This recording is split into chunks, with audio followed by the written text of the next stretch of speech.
School Board of Education meeting to order. Member Jean? Here. Member Kayada? Here. Member Benjamin? Here. Member Navarro? Member Rhodes? Member Singh?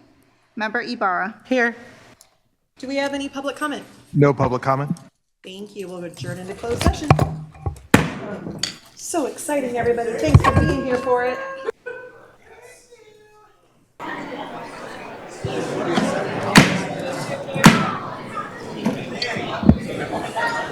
Good evening. I will call this meeting of the Sac City School Board back to order. And we'll start with our Pledge of Allegiance. Thank you. Please stand.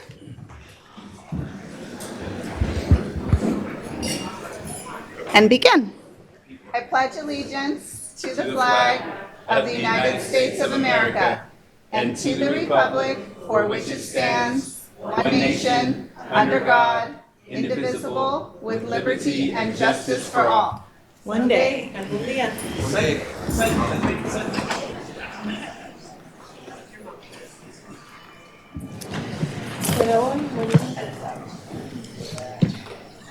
Moving to 4.2, our broadcast statements. This meeting of the Sacramento City Unified School District is recorded. The recording will be cablecast on Metro Cable Channel 14, the local government affairs channel on the Comcast and DirecTV U-verse cable systems. The recording will also be closed captioned and video streamed at metro14live.saccounty.gov. Today's meeting replays Sunday, June 7th at 9 a.m. and Monday, June 8th at 9 a.m. on Metro Cable Channel 14. Once posted, the recording of this meeting can be viewed on demand at youtube.com/metrocable14. We welcome members of the audience to address the board. Please complete a speaker form, which are located in the back of the room, and give them to our communications representative, along with any handouts you may have for the board prior to the conclusion of the item's presentation. Please speak into the microphone when addressing the board and state your name for the record. Please limit comments during public comment to items that are not on the agenda. If you do comment on an item that is listed on the agenda, we will ask that you please defer your comments until your item comes up on the agenda. Please also either turn off your cell phones or place them on silent mode. Thank you. Moving on to 4.3, our stellar student introduced by board member Michael Benjamin. All right, how we doing? All right. Man, tough crowd. Okay, so it's June, end of the year, time to take a deep breath. Somebody's turned the heater up in Sacramento, as you all can feel, and so I'm glad you all are here. Today I have two extraordinary students from Ethel Phillips Elementary. First I have Satya A. Tapia, grade 5.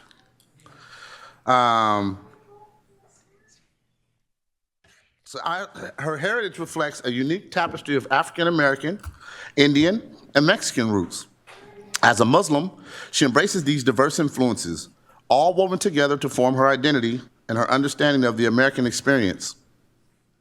She has been doing jiu-jitsu for a year and a half and won a gold at her last tournament. She's a considerate person and always wanted to lend a hand, and she was recently selected to be a student member of the community school implementation team at Ethel Phillips. All right. Sahaya A. Tapia, grade 5.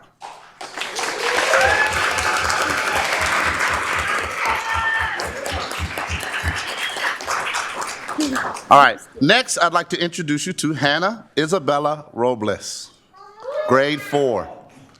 Hannah is identified as a GATE student and joined Ethel Phillips as a first grader with very little English. School was scary, and at one point she struggled making friends. Now, Hannah is a fourth grader that captained the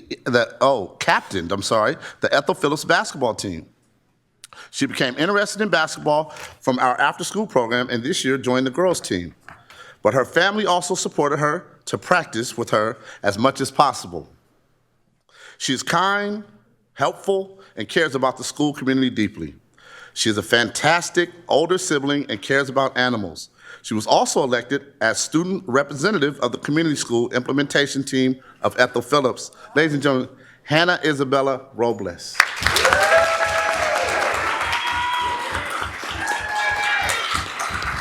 Okay. So now here comes the part. You all want to say a few words? Yeah.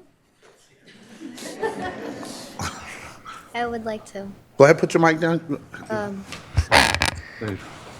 I'm very thankful for this, and I would like to dedicate this to my teachers and family members because they were cheering me on and helping me Love in it. this journey. All right.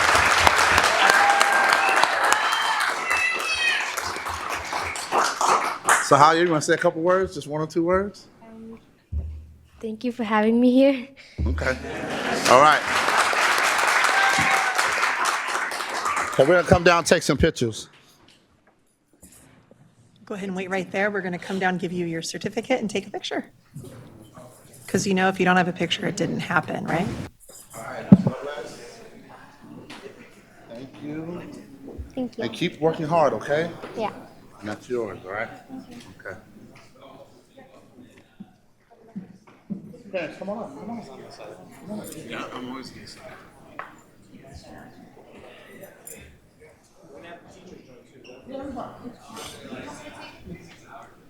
And Danny.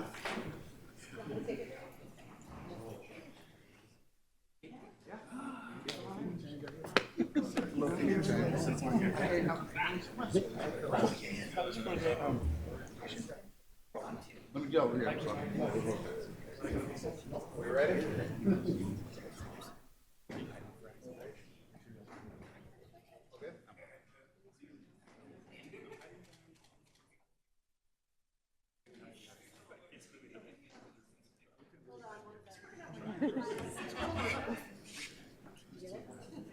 All right, thank you.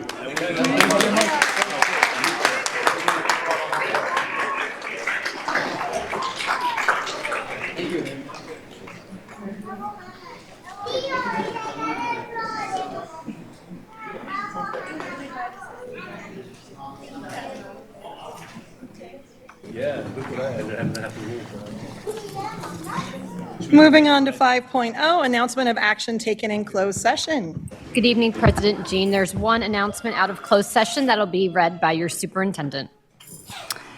Thank you. I am pleased to announce that the board approved the following appointments. By a vote of 6-0 with board members seeing absent, board approved the appointment of Geraldine Leonardis as principal of Rosa Parks K-8 school.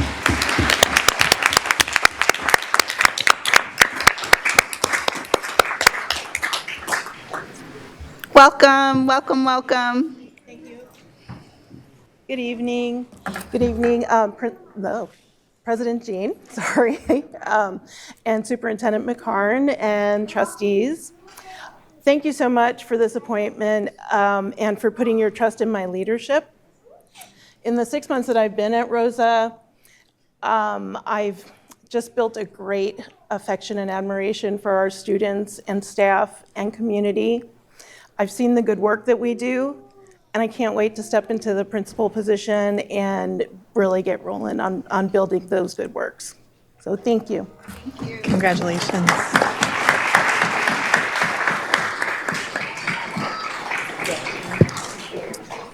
Moving to 6.0, agenda adoption. I believe we are going to pull number 10.1.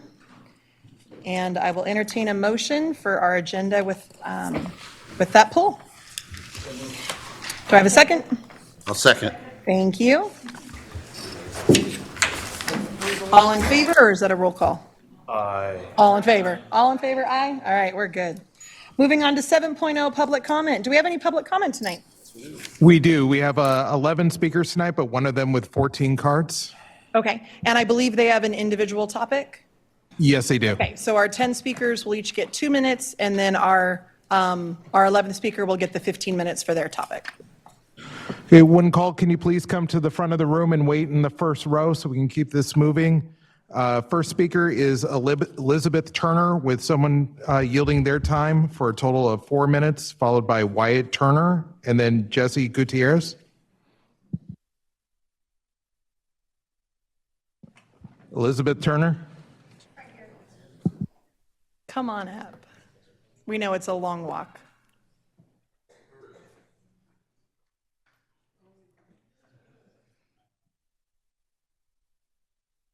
Welcome.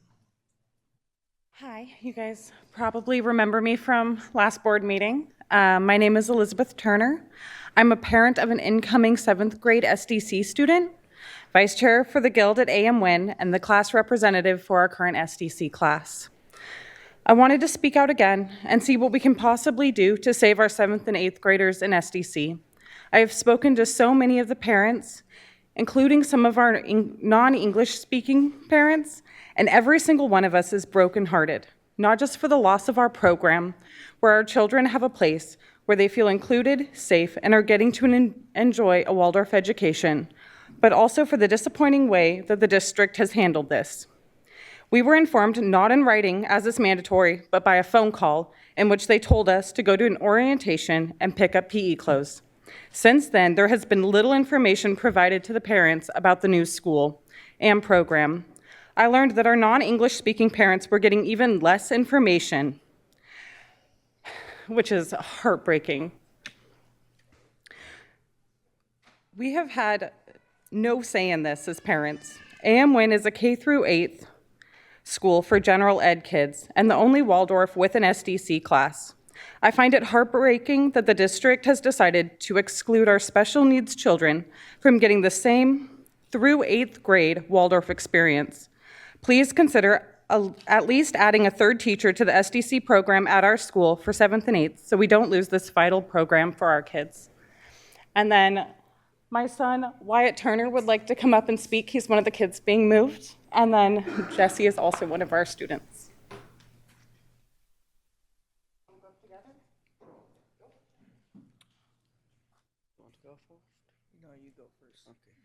Hello, my name is Wyatt Matthew Tonal.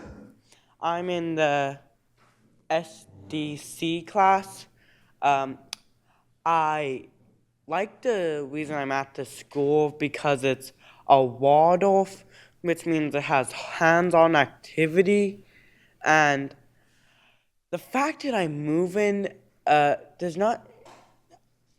do not enjoy that I'm moving because I will have less hands-on activity, which will keep my attention, in fact. So yeah, I also have friends at the school, and I prefer to stay.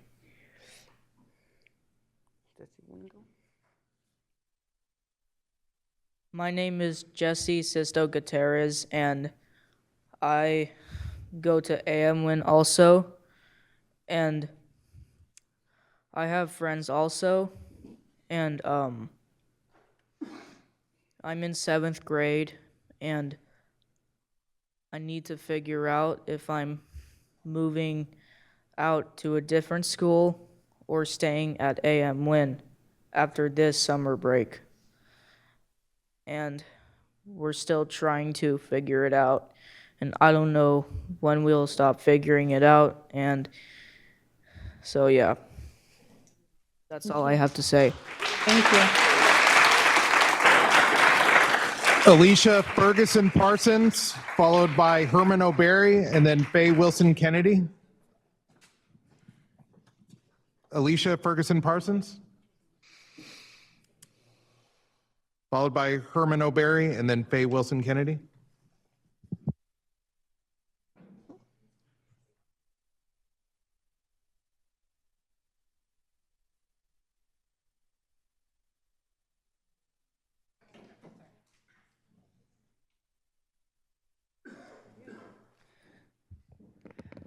Good evening, SUSD board members and Superintendent McCarn. My name is Alicia Ferguson Parsons. I'm the interim superintendent at St. Hope Public Schools, PS7 and Sac High.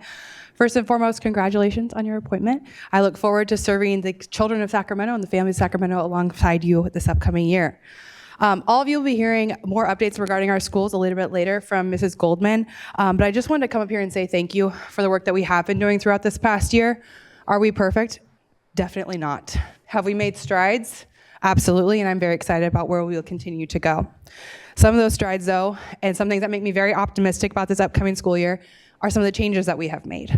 This upcoming school year, for the first time ever, Sacramento Charter High School will be led by a principal who went to Sacramento Charter High School. Sacramento, or Samantha Johnson, who graduated in the class of 2008 from Sac High and then went on to Stanford, she returned home after going and teaching and leading in both Massachusetts and Louisiana. She's coming home. She will be leading Sac High this upcoming school year, and we're very excited to have an alum in that seat. Also, Patrick Durant will be joining our team as our assistant principal of Sac High. He actually was a teacher who started his career in 2007 at Sacramento Charter High School, became a dean and then an assistant principal, went off and continued to lead throughout Sacramento, and is now returning, as he says, home again to Sac High. Last and certainly not least, we are very excited about the appointment of our new head football coach, Josiah Johnson. Josiah is a 2013 alum from Sac High. He has led at both Grant as well as Folsom. And yes, he has brought titles. He has section championships. He has state titles. But more importantly, he has helped young men and athletes get college scholarships and have those opportunities to engage with recruiters. Since he's been on our staff for the past 3 weeks, we've already had 3 college recruiters already on campus, and an additional one that's actually working with one of our seniors who had yet to get a scholarship. And we're hopeful that he will have one by the end of the week. I know there's a lot going on, but I do appreciate your partnership. I'm excited for the collaboration to come. Thank you. Have a good night. Herman O'Berry, followed by Faye Wilson Kennedy.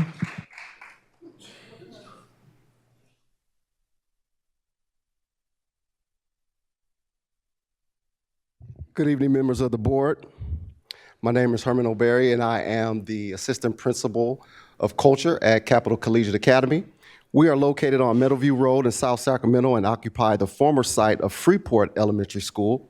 Today, we proudly serve a diverse community of approximately 500 scholars and families. As a college preparatory school, our mission is to prepare scholars in TK through 8th grade to compete, achieve, lead in high school, in college, and in life. A highlight for me this year was helping reduce our suspension rate by more than 5% through the implementation of restorative practices. As a result of this work, our school moved from red to green in this important accountability measure. Hearing those results validates the positive impact our efforts are having on scholars, families, and overall school culture. We are extremely proud of the progress we're making, and we look forward to continuing our partnership with you and working together throughout the upcoming charter renewal process. Before I conclude, I would like to extend a cordial invitation to each of you to attend our 25-26 graduation and promotion ceremonies, which will begin the week of June 8th. Our first will be Tuesday, June 9th, our kindergarten promotion at 9:30 on the CCA campus. Next will be Wednesday, June 10th, 5th grade promotion at 9 a.m. on the CCA campus. And then our big one will be Thursday, June 11th, which is our 8th grade promotion. That will be at 5 p.m. at Kennedy High School. This is our second year partnering with Kennedy High School, and it has been a complete game changer. Last but not least is Friday, June 12th, which is our TK Step-Up ceremony at 8:30 a.m. on the CCA campus. This information was emailed to each of you and should be in your inboxes. We hope you can find time in your busy schedules to attend. Your presence will mean a great deal to our scholars, families, and staff as we celebrate their accomplishments and milestones. Thank you again for your time and support. Thank you. Faye Wilson Kennedy, followed by Bree Garcia. Good evening. Once again, my name is Faye Wilson Kennedy, and I'm with the Black Parallel School Board, as well as the Sacramento Area Black Caucus. We emailed you our information regarding public comment around budget concerns, and we want to make sure tonight we understand that we would like to make sure as you make your budget decision that reductions are not made to the homeless services, foster youth services, the African American curriculum, and other programs that support African American or Black students and other marginalized students. If we're really going to change the outcomes of our students, we cannot gut those programs that support those students. So we would like for you to think about that when you're making your decisions. And then finally, we're here to work with you to assist you in making those decisions and to answer any questions, particularly around the ethnic studies component. And then finally, we would like to say to you, this year when we provided scholarship, and I know Tara attended the scholarship award, this was the first time in a long time all 4 of the recipients were from your district. So congratulations, and we're going to be rolling out a program in the fall where we're going to select 3 to 4 high schools, and we're going to introduce a program called College Bound Initiative. You'll be getting more information. So on behalf of those 2 organizations, thank you very much, and I look forward to working with you in the future. Thank you. Bree Garcia for 4 minutes, followed by Terrence Gladney and then Steve Bruno. Good evening, members of the board and superintendent. My name is Bree Garcia. I've been a parent in the district for 15 years, and I have been a transitional kindergarten aide since the position became available 4 years ago. I spoke at the May 7th board meeting, moments before the finalization of my layoff. I had a glimmer of hope that you all were finally hearing us, the importance of TK aides. We learned this week that our position is in fact being negotiated down to 3.5 hours, just below the threshold for health insurance. I wanted to take a moment of your time to express how 3.5 hours is not an adequate number for a TK aide position. As you have heard, this position is mandated by law. What you may not know is that many of the district's TK programs are longer than the 200 mandated instructional minutes. Especially in the Title I schools, TK has worked a cafeteria lunch half hour into their day, making the day from arrival to dismissal 4 hours long. This lunch is especially needed in schools where food insecurity is at the highest. Reducing the aid to 3.5 hours will remove that much needed lunchtime from the TK school day. We were also made aware that there will potentially be the opportunity to move into IEP para positions to maintain benefits and FTE. This was like a slap in the face. We do not make a living wage as TK instructional aides, but we are able to provide health insurance for our families. By saying that the only way we can keep this is by switching our role on campus completely devalues the work we do in TK. Many of us, myself included, come from an early childhood education background. We may not have our teaching credential, but we specialize in 4 to 5-year-olds. We know the importance of social emotional learning. We know how to play. We sing songs and act silly. We run art projects and centers. We supervise recess, and we stay one step ahead in preparation for the next activity. I know personally my day begins 1 hour before the students arrive. I discuss with the teacher the lesson plans for the day to begin to prep anything we may need. Arriving with the children and leaving with the children leaves me absolutely no time for me to do the behind the scenes part of my job. After the children leave, TK aides continue their day in many roles on campus that will now require filling, such as noon duty positions. In reducing the position to 3.5 hours, you will also lose a large amount of professional and experienced aides that currently hold the positions. Matter of fact, of all the aides I've come in contact with, I do not know of one single aide that is able to maintain the position at $75 a day before taxes. Because classrooms will be out of compliance without an aide, being that the position is going to be hard to fill, where will this lead us? Back to independent contracting with outside agencies to fill the position? How much more will that actually cost the district? The experience with independently contracted aides on the campus I work at involves inconsistency, unprofessionalism, and inexperience. 4 and 5-year-olds, let alone a teacher, do not need a new face in their classroom every day. I am pleading with you to use your influence. Decisions are being made right now.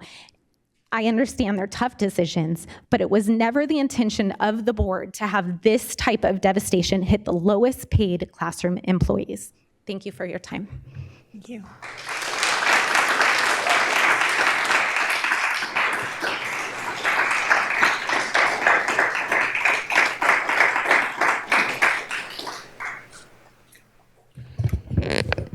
Good evening. I'm Terrence Gladney, director of the Terrell Christopher Gladney Memorial Academy. I had the honor and the blessing last week to spend the week in Washington, D.C., in our nation's capital, alongside our first SUSD representative at National Spelling Bee, Kai Johnson. I want to applaud, obviously, Kai for his courageousness in navigating that stage. His mom, Ashley, and his dad, Evan, as well as his little sister, Quinn, who took time away from school and had to circumnavigate not only supporting her brother, but also her own role, as well as Kai's role at their NorCal Center for the Arts presentation of, I think, Little Mermaid. So they both had a role in that before they headed to D.C. For Kai, being the first is always tough. So he did not have the results he wanted on the stage, but he understood the assignment, which was to go and immerse himself in that experience of a week in Washington, D.C. He got to see the highlights of having a celebration for all the scholars that Friday night. Scripps rented out the Natural History Museum, so they literally had a night at the museum for all the scholars that remained in D.C. But he also saw the inverse effects of what's happening right now in the real world, and he saw the White House gated and inaccessible to the public. He got to go with his mom to our Congresswoman's office to meet with her staff and got to tour the Capitol. That is the opportunity we have tried to create for our scholars because they deserve as much as anyone else in the country. And Kai also was really just great about being an ambassador, not only for himself, but others. Every speller that was in the book, 247 total. He sought out their autographs and really was just great at being, again, an ambassador. We hope to continue to provide this opportunity with the partnership of not only the community schools department, but also the rest of our district, because really Kai, we stand on his shoulders, all of our district does. I'm going to see these type of opportunities that all of our scholars deserve. Thank you. Thank you. Steve Bruno for a total of 15 minutes on topic.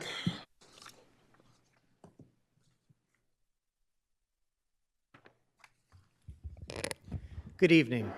I recently discussed the amounts the board members received in campaign contributions from SCTA and questioned, as many have, whether these donations might have been a factor in the unaffordable contracts for that same union.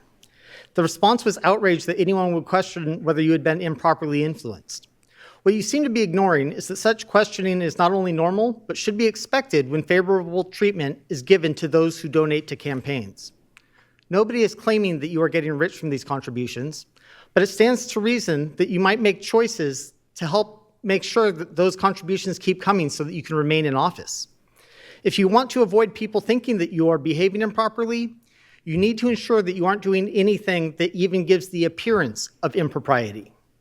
There are other things that give the appearance of impropriety, even though they appear to be completely legal. Posing for pictures with leadership of a union while attending a political event and then posting those pictures to social media makes it appear that maybe the relationship with this union is closer than is professionally appropriate. Similarly, allocating different amounts of time to different bargaining groups naturally calls into question whether some bargaining groups are being given more favorable treatment. Also, board members contributing financially to each other's campaigns can give the appearance of trying to influence votes. Again, while this all seems to be completely legal, it creates the appearance of impropriety. When a former CBO of this district sent an email to SCOE, it further added to this perception.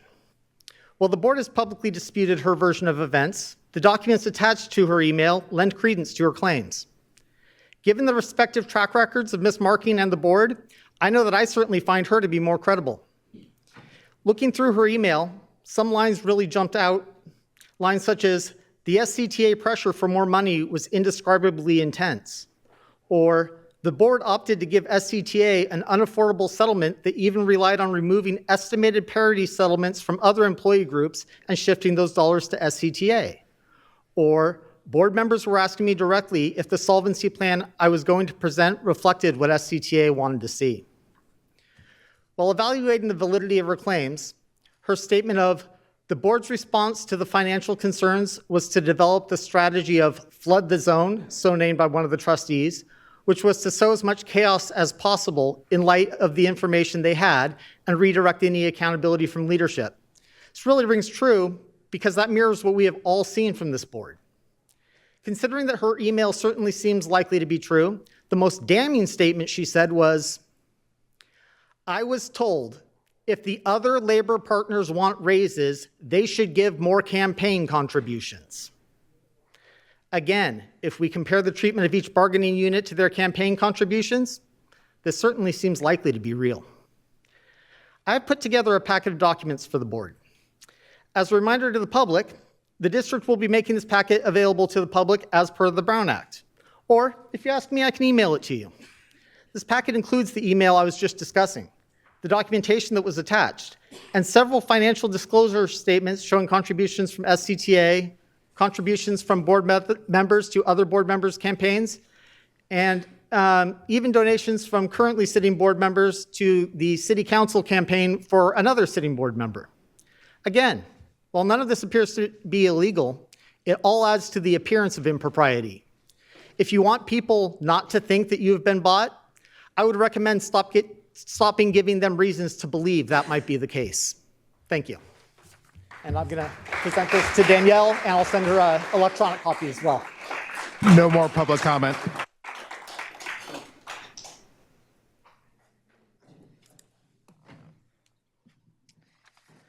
All right, I'm going to play with our agenda a little bit at the request of our student member. We're going to go to 9.4 so that Maggie Kemper can give us her final report. Okay, I don't have much to say for SAC since we concluded our last meeting last Wednesday. And so that was the final goodbye to all of our senior members, but I will give a little personal statement. Good evening, everyone. Today was my last day of high school, my last day as a student under SUSD, and it is my last day as the student board member. I've attended school within SUSD since the first grade. All my life I've been in this district. I began first grade at Caroline Wenzel, and surprisingly, I can remember being so excited to begin school. After a COVID promotion, I then transitioned to SES, and now I finished my senior year at West Campus. As I step out of this role, I'll look back with love. I love this district and the parents, staff, janitors, security, and students that make the district so unique. While the board continues to grow, learn, even make mistakes, I end my time here wishing that one day I can return to a district that will be doing good and not just better. I hope in the future to return and also serve this district, whether it's as a parent, as a teacher, as an adult advisor for the SAC like Vane, as a board member maybe, or even as the superintendent. I hope to return and continue to impact students' lives within the district, no matter what role. SUSD is definitely not perfect, but I believe in every little effort, no matter how big or small, that it makes it unique, a unique district that I'll look back on with pride. To the next student board member, which I don't know if that's been announced yet, but Owen, please stand, because I just want to give you your props right now.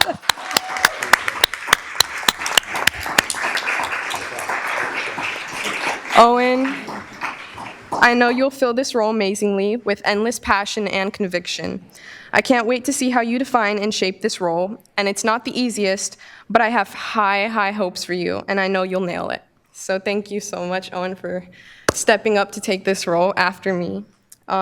Next, I just wanted to, definitely finishing applause to Owen.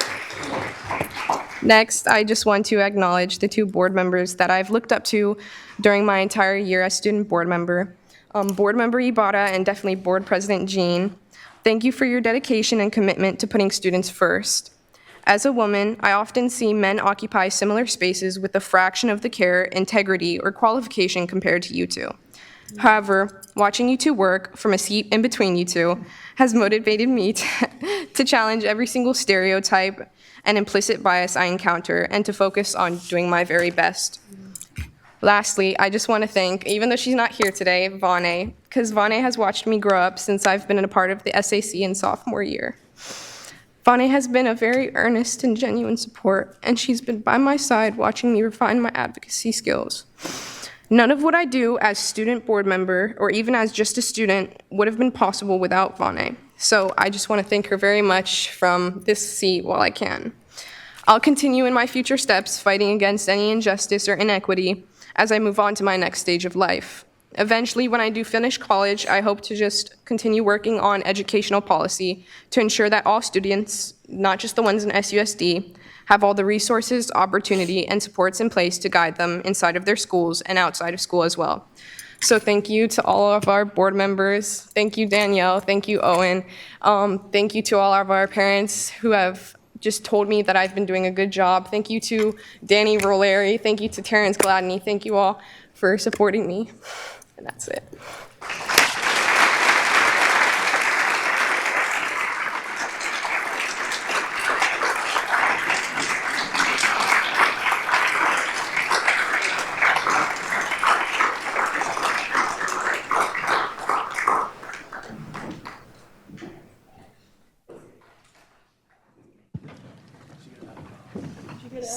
So we have a tradition of an apple. It is currently in the mail. Okay. Yes. It is supposed to arrive tomorrow. It was supposed to arrive yesterday. We're now saying it's arriving tomorrow. So you will have a gorgeous glass apple to commemorate your time on the board. And I just want to say thank you for your advocacy, for your heart, how you have listened carefully and asked some really excellent questions that help to recenter students in our conversation. And it's been an honor to have you on the dais with us. Thank you. And then I believe she has a sunset celebration to get to, and the sunset waits for no person, so. Would you like to, yes, has everyone gotten to it? Okay. She's not watching me do this. Nobody's watching, I promise. We have a card for you. And the apple is coming. All right. Thank you, everybody. Congratulations. Thank you. Have fun.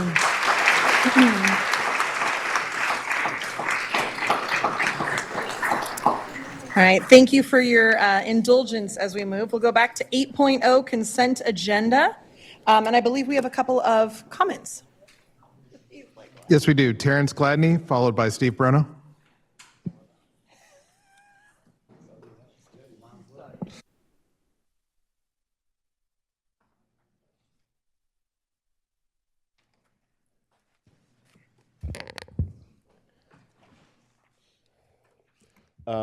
Hello again. I just observed 8.1E was our, I guess, or you guys' opportunity to approve or appoint a candidate for the school and community college district representative.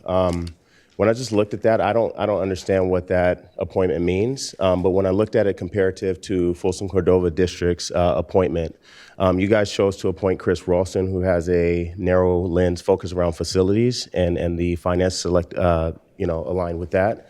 Whereas Folsom Cordova had someone with a more comprehensive fiscal lens. Obviously, given our current situation, I think it's an opportunity. I don't know what that body represents or what its task is, but I question our selection of someone hyper-focused on a specific component of our district instead of the holistic fiscal lens, and what that might mean for our opportunity to have our voices heard at the table, whatever that table may discuss or decide. So again, just comparative to what another district in our immediate shadow chose to do, I just question the decision around that and how that came about, because again, it is on consent, so it's nothing that's come before the public in terms of enlightening us as to what that means and the impact, what that may mean for our district, given our fiscal situation. So I don't know if that's something you guys could provide in some other space in terms of what that means, but I would love to know. Thank you.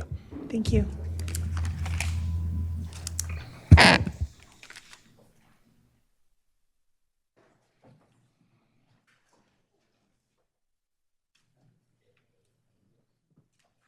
Good evening. I wanted to address consent item 8.1F.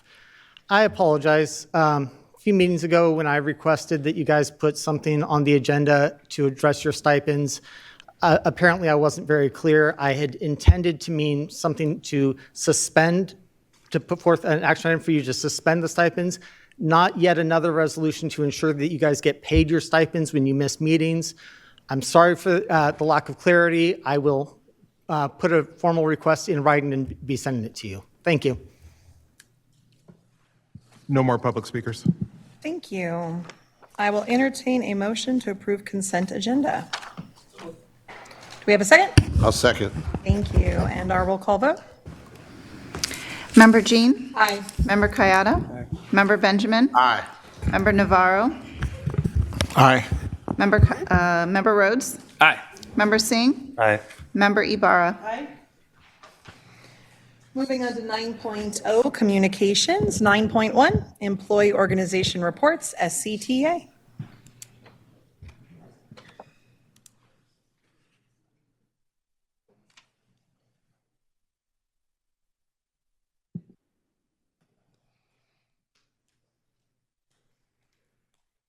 Welcome.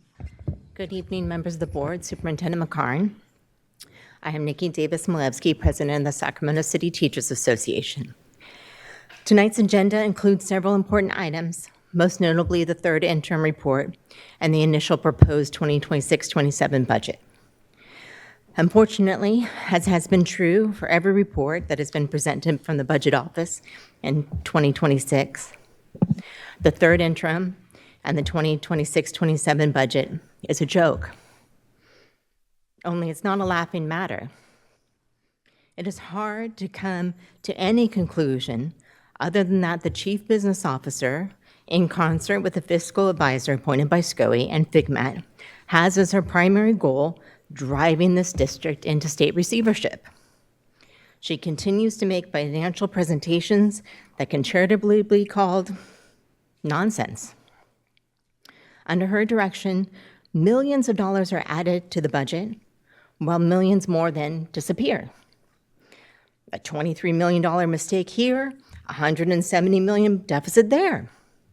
And no matter what you, as a board and leadership, do, she states publicly that receivership is inevitable.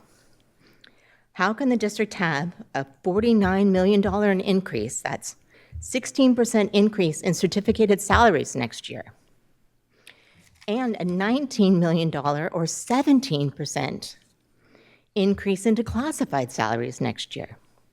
How is that possible when the district has significantly reduced certificated and classified employees?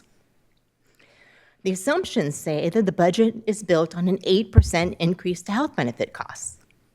But the numbers in the multi-year projection budgets over 3 times that percentage increase. How can the district project an increase in benefit costs by $70 million or 26%, with there also being a dramatic cut to staff? You can't have an 8% increase to costs per person, have your people go down, and those things multiply out to being a 26% increase. That's not the way math works. These budgets are ridiculous. Total nonsense. It is impossible for anyone to make sound decisions because of our inability to provide a coherent picture of the district's financial status. Have any of you seen a trued-up position control report that we've been promised since she began? Is there a fiscal recovery status report on tonight's budget, like the Budget Office was directed to provide at every meeting since November of 2025? Is there an explanation to why the cash flow projections are so inconsistent? This nonsense really has to stop. Why is the Chief Business Officer permitted to actively encourage administrative staff to advocate a position in direct contrast to this school board with no consequences? Those who deeply care about Sac City Unified are united to come together and make every reasonable effort to maintain local control and avoid receivership. Is it too much to expect that our Chief Business Officer, SCOE, the SCOE Fiscal Advisor, and FIGMAT to have that same goal and to actually support us in reaching that goal? Thank you for your time and consideration tonight, and I want to yield some of my time to talk about how teachers support students here in Sac City Unified. This is heads of our scholarship committee, and they are here to report some really great things. All right.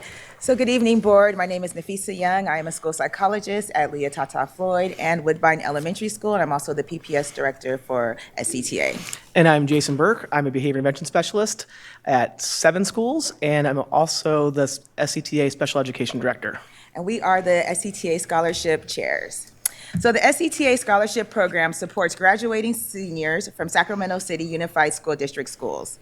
These scholarships are funded entirely by the generous contributions of SCUSD educators and employees who believe in investing in the future of our students. During the pandemic, we recognized that the needs of our students were changing. So in response, we expanded our scholarship program to provide additional opportunities and support.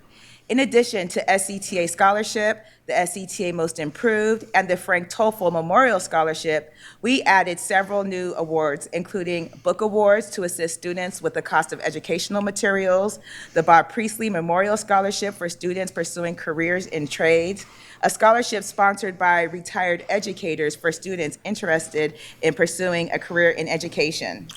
We've also added a special education scholarship for students with IEPs, the Gloria Fong Scholarship for a future educator, and the Equity Team Scholarship for students who have made a positive impact in their communities.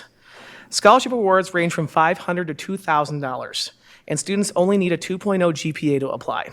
Since 2019, we've received more than 700 scholarship applications and have awarded $235,250 to 201 graduating SUSD seniors.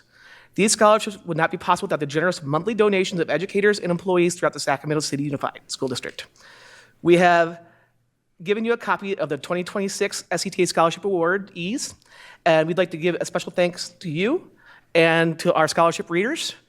We had 12 scholarship readers that read over 86 applications this year. If you're not currently contributing to this, to the scholarship fund, we encourage you to consider making a donation. If you already contribute, please consider increasing your monthly donation. Every dollar helps support deserving graduating seniors as they pursue their educational and career goals. And come see me after, and if you want, come right from your paychecks. Even $10 a month really helps. So, or checks or cash donations work too. All right, thank you for your time. Thank you.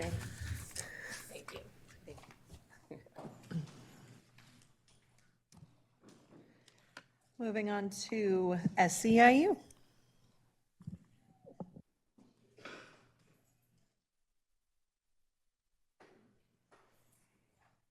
Welcome.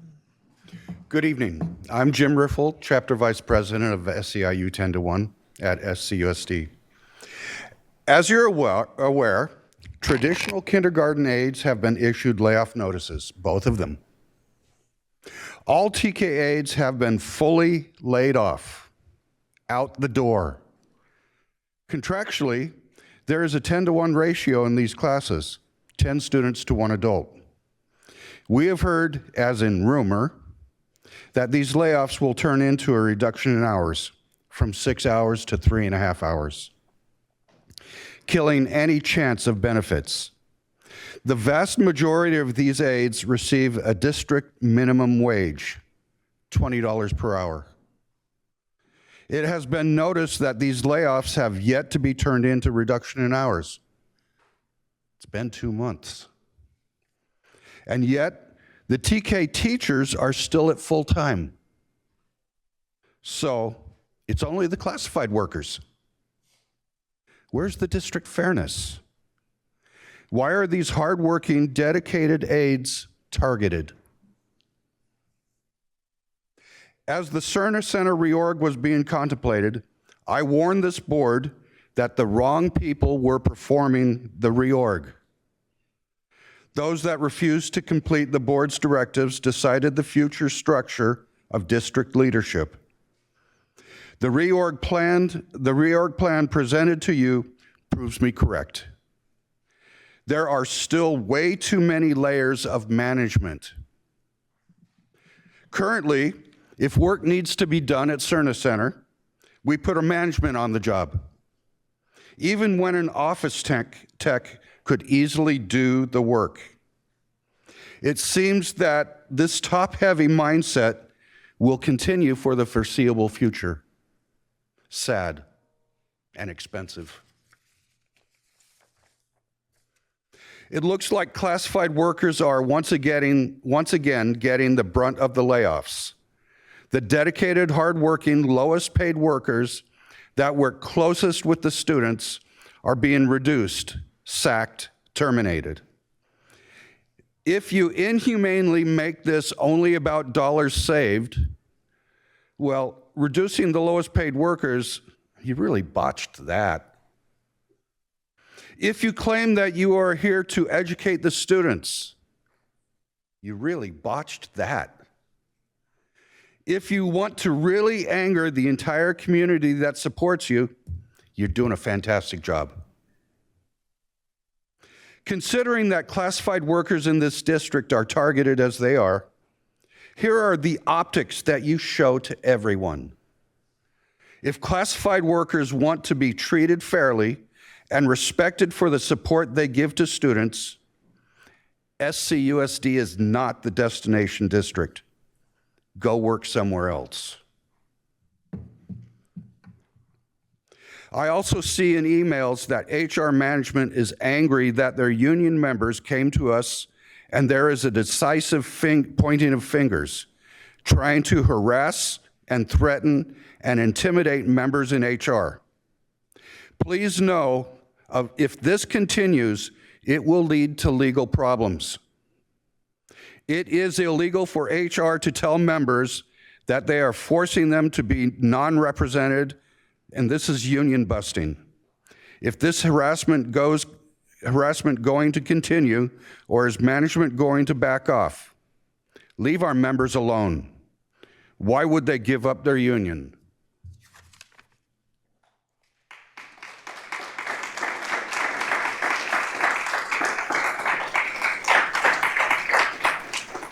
TCS, Teamsters, UPE AFSA Local 154, AFL-CIO.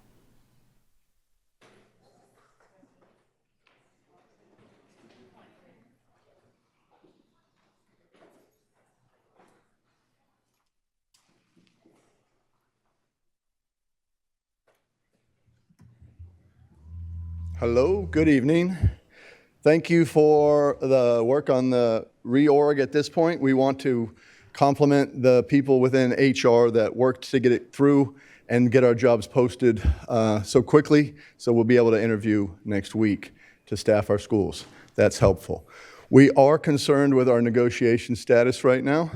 We are 5 days away from the end of the school year, and we don't have a start date for us to start working. And instead, we're hearing about concessions. So we are here, and we are ready to negotiate when the district is ready. Thank you very much for your time.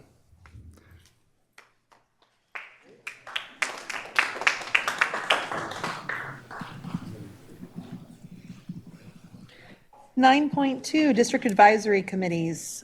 Student Advisory Council? All right, Owen, come on up.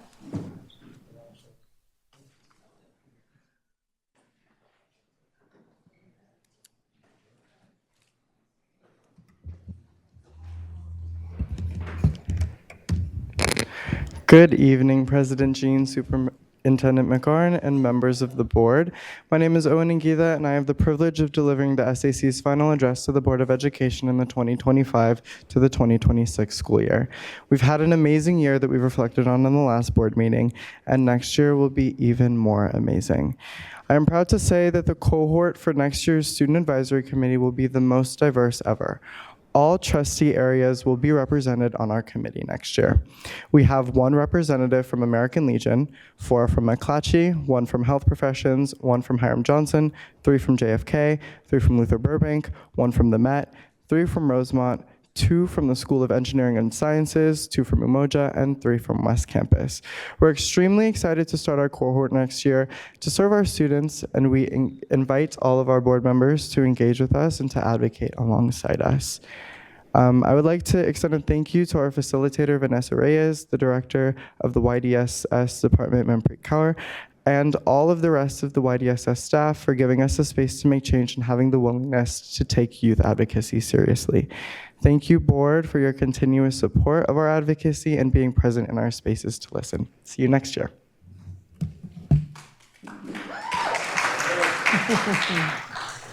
Community Advisory Council?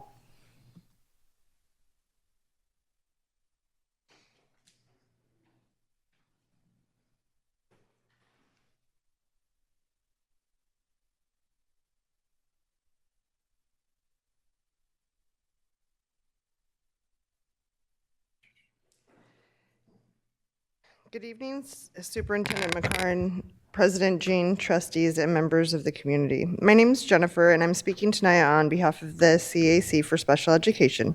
First, I want to express our gratitude. Thank you to President Jean and Trustee Ybarra for attending the Adult Transition Program graduation.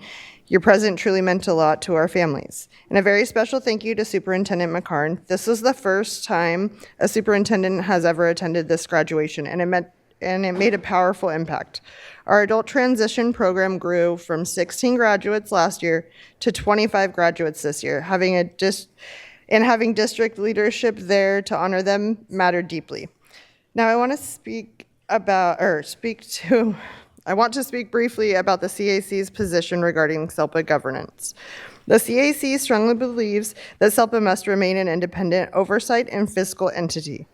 Placing SELPA under the Assistant Superintendent of Special Education would compromise the neutrality required for compliance monitoring, fiscal oversight, and neutral dispute resolution. Even in a single district SELPA, independence is essential to protect students, families, and the district itself. Our stance is firm. SELPA cannot be placed under the very department as it is responsible for monitoring. Finally, I want to invite all of you to join us tomorrow, right here from 5 to 7 p.m. in the community rooms for our annual CAC end-of-year celebration. We will be celebrating our students and their families who continue to overcome some of life's greatest challenges, even during uncertainty in the district. Tomorrow is about honoring the students we are all here for and responsible for. We hope you will all join us. Thank you. Thank you. And DLAC, District English Learner Advisory Committee. LCAP, Local Control Plan Parent Advisory Committee.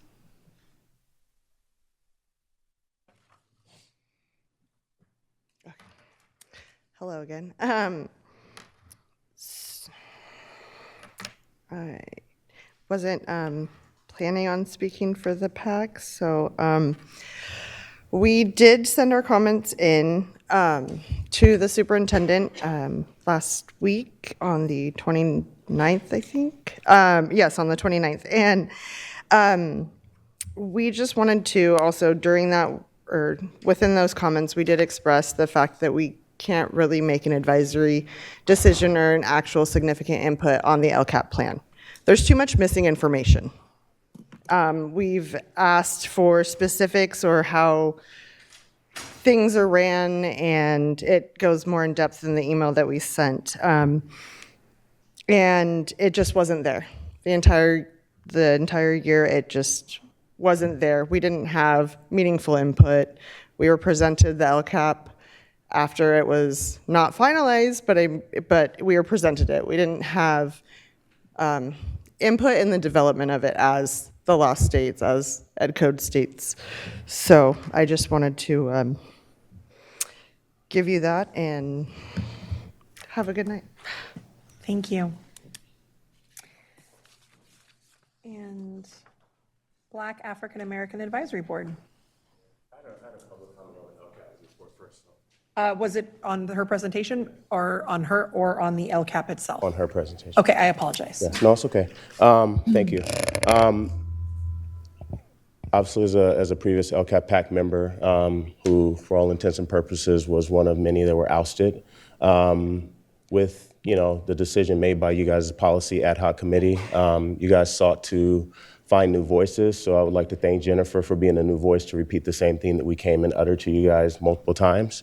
I hope that hearing that from a new voice other than Frank or myself will reiterate the longstanding system of disenfranchisement of the voices that are intended to be representative of parents and community members. The intent of the LCAP PAC is to be parent and community driven. You guys sought to have equal standing of staff in that space, and it was only after a letter from SCOE that you guys reverted that and removed one staff seat, which still did not meet the intent of the statute.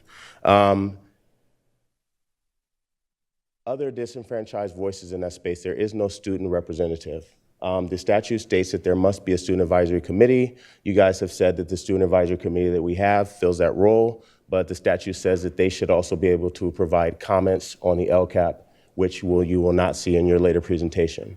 So again, the language may meet some of the criteria, but the intent and the way you guys are implementing it does not meet what the intention is. So you guys have a choice either to have a standing student member in that space, which I do not feel is a safe space for students, or to empower our student advisory committee to do that, but have the full fortitude that the LCAP PAC has or should have, based on Jennifer's comments, and provide input to the superintendent for response. Thank you.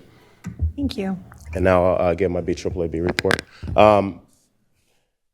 We are at a capacity deficit right now, but I stand here still, on the shoulders of ancestors and those who stood before me, knowing that this work is heavy, that it's important, it's imperative, it's necessary. And even if I am the only voice physically here, I bring the voices of those throughout our community who have been historically disenfranchised and disserviced by this district.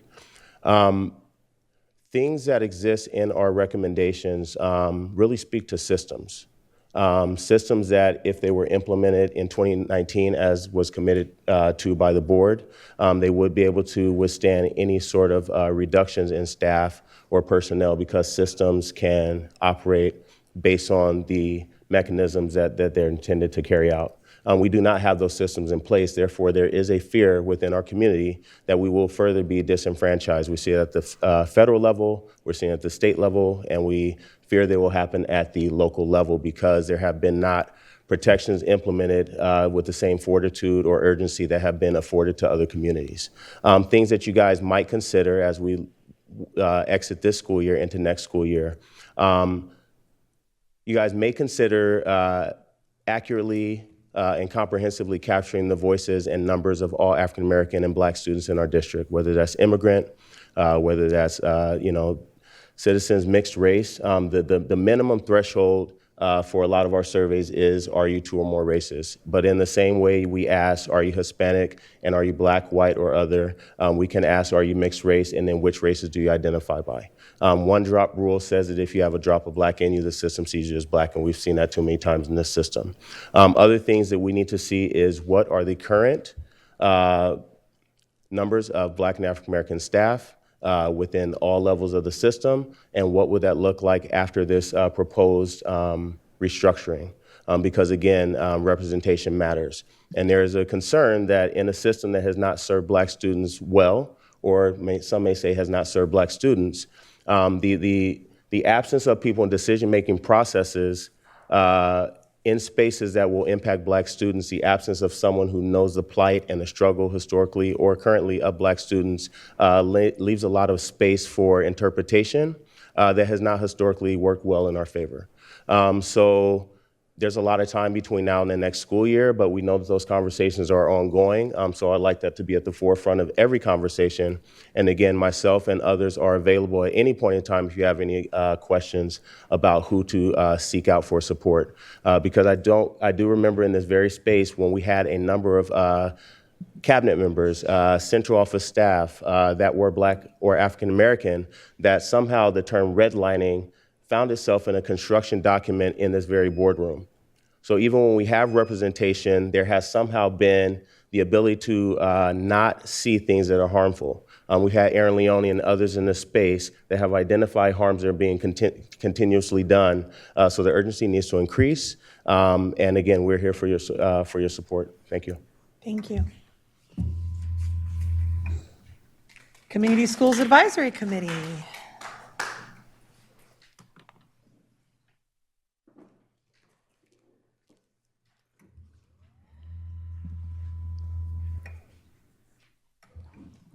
Good evening, Superintendent McCarn, President Jean, trustees, staff, family, and community members. Students, congratulations to the class of 2026. Exciting time of the year. This year, our community schools demonstrated what is possible when schools, families, students, community partners, and district departments work together. Across our sites, we saw significant growth in family engagement, student leadership, academic enrichment, and community partnerships. Some highlights include Hiram Johnson High School, where more than 300 students presented their defensive learning to community panels. I got to sit in on a whole day of that. It was fantastic. Strengthening connections between students and the broader community.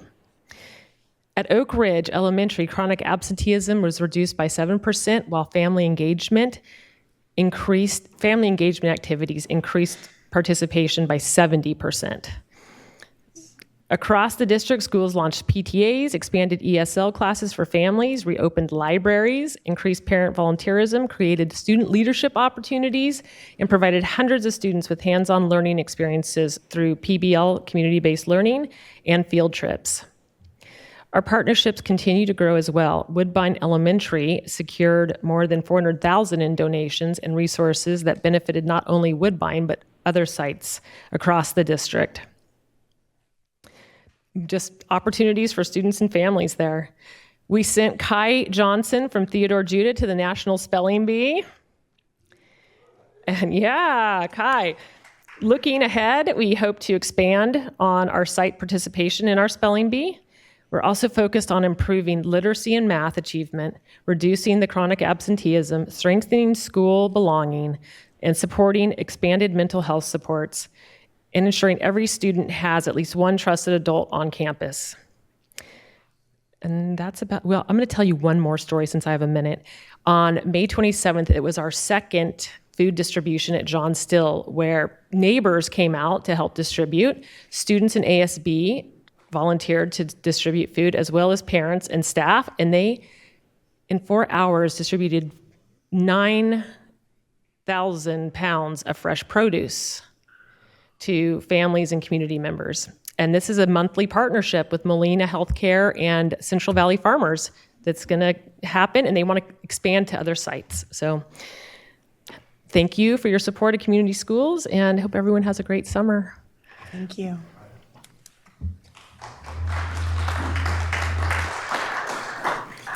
American Indian Education Program Parent Committee and Restorative Justice Committee. All right, moving on to 9.3, Board Ad Hoc Committee Reports. Do we have any updates from our Special Education Committee? Yes.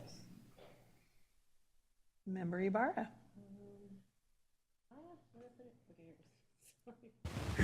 Good evening.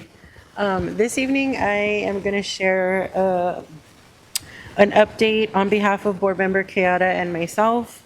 I would like to present this report as part of the Special Education Subcommittee to the Board.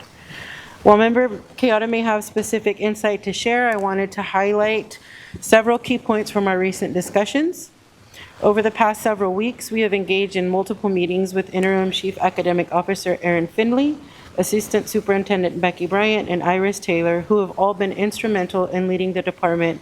And I have to say, we've had some really tough conversations, and they have been tirelessly committed to transparency in each of these tough conversations, and it is something that I truly appreciate. So I don't see all of them, I see Erin in here, but that is something that I deeply value in this space, and I think it's what has allowed us to make progress in this work. These discussions have included productive dialogues with SCTA's Special Education Leadership Team, and in these meetings, it has been proven to be some of the most enlightening that we've participated in, and it's allowed us to delve deeply into both the financial aspects and service delivery practices within the special education department. However, I have to express that the information uncovered has been quite alarming, particularly regarding the rising costs associated with services for students with disabilities. And just to illustrate, at the end of last week, we had a report that was shared, or not a report, but information that was shared that has since had a little bit of changes with some updates. But in my original writing, what I wrote was those are initial numbers that we were told. So we have seen a staggering increase in costs from $155 million in the 23-24 budget to $252 million to this year. That was resulting in an almost $100 million surge in just over 2 years. Additionally, during our investigations, we identified a $23 million error in the special education cost calculations, and it's becoming more and more clear that special education represents the largest cost driver in our overall budget. But I just want to say that that doesn't mean change isn't happening or coming. That is just where we're at, and I want to be transparent with everyone, and that's why I'm sharing this information. I also want to highlight that tonight we're going to hear a presentation on the implementations of multi-tiered systems of support, also known as MTSS. And we have emphasized in our special education meetings, better services for students with disabilities hinge on the robust and comprehensive implementation of MTSS throughout the district. I thank all of you for your attention to this important matter this evening, and I hope that we can continue to work towards enhancing the educational experience for our students with disabilities. Thank you. For the Board Policy Committee, we have officially set those dates of June 16th, 17th, and 18th, where CSBA experts will be coming in and helping us get our board policy, the what and the why, in line with federal and state laws. We'll also be working on our administrative regulation, which dives into the who, the how, and the when of implementing board policies. I'll be spending most of those 3 days working with all the different folks in that room. I know Member Singh will be joining me for a day as well, where we'll look specifically at the board bylaws and the various impacts, I think the 9,000s of board governance as well. Then we'll be bringing a big package of board policy update to the board for approval, probably about a month or 6 weeks after that. And do we have anything from our budget committee? I just have a brief update, and if Member Benjamin, I think, might, okay. Just a very brief update. So the superintendent has been hosting meetings with 3 or 4 board members to share budget information as it actively is developed. So there's not a lot of information I have to share tonight that the board's not already aware of. And for the public, most of what we've learned in this budget committee space is going to be part of the presentations later tonight. But I will say we had a meeting last week that left me with, and I guess I would say the committee, with pretty significant concerns around understanding our numbers and how firm they are. At this stage of the year, I think we're looking for context of understanding how our budget is being formed, how our third interim is being formed. But over the course of 3 days, from Wednesday, we got one set of numbers last week. On Friday, the numbers had gone up by about $100 million of deficit, which I'm not sure how you can add $100 million to a deficit in the course of 2 days. And then when the agenda was posted, it had those numbers. And then on Monday, the agenda was amended and the numbers had gone down. We're continuing to work through this as a board to understand our budget so we can make informed decisions. But I will just say I have, the committee has pretty significant concerns right now in understanding how we can help when the numbers are gesticulating so wildly in such a short period of time.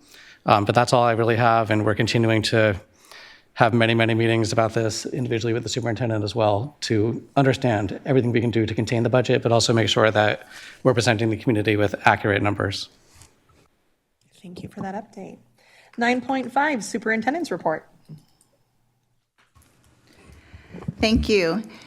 And good evening. We are just days away from celebrating our class of 2026, and I wanted to offer my congratulations to the graduates. It is amazing being able to go to the graduations and see the pride from the principals to the teachers to the classified staff, parents and students in the room. So I just want to give my thanks to families and community members and partners who support our students along the way. This will be my first as superintendent, and so this class will always be special to me.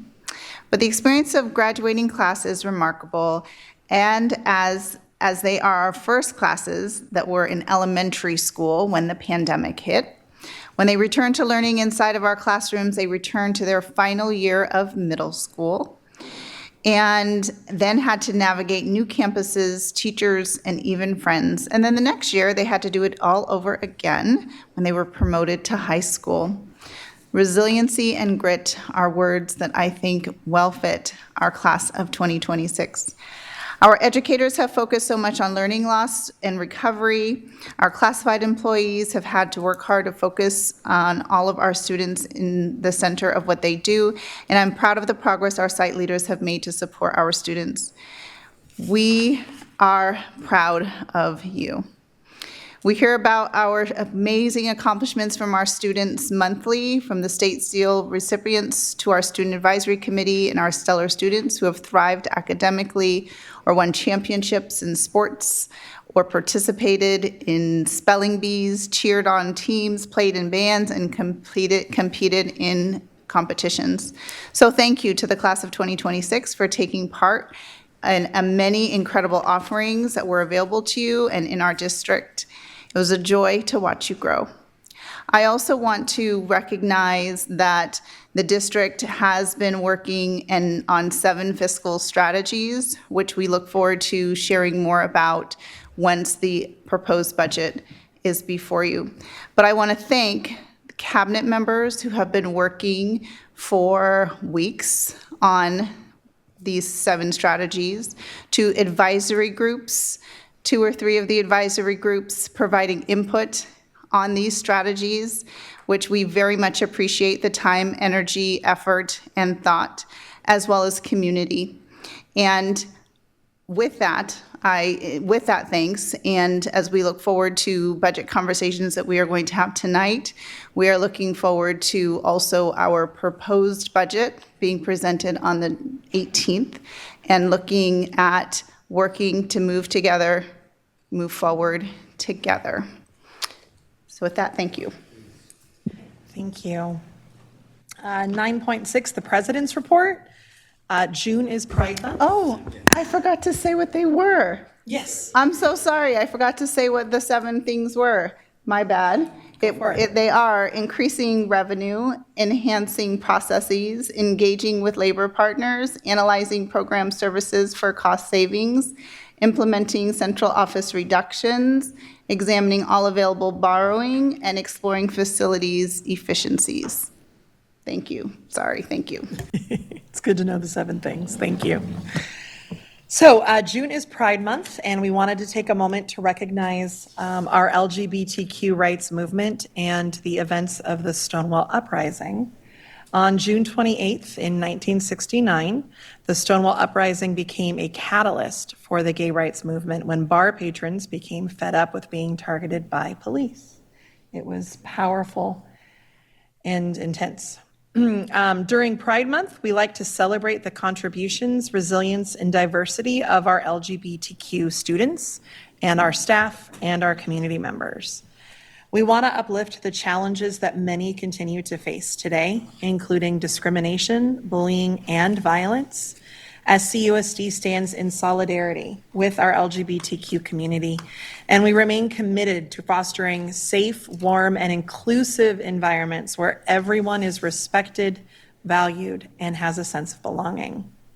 I'd like to celebrate the work of our district's LGBTQ Support Services program, which provides school sites with resources to meet the needs of gay, lesbian, bisexual, transgender, and queer youth and families. And I'd like to send a heartfelt thank you to all of our incredible staff at school sites who have stepped up to support students as LGBTQ liaisons. Every one of our school sites has a designated LGBTQ liaison, which is a staff member who has received training in supporting our LGBTQ students and staff. SCUSD proudly celebrates Pride Month, and this includes flying the Pride flag outside of the district office for all to see that we are committed to serving our LGBTQ students. I want to share, too, that it was a complete honor to be able to participate in the American Indian Education Program promotion and graduation ceremony last week, as well as the adult transition graduation ceremony yesterday. To be in places where you can experience such joy and such power and take time to celebrate our students is a wonderful affirming of why we are here and why we do the work we do. And that concludes my report. Moving on to information sharing by board members, 9.7. Member Ibarra. Good evening. I have a lot to say this evening, but I'm going to save most of it for the appropriate presentations. I do want to just share briefly that, as mentioned earlier, I was at the Charles A. Jones twice in the past 2 weeks for graduation ceremonies. But while in that space, it allowed me time to reflect. Time to reflect because I remember driving past the Lemon Skills Job Center, as it was called when I was growing up, and how underutilized this vital building is. And I call it a building because I feel like that's how it's been treated, like a building, and not like the things that it provides to the community and how we have undervalued it. Charles A. Jones Career and Education Center has proudly served the Sacramento community for over 28 years. This is something that I did not know before serving as a school board member. I knew they were there for a long time, I didn't know how long. Despite consistently meeting grant obligations, the Job Center, like many of our school sites, is facing a critical setback with the loss of key employees that were hired to address the growing demand for employment and adult education services, which it plays a vital role in assisting over 5,000 community members annually. I share this because the cuts made at Charles A. Jones interrupted the center's ability to also provide crucial support at a time when community needs are increasing due to dramatic district-wide layoffs that we have been challenged through. The Job Center is essential for maintaining and effectively addressing unemployment and educational challenges in Sacramento. And I share this so that we can reflect on the potential that this center has. And I want us to remember that as we have these conversations, these tough conversations in the coming months. I also want to share that it's one of our partners that has consistently given us their collaborative support is the Black Parallel School Board. And there's a consistent message that I want to really highlight and ensure that we are listening to as we have these conversations tonight and moving forward. According to the information and data that they have shared by the Black Parallel School Board, it's evident that Black students are significantly impacted by homelessness and disproportionately represented in the foster care system. It is imperative that we analyze our registration data to understand the effects of over-enrollment in our schools where we have over-enrollment happening and look at the impact that it's having on a broader implication for our disadvantaged neighborhoods. We cannot ignore that. We have to prioritize the safeguards of our African American curriculum through the robust ethnic studies programs that we have. And additionally, it's essential to actively recruit and retain African American and other BIPOC teachers and staff to ensure the diversity of our educators reflects the communities and families that we serve. I ask that we be mindful of these things because they are important to the conversations that we are to have from here on out as we're facing these challenging cuts. But I'm confident that together, by focusing on these critical areas, we can work towards creating a more equitable and supportive educational environment for all students. And I know that I'm often the one up here calling out the stuff nobody wants to talk about. I'm not trying to be a bad guy up here. I'm not trying to call anybody out or say that we're failing as a system. I'm trying to disrupt a system that has failed us for many, many years to the point that we are now facing the deficit that we're in. And so I'm just sharing this tonight for us to be mindful of how we are making the decisions because they should always be rooted in the disruption of the systemic culture that has got us to where we are today. Thank you. Thank you. Any other comments? Member Rhodes. On a very lighter note, but celebratory, I was able to attend graduation of SCS with member Kayada. And it was really big because not only as a trustee to be there with students and seeing how happy they were, but be a trustee and see my son walk the stage as well. It's like you couldn't imagine how wonderful that is. And so just happy to see that. And also, your dad loves you. And congratulations to all the class of 2026.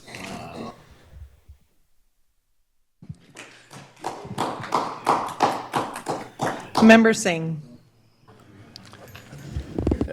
I should have gone before that. But it was actually just about graduation. So I was able to attend Emoja's graduation the other night, and it was actually really great to see the strength of a smaller school, an IB school, at that one that I think we need to continue doing a better job of promoting in our community as an option for students to go to, considering its recent rankings and just the success of those students. We had a student last night with the 3 valedictorians, all had 4.3 GPAs in IB program, which is just wild. And then we had a student athlete who was a valedictorian who's getting a full ride to Humboldt State. And Umoja isn't even a CIF school, so that means that person put in all that effort on their own along with their family and their friends and anyone else who supported them. So just a reminder that through everything that we're facing, that what makes this district unique is the options, and for us to do our part in uplifting schools, especially some of the schools who have such great success, but oftentimes are not the ones in conversation or in discussion. So huge shout out to Dr. McGregor and her leadership over at Umoja. Thank you.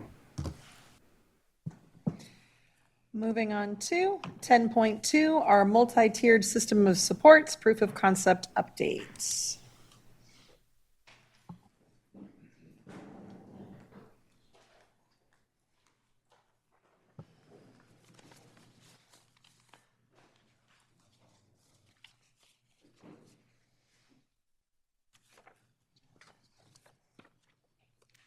Hi.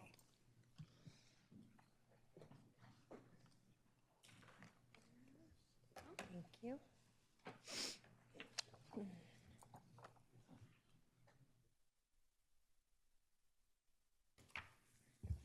I think we'll go ahead and get started because the first slide is just the title. Good evening, President Jean, board members, and Superintendent McCarn. Tonight, we are providing a critical update on our multi-tiered system of supports, proof of concept. Over the past year, we have engaged in many deep, difficult conversations around fiscal stabilization, budget constraints, and the urgent need to structurally reform our special education services. Tonight's presentation is designed to connect those pieces. At the center of this work are our students. By investing in MTSS for the long term, we aren't just balancing a budget, we are fundamentally reshaping how our district operates to ensure every single student is seen, supported, and given the foundation they deserve. Okay. People have the slides in front of them. Our vision for MTSS is fundamentally about shifting from a culture of chance to a culture of systemic certainty. We want to ensure that the support a student receives is never determined by individual opinion, bias, or which classroom they happen to sit in. At its core, MTSS creates the consistent structures that allow us to make better, more equitable decisions. In our November and April updates to this board, we focused heavily on the challenges and realities within our special education department. Tonight, we are bringing you the other half of that story. It's that one that's not working. Our guiding philosophy is simple. Special education and general education function as a single cohesive system. Special education is not a separate place or a parallel service. It is a specialized service that requires a healthy general education foundation to work. When asked over and over how we plan to fix special education, our answer remains unchanged. We must fix the general education foundation. By strengthening Tier 1 and intervening early, we reduce the collective systemic over-reliance on specialized services. This ensures our most intensive, expensive resources are preserved for the students who genuinely need them.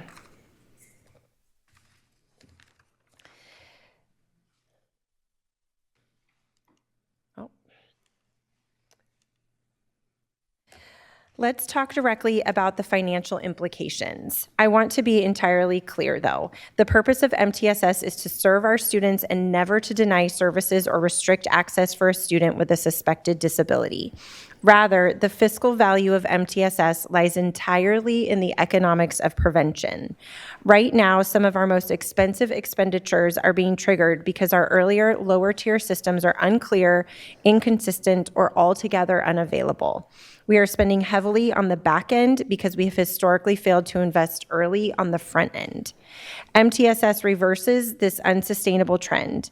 By strengthening our MTSS framework, we ensure we are utilizing our existing staff and resources to their highest capacity. The long-term cost savings come from better documented decision-making.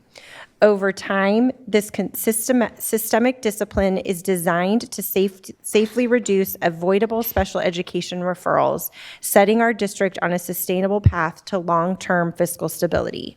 To show you how this philosophy is being put into practice, I'm going to hand it over to our MTSS Director, Matt Coleman.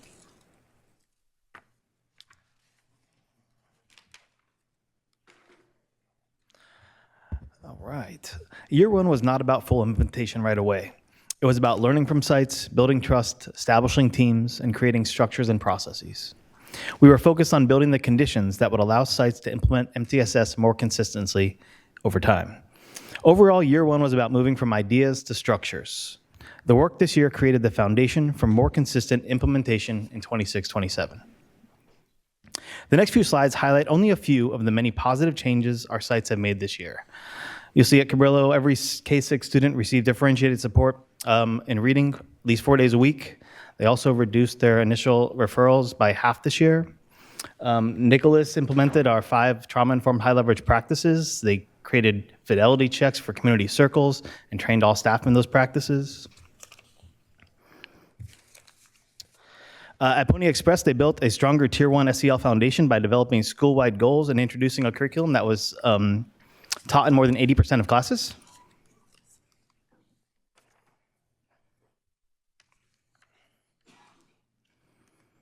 And here's a few quotes from some of the MTSS specialists. Our school community now has common language for how we soar at early wine by being supportive, open-minded, active learners who are respectful. So early wine also created Tier 1 behavior expectations, created lessons. This slide represents implementation data, not outcome data. Since this was year one of the proof of concept, the goal was to build the conditions and structure needed for MTSS to be more consistent. A major milestone this year was establishing site leadership routines and structures. This is one of the biggest accomplishments of the year because consistent leadership teams and structures are not yet the norm across our district.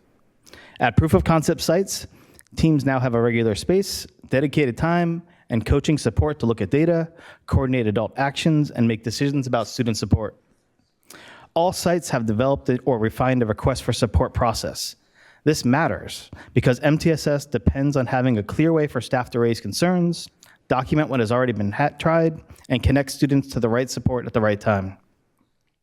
This helps us move away from informal, inconsistent, and personality-driven processes. All sites received ongoing MTSS specialist support and dedicated coaching. The MTSS specialists help facilitate meetings, support data conversations, lead professional learning, and build trust with staff and administrators. All sites also completed an implementation self-assessment and priority setting process.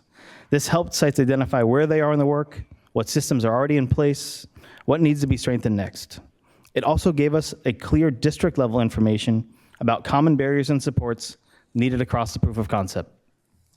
Finally, all sites have or are developing a schedule that includes protected time for intervention and extension. This is one of the most important system shifts because intervention cannot happen consistently if it is not built into the school day. Protecting time for intervention and extension helps ensure students can receive additional support without missing core instruction. Taken together, these milestones show that the proof of concept sites are building basic infrastructure needed for longer term implementation. A key learning from this year is that MTSS does not happen just because a site has more staff or just because we are implementing a framework. It requires time, structure, clarity, and support. First, teams need protected time to meet and use data. Second, the master schedule matters. Intervention and extension cannot be something sites try to fit in after everything is scheduled. If we want students to receive additional support without missing core instruction, intervention time has to be intentionally built into the school day. We learned that roles and responsibilities need to be much clearer. Administrators, classroom teachers, MTSS specialists, reading intervention teachers, social workers, psychologists, nurses, and other support staff are crucial. But the system only works if everyone understands who does what, when, and how decisions are made.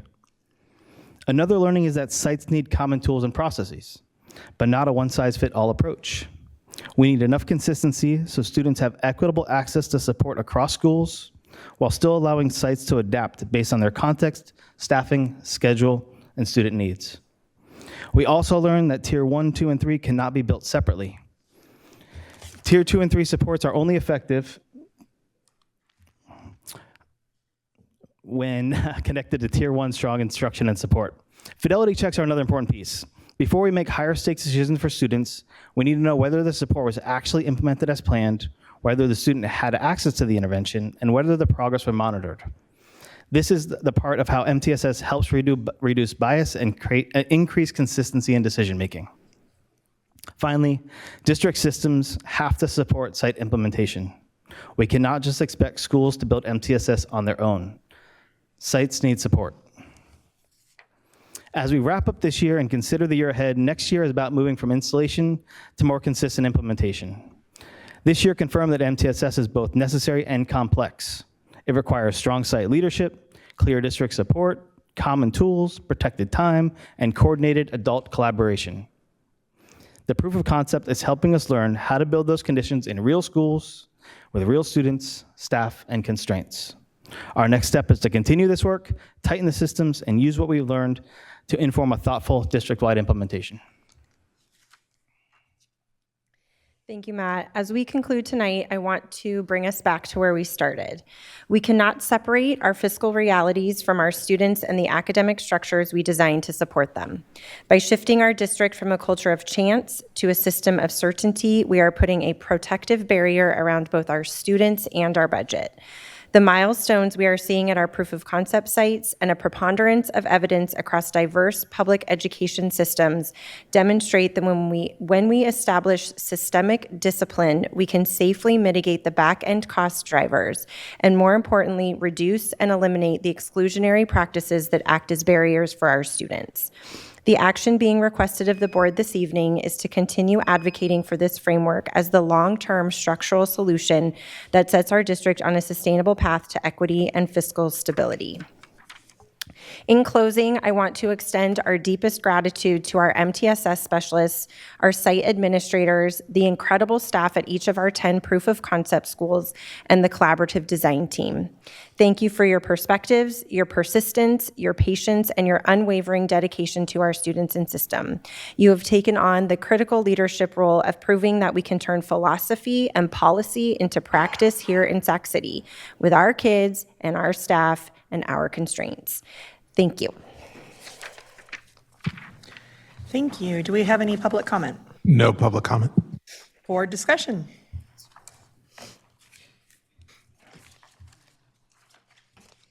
Member Ibarra.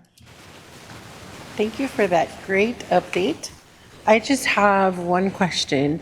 When you all are gathering the data you need to show the outcomes for the progresses that are being made with our new multi-tiered systems of support structure in the schools, I just want to ask if you all are working with the IT department to ensure that you have the right tools necessary within Infinite Campus and any other reporting, whether it's SACE or wherever it's at, right? That you all are able to incorporate the necessary tabs or whatever you call them so that we can have some robust data and it not take so long for us to access it.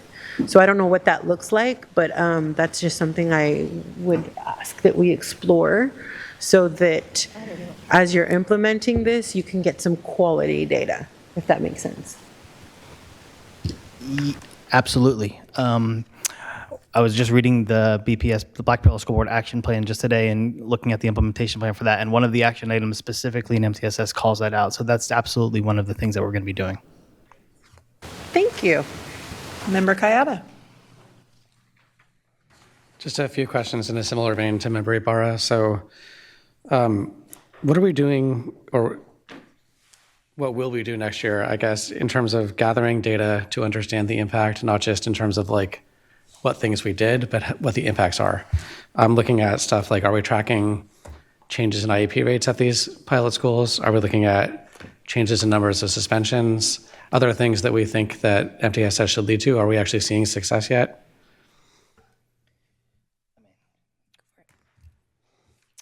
There's lots of different indicating data that we need to be looking at, both academic, social emotional, referrals, LRE, least restrictive environment data. So there's a list of data points that we have collected or are going to be collecting.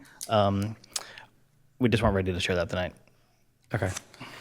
I think for also IEPs, just, can I just add a quick little piece to that, which is that we don't have end of year data yet. So part of what we'll do as we collect end of year data is to do a comparison. And as Matt said, as part of the BPSB action plan, the implementation piece, the focus going into next year is on data governance and how we are collecting consistent data across all of our school sites so that we can do comparisons about what this looks like at a proof of concept site versus what it looks like at a standard site. So it's Okay. we very much need to be looking at all of those student outcome data points. Absolutely. Yeah, and I think just in terms of IEPs, do we have any coordination between the MTSS, I don't know what their title is, but the people doing the MTSS work at the sites and special education teams, or coordination among them with the special education team at the district? I mean, how are we relating those two things? Because that's obviously not all MTS is supposed to do, but it's one of the big things we're focused on. Yeah, so one of the things that we really focused on in reorganizing the academic office this year is building in that we have the general ed side, we have the special education side, and the bridge between that is the executive director and team around strategy, data, and continuous improvement to bridge that space in between and really focus on what does MTSS look like as we build alignment across gen ed and special education. I will also say that one of our focus areas going into next year, and Matt mentioned it, that one of our sites, the data piece that we've been able to collect at this point is at John Cabrillo, where the number of initial special education referrals reduced by half this year. And so one of the things that we would like to be doing going into the 26-27 school year is working directly with the special education teams at our proof of concept sites to implement change ideas and monitor how those impact what's happening with special education. Are we able to move students into less restrictive environments? Are we able to reduce initial referrals? What does the SST process look like? What do our behavior referrals look like? So what does that look like when our teams are working together? By having special education, general ed, and our student support and health services teams all under one department and one umbrella, the intention is to really ensure that all of those folks are working together to provide all of the consistent supports for students as early as possible. Okay, and then I just want to add one more thing to that too. The way that we've developed teaming structures at these sites include MTSS specialists, support staff, special education, all sitting on the leadership tier 2 and tier 3 teams together. So I think you highlight a really important challenge moving forward, or opportunity, I would say, is that we need some more consistent role clarity around what those positions are so that they're making collaborative decisions. And like I said, at one of our miles, like one of the things that we need to do is have some clarity of role and responsibility. Okay, yeah, I agree with that.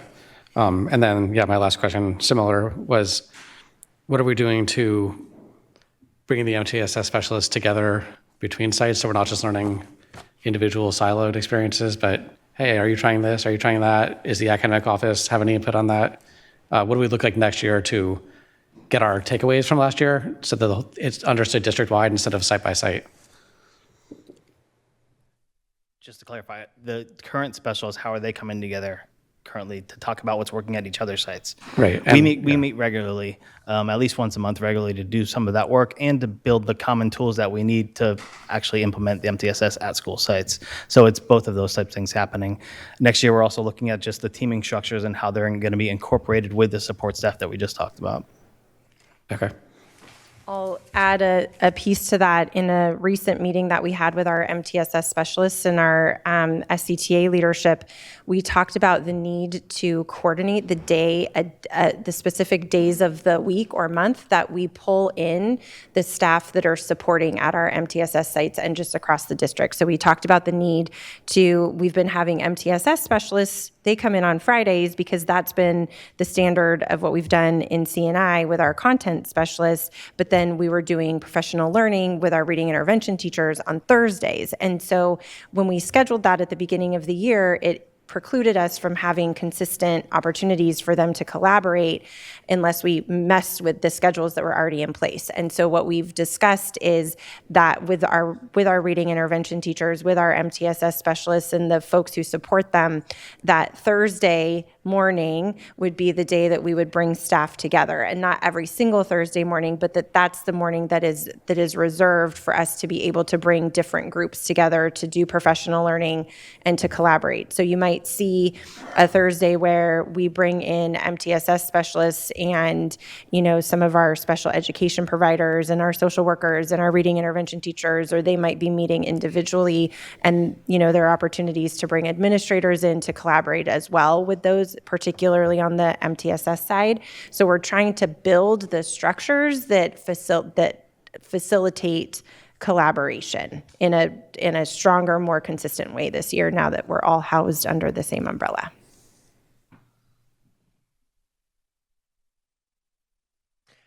Member Singh. All right, thank you. So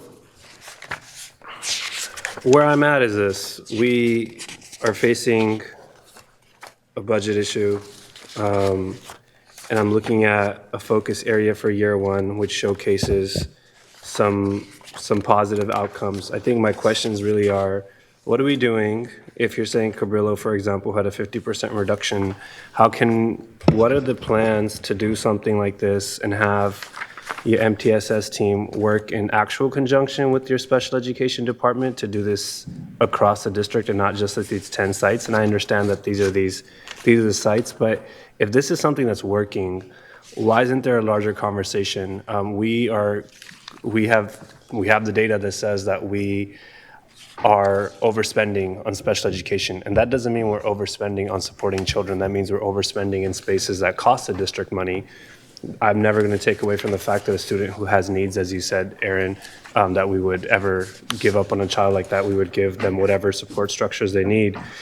But if this is working, how are we going to implement this? I mean, I'm not fully thrilled about the idea that there's an executive director who's going to bring both people together. There has to be actual collaboration and conversation across those departments with the people who are implementing this at the site level, who are implementing this at the district level. I just don't get excited about one person saying we're going to pull two departments together and figure this out. I actually think the only way to fix our special education department woes are if these programs that you're saying are working are actually implemented in conjunction. Otherwise, we're going to be looking at the same mess. And not to be the Debbie Downer of the space, but this is year one highlights. We need to have a year two highlights. To see a year two highlights, we have to get through year two, right? So how are we going to implement this? What plans are you going to come up with over the summer to ensure that MTSS actually works in conjunction with special education to bring down said costs, right? Because intervention is where it's at. Intervention is where it's at for anything, right? You look at any situation, if you just throw money on it, it's not going to fix it. But if you can catch the issue early, you can possibly save a student from having to go on an IEP. And I want to be clear, the issue with even going on an IEP is that folks seem to think that's a fix to their students' situation. Sometimes it may be. I'm not talking about every individual student.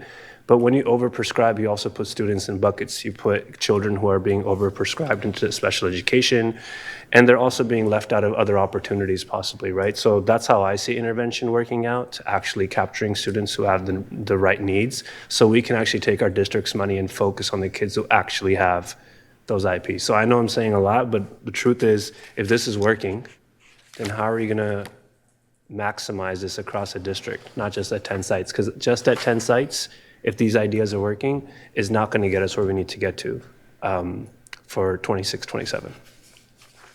Okay, so I agree with you on that. One of the things we need to keep in mind is the investment that we've made into these 10 proof of concept sites, that there is additional staffing, right? There's MTSS specialists, there's lower ratios for social workers, psychologists, nurses, et cetera. So we have some, in terms of scaling this across the district, that's something that we definitely have to keep in mind, right? And there's also needs around compensating staff for participating in the teaming structures, tier 1, tier 2, tier 3, and professional learning. And so that's something that we all need to be thinking about as we make decisions about the future and our budget, is what are we going to be prioritizing? In terms of what are we doing? Why is there not a larger collaboration between special ed and general ed in order to, scale this even before we can do proof of concept? I will share that those things are happening. And an example that I can just share really quickly is that we worked with our reading intervention teams this year, our program specialists, our RSP teachers, our school psychologists, and we trained our special education providers on the reading intervention strategies that are happening at every single elementary school. And the intention behind that was that part of the eligibility determination in special education is response to intervention.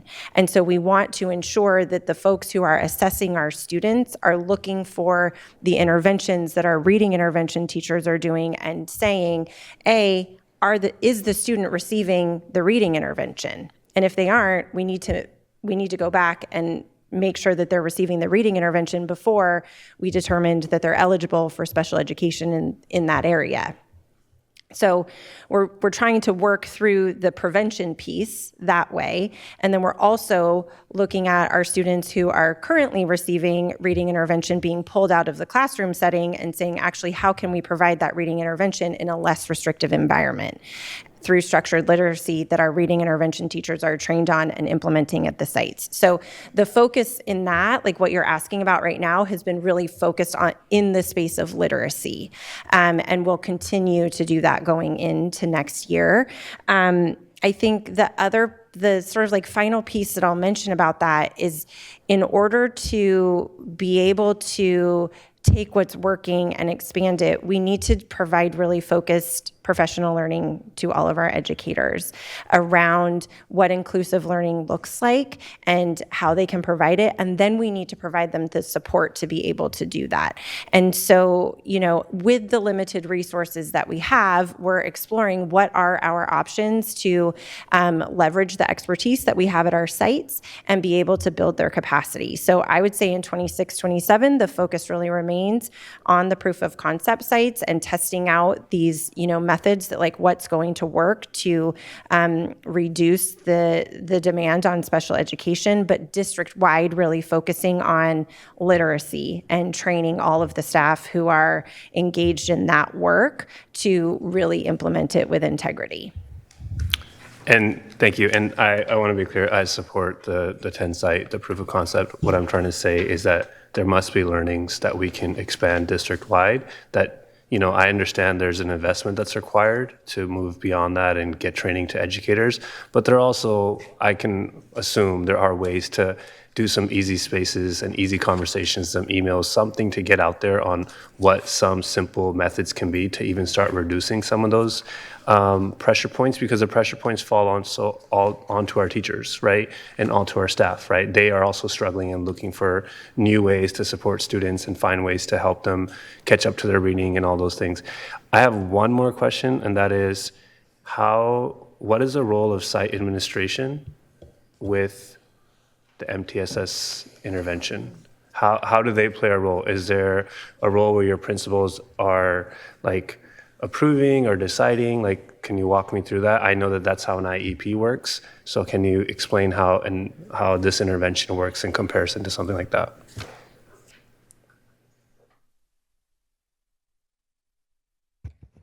Well, I would say the intervention generally decided by the targeted skill that we're trying to support a student with. So one of the things that our sites are working on doing is developing intervention menus with common interventions that we can systemize and train staff on so that it's not dependent on an individual understanding what to do next, but it's kind of a documented student receives a certain type of score on an assessment. They get this targeted intervention that matches that skill for a specific amount of time with a specific person, and we track that. And we see if it's working or not. And that's what that progress monitoring is all about. So principals are involved because they're on the teams. They're part of the leadership team and the tier 2 and tier 3 teams. But one of the huge successes this year is that those teams are existing and there's collaborative decisions being made right now, instead of it being dependent on a principal or one specific support staff that knows something to provide that intervention. Thank you. Member Benjamin. Thank you for this report. And I know it's hard work. in what you're doing, planning the process. I've been able to work inside of these spaces from everything from an IEP paraprofessional to a reading interventionist, right, to a teacher's aide. So I kind of know how this looks. But I think where I kind of get lost is the front end of this, right? Because I understand that until you can identify what it is a student needs, you can't have an intervention. And so I worry about the front end piece. And so my question is what is specifically built into MTSS that helps identify student needs for targeted interventions?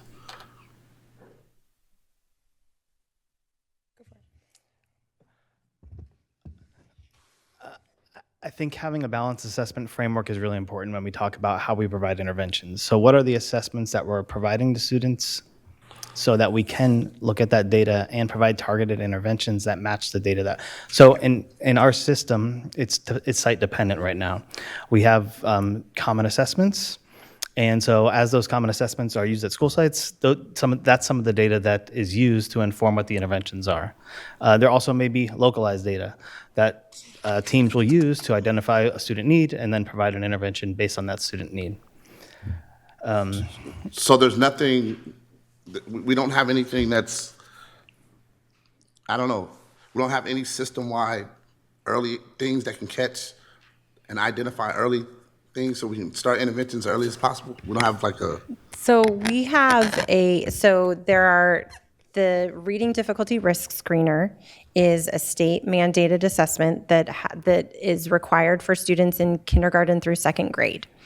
The rest of the assessments that we offer are not mandated. I mean, standardized testing that occurs annually is mandated, but that's not the type of assessment that we use to identify student need and then to progress monitor.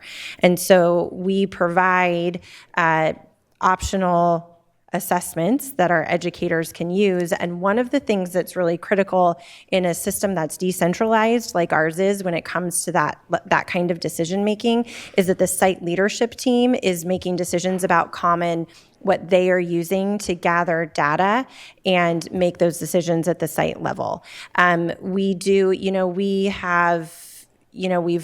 We've provided information in the past. I'm trying to think, I don't think we've done any recently this year about the common assessments that we do across the district, and we'd be happy to bring that information back and share it with you. We're seeing an increase in participation rates every single year with those assessments. I believe the last round of them was at about 65% in elementary ELA and math. Higher, Makila, what was it? What is it? Almost 70% of our students are using those assessments. There's also assessments that teachers use, right? Like in their what Matt referred to as local assessments. So, and finally, I will just share that part of the structured literacy work that we're doing with our reading intervention teachers, we rolled out SIPS a couple of years ago, and SIPS has regular progress monitoring assessments in it that teachers use to make those quick decisions. But, we are, from a district-wide perspective, we do not have a single cohesive thing that we're currently using. Thank you. Yeah.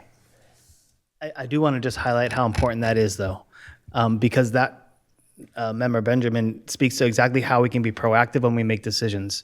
If we have a screener, an assessment early on, we can already have rules created. So when a student receives a specific score on one of our screeners, they're automatically enrolled into a targeted intervention, which we don't have to wait for a referral process to happen.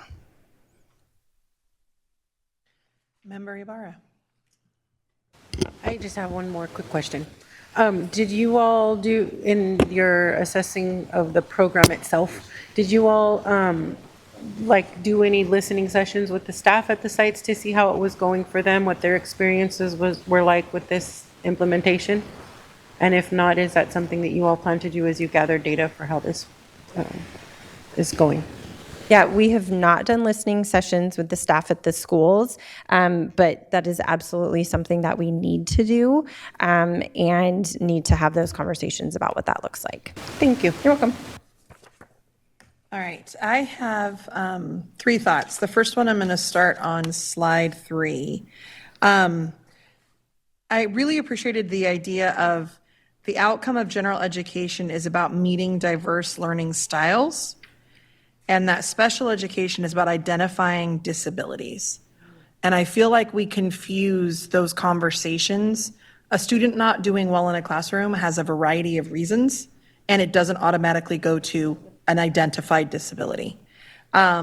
Because diverse learning styles, in addition to just different passions and experiences and skill sets and what students come with, et cetera. So I just wanted to point that out, that part of MTSS is acknowledging that we've been trying to address student needs too much with one tool, special education, and that's what has to shift. So I just appreciated that. I thought that was great clarification. All right, going back to slide, I want to say 9. Yes. As you were talking, this is when my teacher ears started just kind of popping up. I'm hearing a lot of extra work on folks, and I appreciate that there is an emphasis on you need to have protected time for the adults to meet and analyze data, time for specific intervention and extension, making sure that we're meeting the needs not only of the students that are not getting it, but the students that got it. What else are they doing? But I just began to get that feeling of like asking folks to just keep doing more and more. So the thought I had is what's getting taken off plates so that this work can be prioritized. On slide 9 specifically, though, it mentioned that you completed an implementation self-assessment and priority setting. I was wondering what that process looked like. Did you get the entire staff involved? Was it happening at staff meetings? Was this an extra thing? What was the process to set these priorities and to self-assess? That took place with site leadership teams, and the assessment tool we used was called the Fidelity Integrity Assessment. It's the FIA for short. It's based on the California MTSS framework. We can share copies with that, but it's basically it's got a lot of items, and it's a lot of items and domains around MTSS implementation. So it's an implementation rubric. We used it and framed it in implementation science of starting with exploring installation early and full implementation instead of like scoring it with numbers, although they did do a number scoring because we're trying to quantitate it. And so site leadership teams looked at each item. They went through a process where they provided input about where they thought they scored on that item, and then they came to a consensus for each item, and that's how it was scored. So we have scores for each site, and we can share that too. And that was focused in the site leadership teams? That was done with those site generally leadership on teams. the site leadership teams?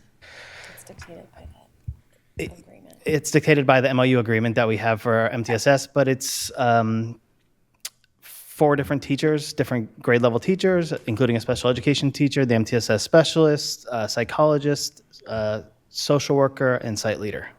Okay. And quickly, the reading intervention teacher, but the idea being that the staff elects their own members to participate so that they feel represented to the extent possible. Yeah. And one of the things that the intent is to share those results with the whole staff about where they are, what they achieved this year, and where their focus is next year based on these results. Okay.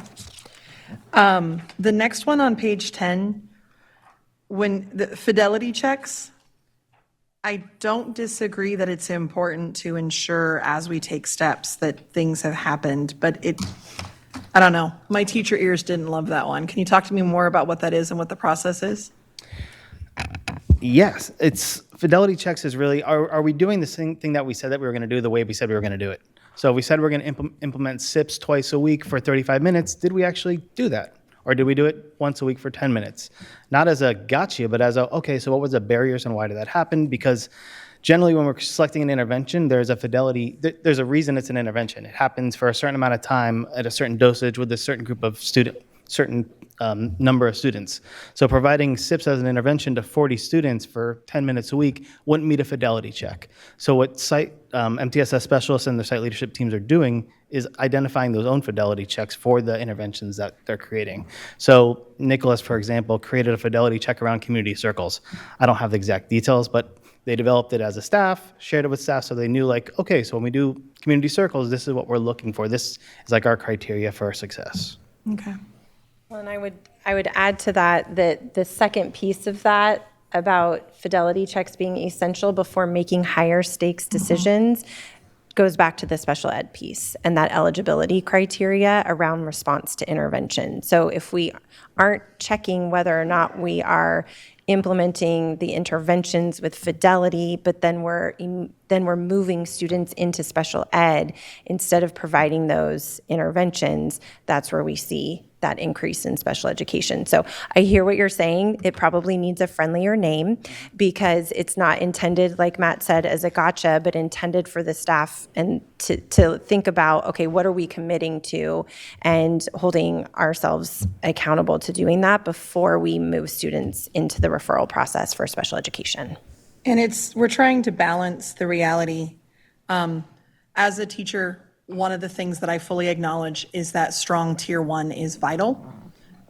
I also know I have felt that the pressure on me to keep providing more and more and more and more feels like, okay, but when does tier 2 kick in?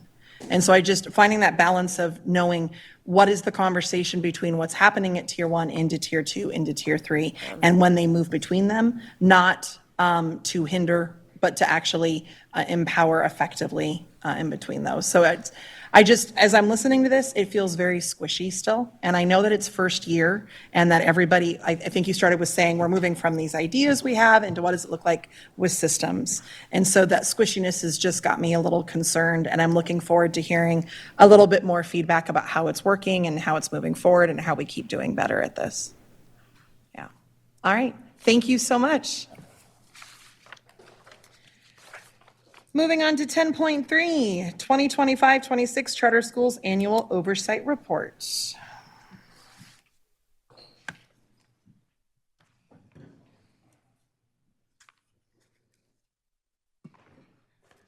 Okay.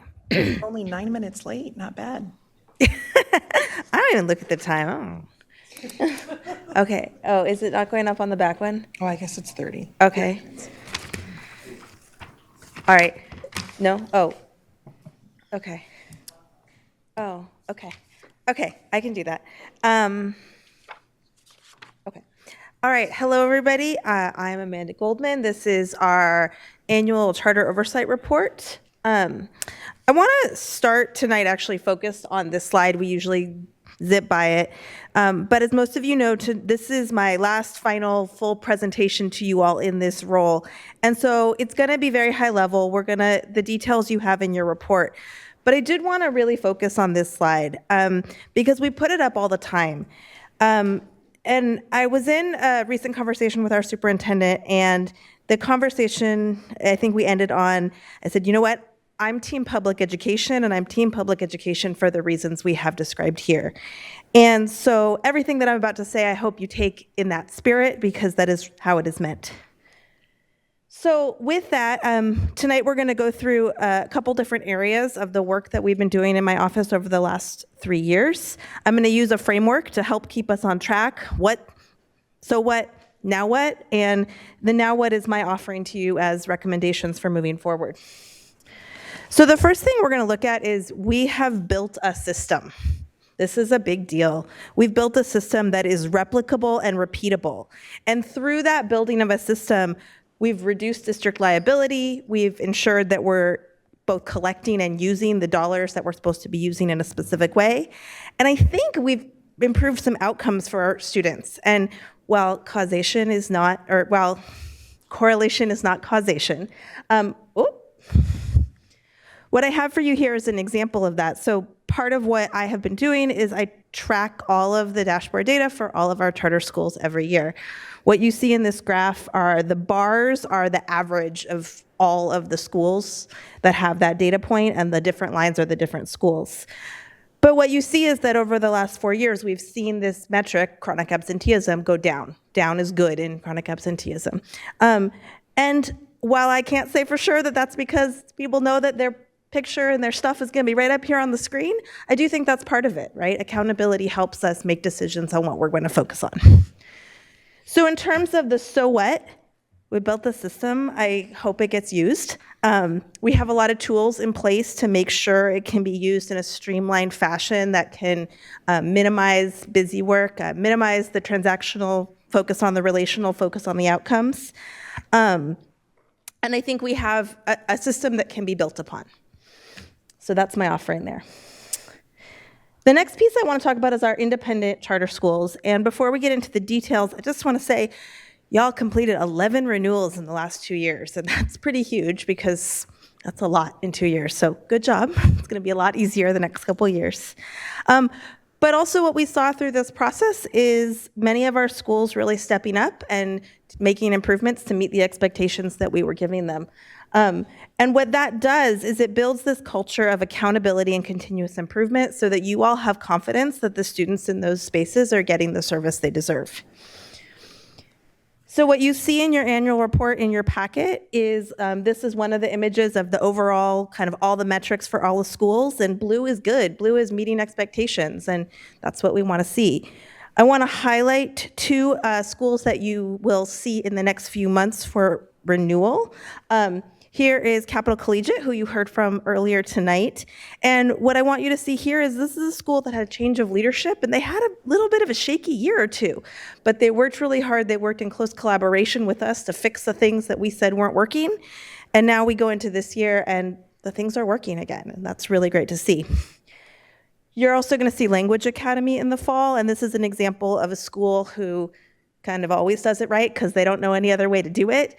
But what's beautiful here is that others can learn from what they're doing, and that's really special. So what? So what that means is that when we go into renewals in 26, 27, they can be as streamlined and procedural and not at all contentious as you all want them to be, which is great because I don't think we need more contentious and more headaches in this space. So we're set up for success in that respect. Of course, we have some friends who are maybe not where we'd like them to be. That is always going to be the case. So 3 of our schools are 2 St. Hope schools and also Solarius College Prep, otherwise known as Sac Prep. Not quite where we'd like to see them, not where I'd like to see them, not where I think most of you would like to see them. But we are making progress. This year, our work with St. Hope Public Schools, we asked a lot of inputs from them, and they gave us those things. They gave us policies, they gave us documentation.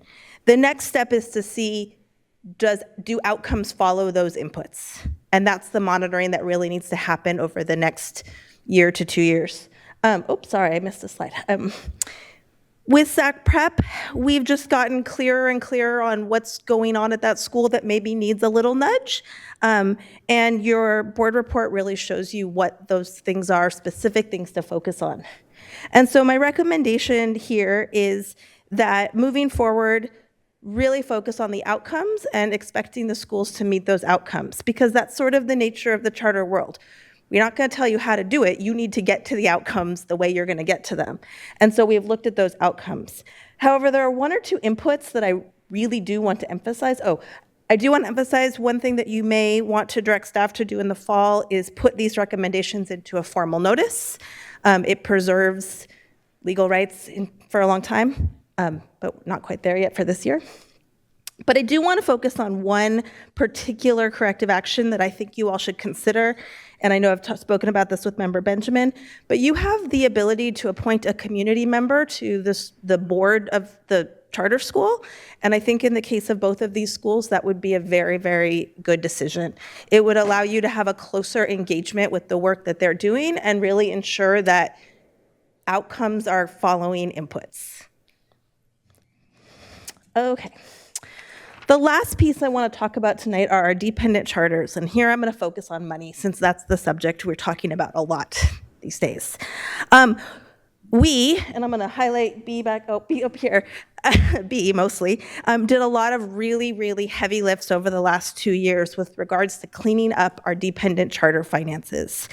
And as a result of that, I think we definitely have increased budget literacy, but we also have increased accuracy in our budgets. Accuracy is not always pretty. As a result of some of what we're seeing and some of the challenges we're seeing with that accuracy, we had to make a really hard decision about the closure of George Washington Carver at the end of this year.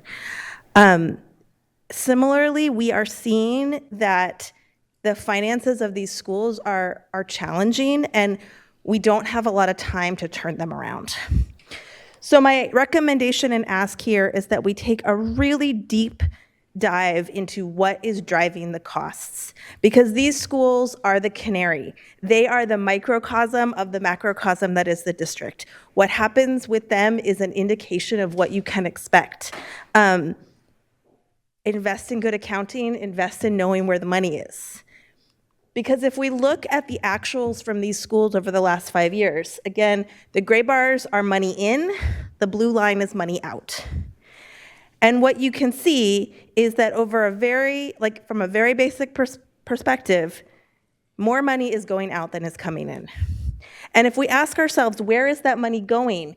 This is not a place where we can say it's going to a lot of extra stuff. There is very little, if any, extra stuff on these campuses. What you're seeing is teachers, a handful of office staff, and a principal. That's pretty much all you're seeing. All the blue in that pie graph, those are all people costs, salaries and benefits. The orange and the yellow, that's money that comes back to you here in the district. The only part that's really going out into the world is that tiny little green piece that's like books and pencils and stuff like that. So when we look at this, hopefully what you see is reducing expenses has to look at the big buckets. And that looks like hard conversations about healthcare costs, about retirement costs. And not that we want to have those conversations, but they are real. And this small microcosm can show that. So last thing I want to leave you with is some questions for consideration about this system. But honestly, I really only care about the last point here. What you see before you in this annual report is just the top of an iceberg. But underneath the water is a system of beliefs, a system based on how we want to do business, and it's a system, and this is really clear. This is really important, because hopefully you know that every time I've been up here, it's not really about charter schools. It's about building systems that are about being on team public education. And so I hope in this next phase of what's going on in this space, my deep offering is that we figure out how to give the leaders in the space the opportunity to build systems that are going to move us forward. And with that, thank you.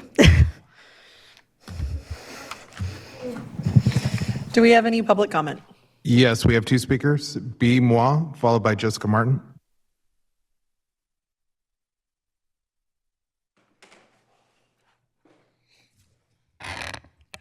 Good evening, Board and Superintendent McCarn. I would like to take a moment to recognize Amanda Goldman for her dedication and service to the district. Through her transparency, kindness, and compassion, she has helped strengthen the relationship between charter schools and the district, demonstrating that collaboration, trust, and understanding can move us forward together. On a personal note, Amanda has been an incredible source of encouragement, support, and guidance. She has opened doors to opportunities I never thought possible and has inspired me to continue growing as a professional and a leader. Because of her belief in others, I am standing here today, speaking and striving to be better. Amanda embodies the very best of education and leadership. Having served as a teacher, principal, and now an administrator, she continues to demonstrate that leadership is not about a title. It is about empowering others, building relationships, and helping people reach their potential. At every level, she has led with compassion, authenticity, and a genuine commitment to supporting students, staff, and the community. Thank you, Amanda, for the lasting impact you have made on our students, our schools, and all of us who have had the privilege of learning from and working with you. Next, I will like to share a comment from Nancy Wellhouse, submitted in writing. Dear Amanda, I'm sorry I can't be here tonight. This past year and a half working under you has been one of the happiest times I've been since working in this district. This is all because of your leadership style, a style many employees wish they have had the chance to experience.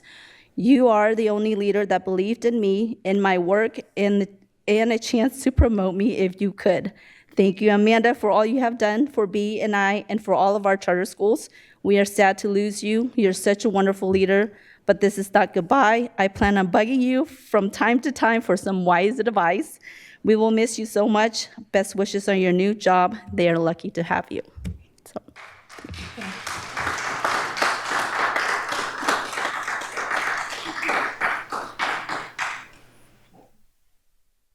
Hello, everybody. Good evening. So as the principal of Sac New Tech Early College High School, I want to thank Dr. Amanda Goldman for her leadership and for the thoughtful work reflected in this report she gave. One thing that has always stood out to me about Amanda's approach is that she helped move charter oversight from a compliance exercise to a continuous improvement process. We learned a lot from her. The work wasn't simply about checking boxes. It was about asking whether schools were improving outcomes for students, strengthening governance, and building long-term sustainability. The slide that resonated with me the most tonight was the reminder to remember the canary in the coal mine. Over the last several years, our dependent charter schools have often served as an early warning system of the larger district. The challenges we faced around enrollment, fiscal sustainability, staffing, and balancing revenues with expenditures were not unique to charters. They were early indicators of challenges the entire system would eventually, and now, need to confront. What I appreciate about this report is that it asks a bigger question. What can SCUSD learn from this work? The answer, I believe, is that strong systems improve when they create clear expectations, monitor progress honestly, identify concerns early, and respond before small problems become large ones. And finally, because this is Amanda's last day with us, I want to personally thank her. Sorry. Not supposed to look at you. Amanda has been a thought partner, an advocate for students, and a leader who has never been afraid to ask hard questions in service of improvement. Her work has strengthened our charter schools, reduced risk for the district, and helped create a culture of accountability that benefits all of us. Amanda, thank you for your partnership, your integrity, and your commitment to students. Your impact will continue long after today, and you will be deeply missed. Thank you. Thank you.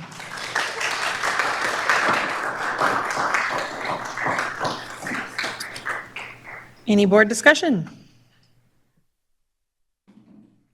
Member Benjamin. Yeah, so I kind of found out about this a couple of weeks ago or whatever. So I had a chance to kind of go in the office, talk to you one-on-one, and you and I were part of a charter renewal process, right? And I was pretty passionate about things and kind of trying to navigate. And you helped me out. Your depth of knowledge is incredible in terms of, what you know about, a charter public school relationship. And as you mentioned, you are, you understand what the public space looks like, but you understand that, the necessity of charters. And, what I'll always take away is, we'll have to use the system we built and the outcome-based monitoring. That's what you taught me. It's like, if you have to do some corrections, it needs to be outcome-based. And we just need to do what's best for our students. And so, no, you're moving on to some other things, but I want to just say thank you for all your hard work and how you put together this system that we will be able to use, because it is very substantial and it serves our needs. So I just want to say thank you.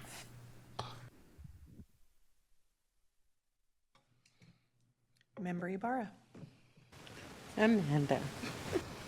I'm gonna make this short because I'm a crier. But I remember meeting you when I was organizing before and being in this role. And if it had not been for you, I would have not understood at all how our charter schools operate, whether they're independent or dependent. And because of that knowledge, I've been able to advocate for the schools that I serve that are both dependent and independent, although I don't really need to advocate. They do their job on their own. I just want to thank you for that. What you have brought to the district interrupted systems, as we heard from the comments this evening. And they're right, it does show us what we need to look at and be mindful of on the larger scale of the system that we are in. So because of your leadership, I think that it is what is kind of pioneering the systemic disruption that we are creating as we navigate these challenging conversations. And I just cannot let you go this evening without giving you both gratitude and appreciation for that. So thank you for that work. I also want to say thank you for helping the community. And I think that that's key. Your impact has made, I mean, these folks learned so much from you as well. And that is something that I think is even more honorable in the work itself, the impact that you make on students and families. So thank you for your work. Member Singh. I thought we were just supposed to talk about the presentation. Let's talk about the presentation because I'm I'm yeah, playing with please you. do. Please talk about the presentation. I think, no, I just actually want to appreciate you for the presentation. And I think some of the stuff that you've have helped build has been actually really helpful because we've had honest conversations and real conversations. And we've made tough decisions this year, as you noted. But those decisions were easier because you had done the work to get us there. It's not easy to have conversations about renewals and saying no to a school, knowing how much it impacts folks, but knowing that some things just need to be done. So I do want to thank you because I think that I have a better understanding of how this oversight system works. And I agree with you. We probably need some work on some of these things. So whoever is going to come into this space, I just want to make sure that they understand that this is the work that you've built and that we need to continue working on it because that outcomes-based monitoring that you started showcasing is actually the only thing that I can actually remember from the presentations because it's important to be like, here's where we're at, here's what folks need to do. And it actually gives us the platform to be able to say, hey, you had said that you were going to get X, Y, and Z done and you haven't. Right? It actually gives a visible cue to steps were supposed to be taken and they did or did not happen. So I want to thank you for those excellent presentations and you'll be missed. But yes, I don't have all these other, yes, I know. I appreciate you about the presentation. Member Navarro. Yeah, so focusing on the presentation because I didn't know you were leaving us. It's okay. It's not supposed to be about me. It's supposed to be about the work. Great presentation, and I'll just focus on the part that I think we kind of talked about amongst ourselves about the dependent charters, and I know I had a conversation briefly with Principal Martin about the challenges of dependent charters, and we kind of asked a little bit, but I don't know what the answer is, and we definitely do need to do something about it. So I was hoping that you'd be here to help us with this, but what advice can you give us in that direction? So I think, thank you for that question, because I think there are some things that I think what I will also say is the leaders of those schools, I think they know the things now. And so it's about you all, the big you all, like making sure they have the space to act. So if we look at the money side, revenues and expenditures, really the only ways, there's two ways to increase revenues: more kids, more grants. So they know they have to go look for grants. We need to make it easier for kids to land in school. And that, I think, applies to our dependent charters, but I think it applies to our whole system. We need to make it easier for families to get their kid into the school, into whatever school, into school, period. And I know that's work that's happening right now with April and Mary, and I know people are working on that, but I would say that if we can streamline that process for all of our schools, you're already going to see an increase in revenue. When we look at expenses, whatever, I'm gonna say it, like it's not just the salaries that are very generous here, our benefits are incredibly generous. And I wonder what a very small shift in that generosity could free up in terms of budget. Because as you saw in this picture, when we're talking about these schools, all that blue is people. There's not really anywhere else to cut, and we can't cut any more individuals because there are literally a skeleton crew at those sites. So we need to look at how we make it more affordable to employ great people. And that's really hard, and I get it, but even like a 5% shift in that would be huge, huge. And then I think the work for the principals in these spaces is the way folks need to know what they're signing up for, and they need to come for a reason. And when they get there, they need to get that thing that they were promised. And so that's about instructional coherence. That's about having a vision. And our principals know how to do that, and we just need to get out of their way and let them do it. And then the other question is a little more on some of the schools that we wish could have some improvement. So St. Hope and Sac Prep. So I love the idea about appointing someone to serve in the board. I was under the impression that we would be going in that direction with St. Hope, and I know Member Benjamin is kind of a liaison. So, I mean, what kind of action do we need to take for that to happen? I'm not volunteering you. I'm just saying, like, we need 2 volunteers. I don't think it has to be particularly fancy. I think the same way that you name community or appoint community members to like PAC or advisory committee, you can appoint folks in the same way. My encouragement would be is look for community members. Like, you don't really want the person in my seat to do that, right? There needs to be a little bit of space. And I think that that's the work, and then the technical, okay, there's like a resolution or something. That's not the hard part. The hard part is saying who's the person that's the right fit. And I know Member Benjamin and I have talked about a couple of folks for St. Hope, and I think that would be your next step on both accounts. Thank you, and wish you well in your future job career. Thanks. Member Benjamin? No. Okay. As always, your presentation was right on time, very clear and concise, with a lot of data. And I just thank you that has been the continual, consistent, as we've gone through our 11 renewals.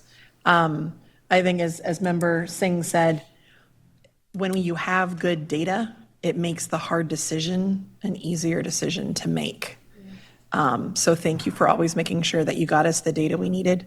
I also very much appreciate how clearly you would outline options that we had and then say, here's my recommendation, here are the risks, here are the ideas. But ultimately, I might be the expert. It is the board's job to decide. And you just really made that clear in all of your presentations. And I appreciate that as well. So good luck to you. And I know we'll still see Y'all might be around. seeing me just in a different hat. You'll also be seeing me in 10 minutes for the next presentation. All right, moving on to 10.4, approved contracts report. Does anybody have any contracts they want to pull and ask any questions about? Member Kayada.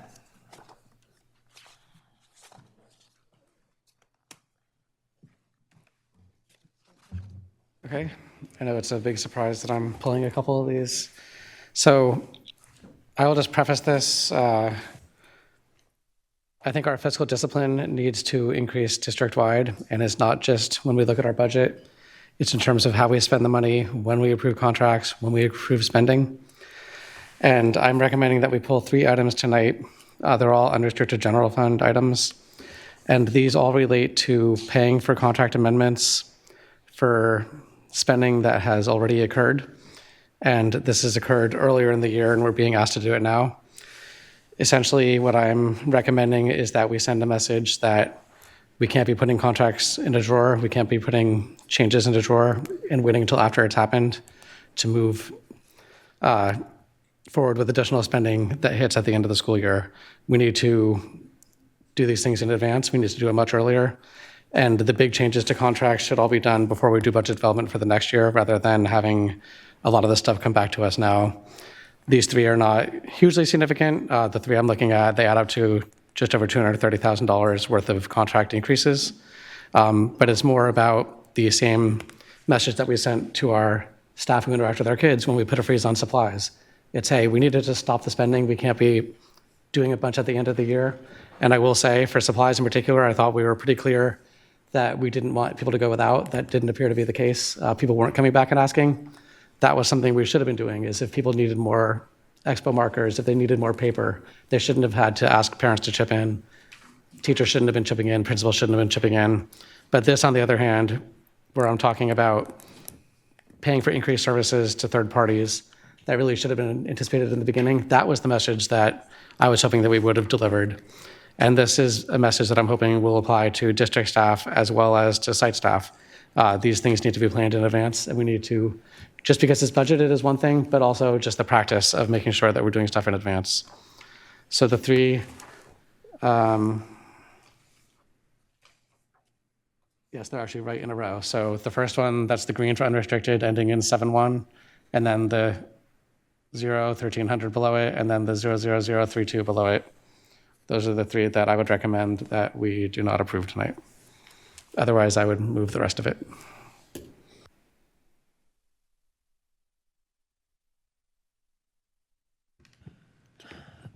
Yes, do we have a second? I'll second. Do we have any other questions or conversation? What is the impact of not approving these at this time? So for the first one, as it relates to not approving the transferring a service to another entity, it means that yes, if we have the work in the transfer that has been done, this was within the department's budget. However, what we're talking about is the issue of the change in the contract costs. So with that being said, that would impact the district's data system and our ability to access it without paying for this additional transfer and service.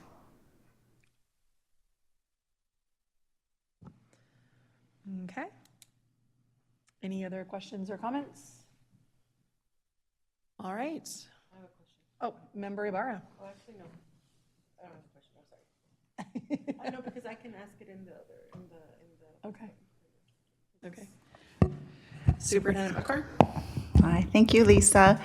So Lisa just gave an explanation for the first one, but I think it might be good to hear explanations for all three, and I would invite any other cabinet member that is here that could offer additional explanations for those to share, that might be helpful.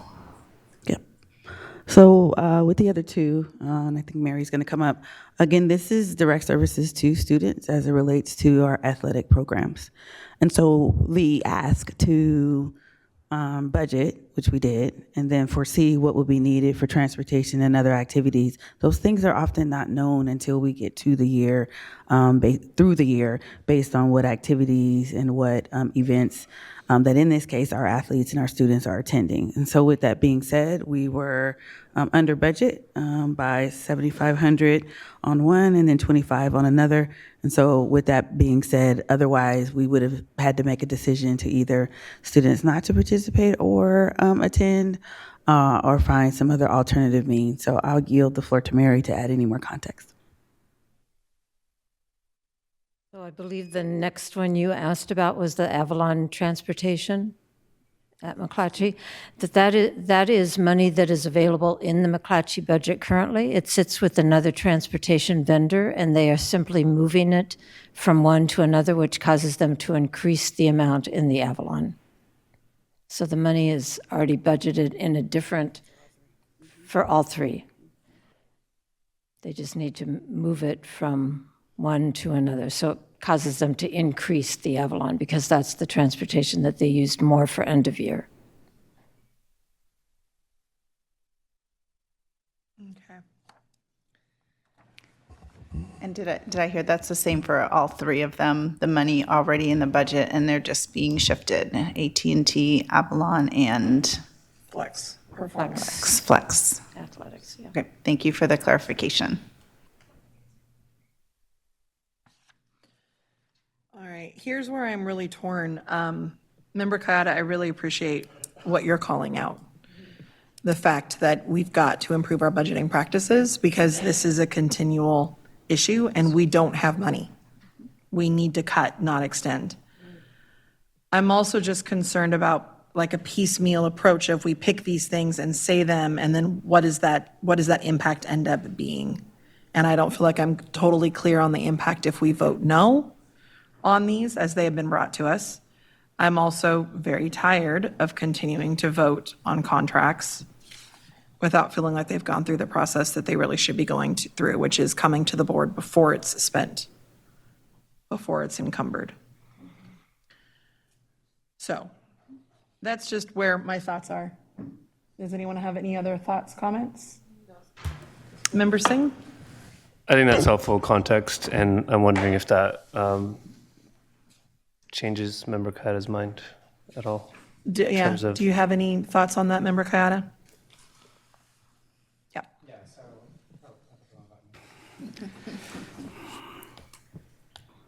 I want to be careful that we not interfere with services that students need. So I'm looking at the practice of incurring an increased cost with a vendor and then coming to the board later to get it fixed.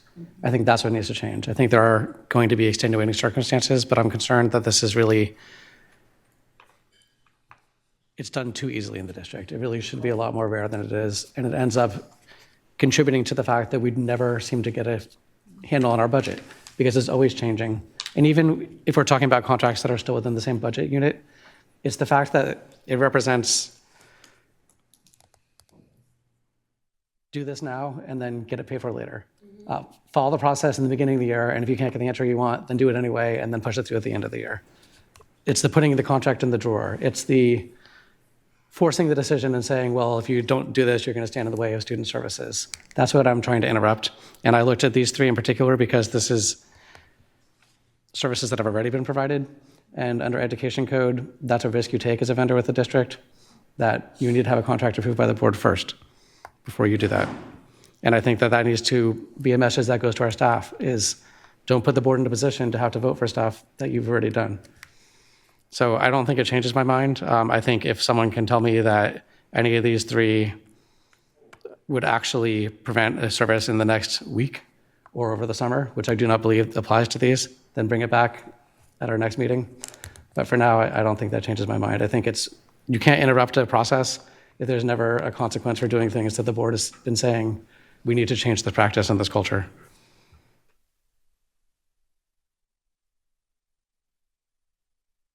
Member Benjamin? No? Okay. All right. I believe with that, we have a motion to approve all except those three.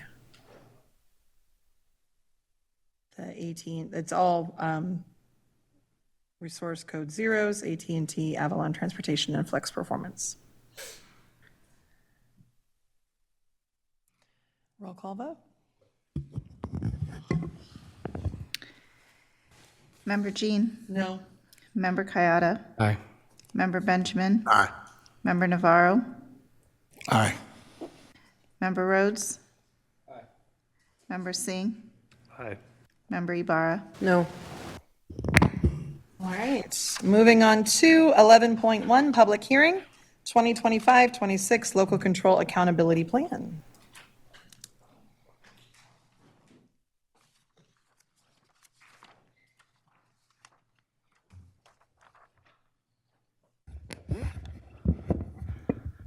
Good evening, Board President Jean, members of the board, and Superintendent McCarn. Tonight, I am here to facilitate the public hearing of the 2026-27 Local Control and Accountability Plan, frequently referred to as the LCAP.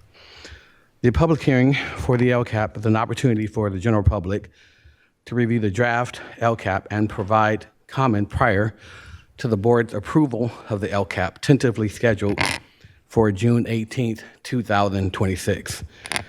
Please note that we are in continuous communication with the Sacramento County Office of Education regarding any technical edits that may still be needed.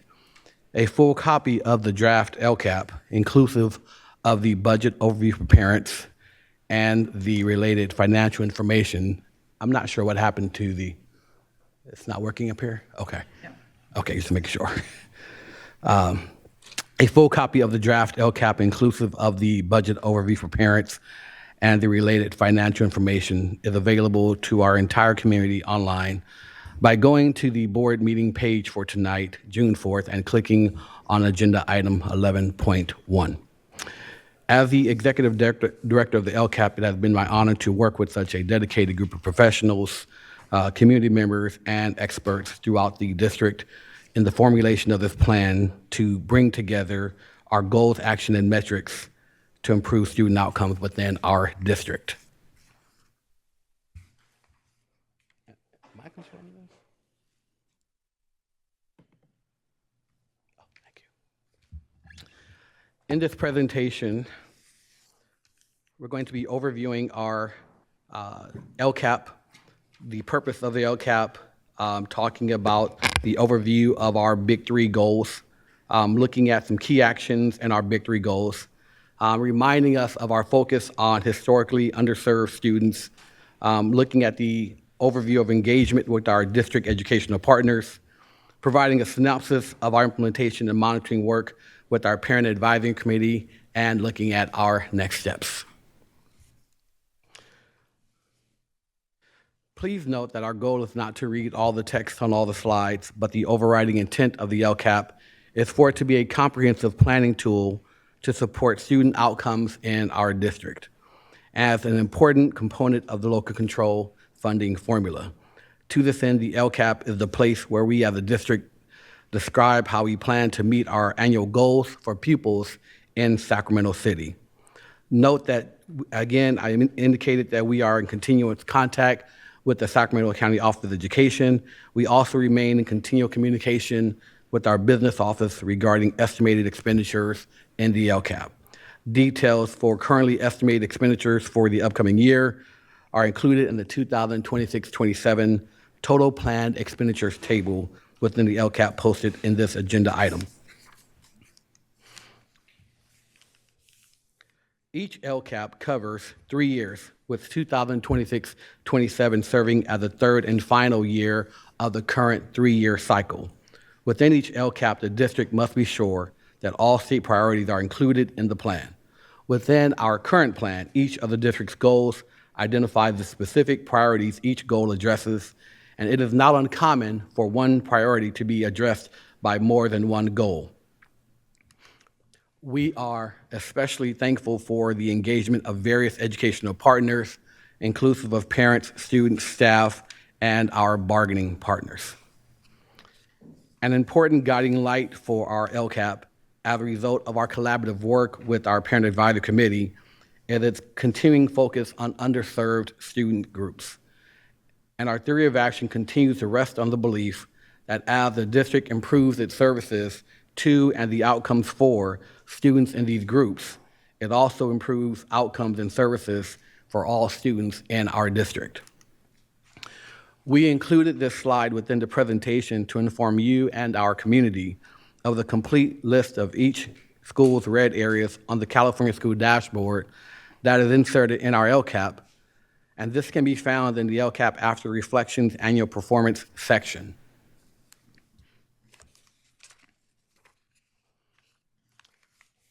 Within our LCAP, there are three big district goals that are around graduation outcomes and goal number 1, academic outcomes and goal number 2, and welcoming and safety outcomes in goal number 3. Also, there are 18 site-specific equity multiplier goals in goals 4 through 21 for schools that received additional one-time supplemental allotments based on the receiving school's student mobility having a rate of greater than 25% and socioeconomic status having a rate of greater than 70%. As we began to look at our big 3 goals in our LCAP, I wanted to highlight some of the key actions in goal number 1. which is concerned with improving graduation outcomes. We see that improving CTE pathways and programs, providing dedicated counseling services, offering students supplemental college and career supports, and implementing credit recovery programs that allow students to catch up on credits to ensure that they graduate on time, all serve as key levers of improving graduation outcomes in our district. During the 2025-26 school year, which is the second year of the current year 3-year cycle, the district noted several increases, including seeing increases in the percentage of high school students on track to graduate and in the percentage of high school students on track to meet A through G requirements. As we highlight some of the key actions in goal number 2 of our LCAP, which is concerned with improving academic outcomes, we see that providing sufficient certificated and classified staffing to deliver core curriculum, providing reading intervention specialists at all elementary sites to improve early literacy, continuing in the establishment of a district-wide multi-tiered system of supports to provide tiered interventions, continuing the work of designing and implementing professional learning focused on literacy and numeracy, and faithfully implementing the English Learner Master Plan are key actions for improving academic outcomes throughout the district and for our most historically underserved students. And looking back on the 2025-26 school year that is coming to a close, we see that the district is moving the needle in a positive direction across many of our in the current year formative metrics, including demonstrating increases in the percentage of trimester 2 ELA and math grades where a 3 or 4 is earned for many of our historically underserved student groups.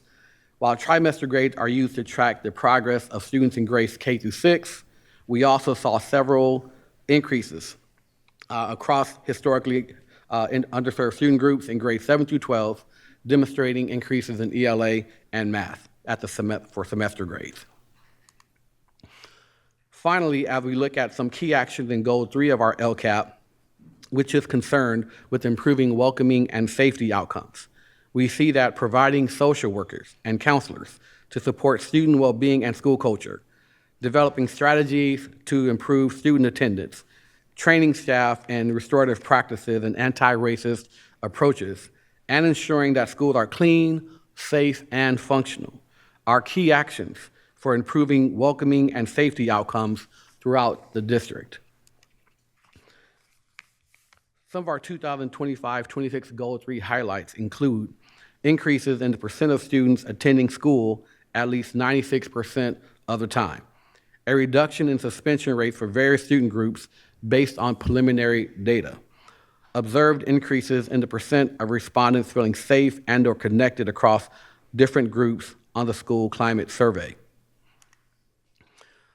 I am especially thankful for the engagement of our Parent Advisory Committee as we met from October through May to monitor the district year 2 implementation of the plan to inform our plan update for the 2026-27 school year. And I am especially grateful for the support of various subject matter experts in this effort, including curriculum and instruction, business services, multilingual education, college and career readiness, strategy and continuous improvement, foster youth, state and federal, and student support and health services. As far as our next steps, the district received written feedback from the Parent Advisory Committee just after this slide deck was posted online on May 29th. And we are coordinating with the superintendent and academic office to review the feedback and provide a written response in accordance with Ed Code Section 52062 and the district's new organizational and reporting structure. Once we receive the comments from our district English Learner Advisory Committee, we will follow a similar process for responding to them as well. As I mentioned at the beginning of this presentation, we continue to work with our business office to update key financial data, and we're also continue to work with the Sacramento County Office of Education to address any and all technical edits. Our goal is to bring a final draft of the LCAP to the board for your adoption on June 18th. It has been an honor and a privilege to help lead the district's accountability efforts, and now I am available for questions. Do we have any public comment? Yes, we have two. Arthur Aliman, followed by Terrence Gladney.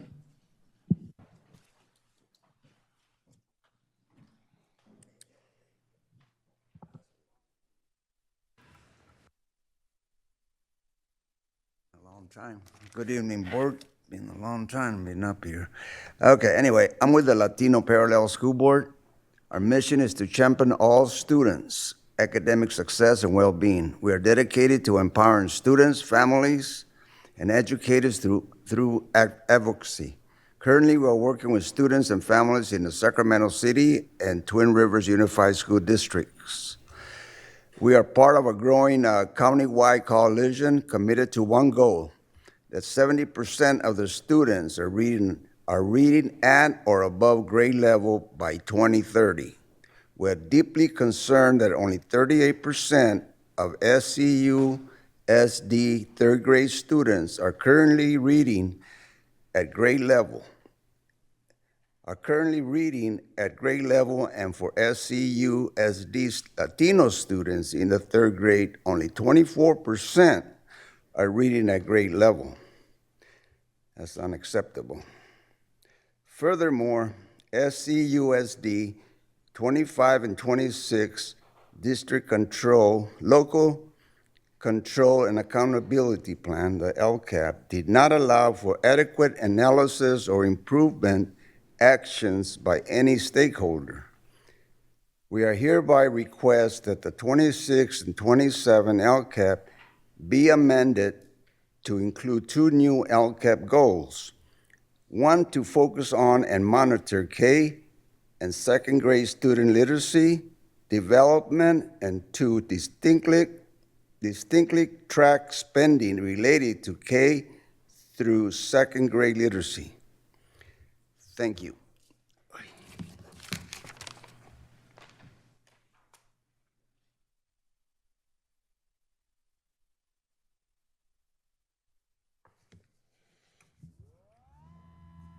I want to give that young man his flowers. Art is he's a soldier for our community.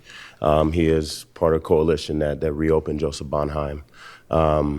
Regardless of how much time I have left to speak on what I want to speak on, we need to honor our elders and the people who have done the work on the soil of our campuses, regardless of what situation we're in. So Art, thank you. I honor you and I love you. We sit here again with another presentation where we're told that all the numbers and all the dollars are for people to go and research. That's not our job. This is a public hearing, so everything should be delivered publicly. We have other situations where things are acknowledged publicly and then people want to do things privately. If there's a public hearing, then it needs to be public and the data and everything else needs to be there.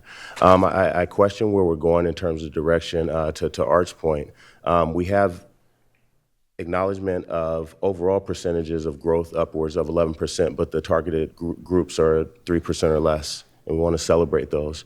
When I was in the space of the PAC, we asked for aggressive goals like what Art's group is asking for, where we said our goal should be that every group is at least at 80% proficiency in these very critical metrics.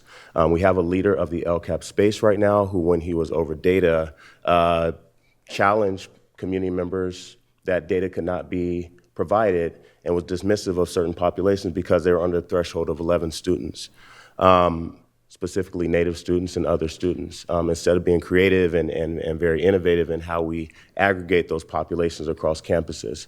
That's not the intent of LCFF. It's not the intent of LCAP. I hope that you guys' line of question meets the urgency that has existed for years and many months and many times that I've been here and others have been here. I question how we move the people responsible for providing the data under the umbrella of this space. I question how the integrity of the data will be maintained if the person who's going to supervise Wayne, who's our new data guy, is going to report to the LCAP. We don't have aggressive targets, and I would question, again, historically, we have not had clean data. To Jennifer's point earlier, sometimes we have not had any data. So I question the prudence of moving the space responsible for creating the data and monitoring. You guys talked earlier about continuous monitoring and everything else and clean data. Why would we move that under the space that's going to report our outcomes? But I think that that's the problem that happens when we have the people who have sort of contributed to the situation we're in trying to fix it themselves. It's just not a wise direction, and I hope that we collectively come up with something better for once. Thank you. Thank you. Board discussion. We have one more. Oh, one more comment.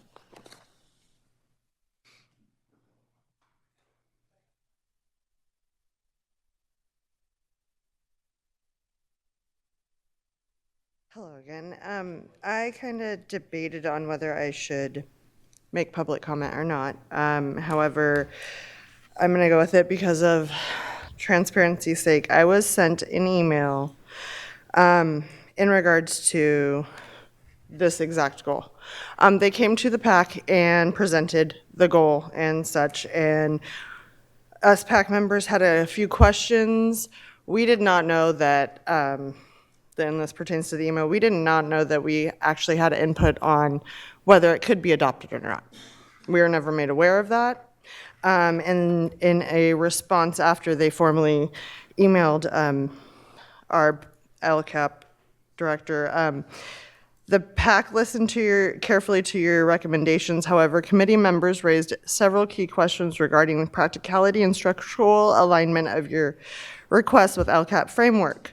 Go on to integration versus expansion of goals. Various PAC members questioned the necessity of creating a separate standalone goal for K-2 literacy. The current draft of the LCAP already features an overarching academic achievement goal that encompasses multiple literacy-related actions, metrics, and targeted interventions. The LCAP scope and alignment, the committee expressed skepticism regarding the suitability of utilizing the LCAP as the primary vehicle for some of the broader policy proposals discussed, such as requirements regarding specific data formats, etc. And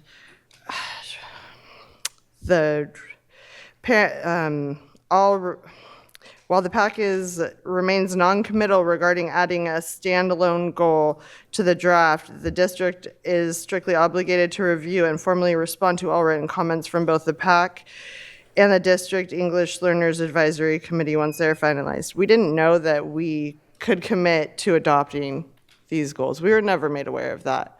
And I asked that when we met on the 29th, when we when we came together and discussed submitting our comments to the superintendent. So that to me is a huge complete red flag. There was no transparency that we had any input on this. Yes, we did ask questions in regards to it to see how it could work in as an action on one of the already made goals. But the people that I've spoken to are in support of it because it's a foundational thing rather than playing catch up when kids are in high school for outcomes. Let's start early to where it's easier later on. But yeah, thank you for letting me go over time. Board discussion. Member Ibarra. Thank you, Ed, for this this presentation and for not reading us every slide, but giving us the overall information. I did have a couple of questions for you. My first question is, I know that we have shifted from how this is presented to the board like in past years, but I want to have an understanding on why we're not presented with at least like an overview of what our goals are in the format that it is in the LCAP. I think that's important for us to see as we're being presented with this each time. And the reason for that is because it is my understanding that as we're facing this deficit conversation, that in the LCAP, the numbers actually reflect that we are overspending. And the fact that we're having this conversation and I don't have that in front to actually explain what that means to my colleagues who don't have the same knowledge on the LCAP process as I do, makes it a little bit difficult to even have that part of the conversation. So I'm not even gonna dive into that, but that is something that is essential when we're having this conversation. In addition to that, I would like an understanding on how we have shifted from how our LCAP process, or not process, how we engaged through LCAP as a district from the beginning to where we are now. I served on the very first LCAP committee with Terrence Gladney and others that have served in this space, and it has shifted tremendously throughout those years. So I don't really need an understanding of the timeline shift. I want to understand why we went from what was intentional on community voice in all of its aspects to what feels each year like less and less of that. I'm not saying that there's less of it. I'm saying that it feels like there is. And as I'm hearing consistent, whether it's updates that we're getting from the LCAP committee in their time in that space or public comments, that people are not feeling like they're being heard in this space, that is concerning for me. That is very concerning for me. I also want to share with the board and the public that one of the things we were striving for in those initial years was that there was intentional conversation with our families who don't speak English as a first language. And we had a lot of challenges in that space.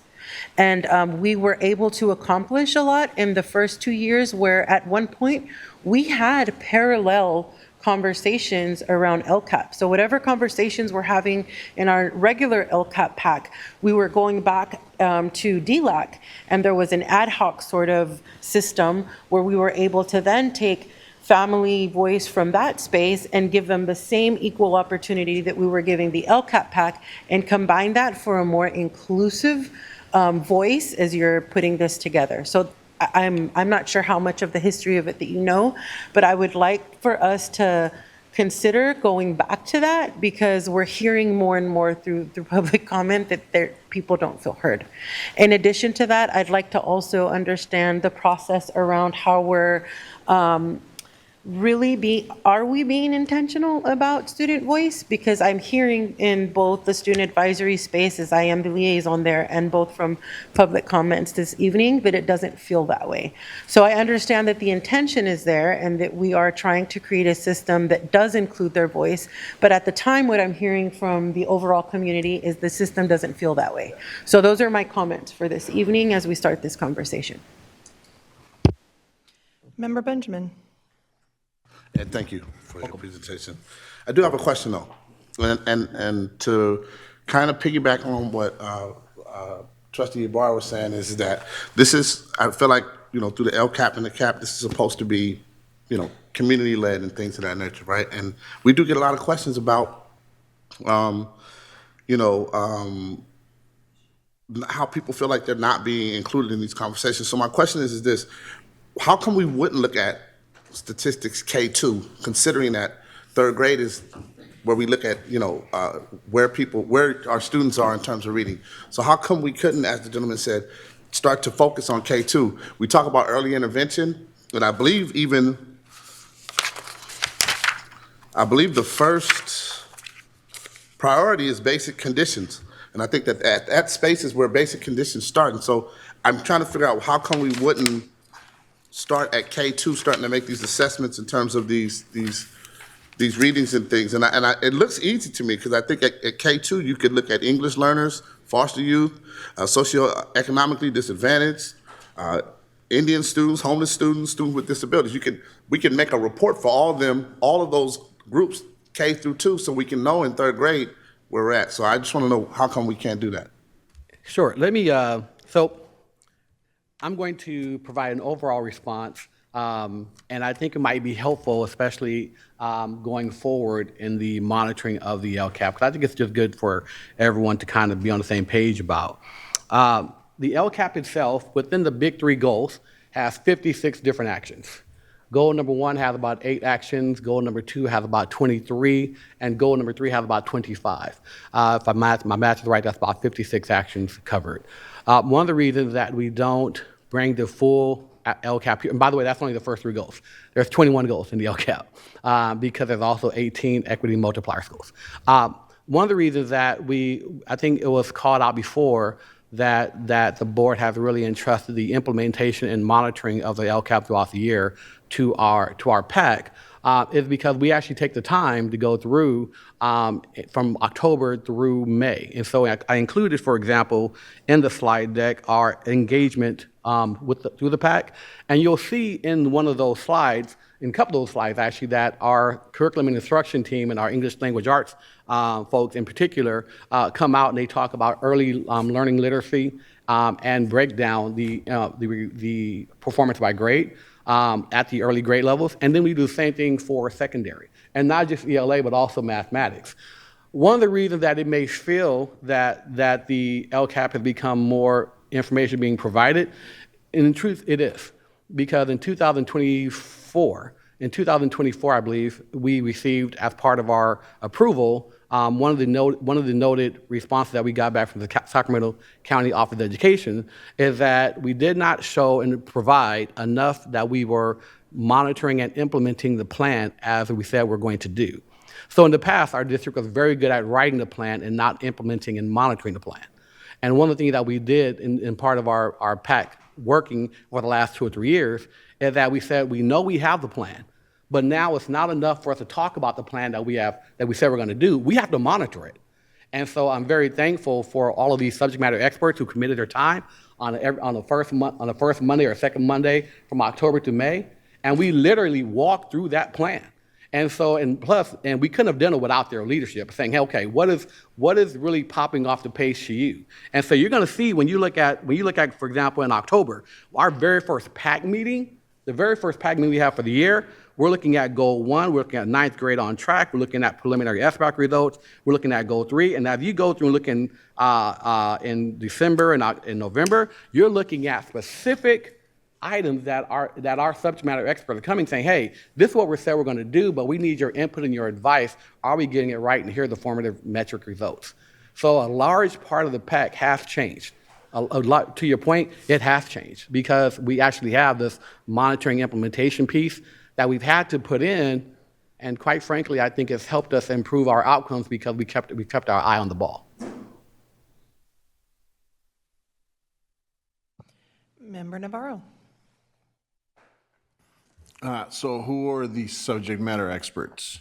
Oh, yes. So one of the things, I'll kind of just look at my slide deck here on December 8th, for example.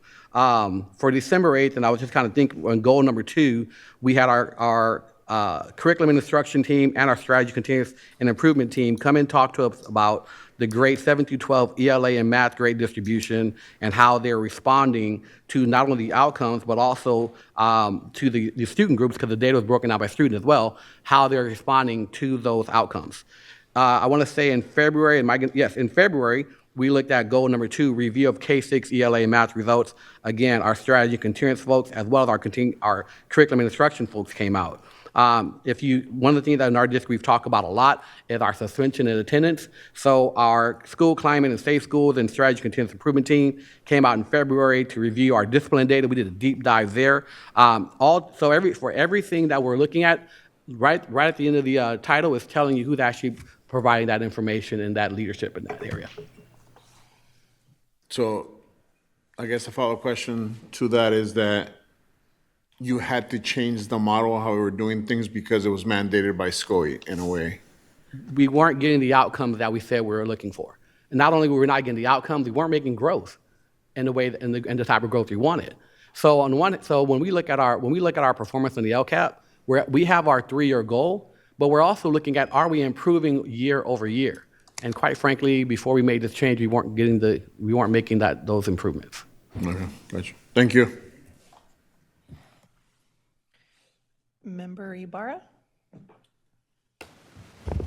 And can I ask, how are you using the metric tool that's in place by CDE to measure your engagement in this process? Sure.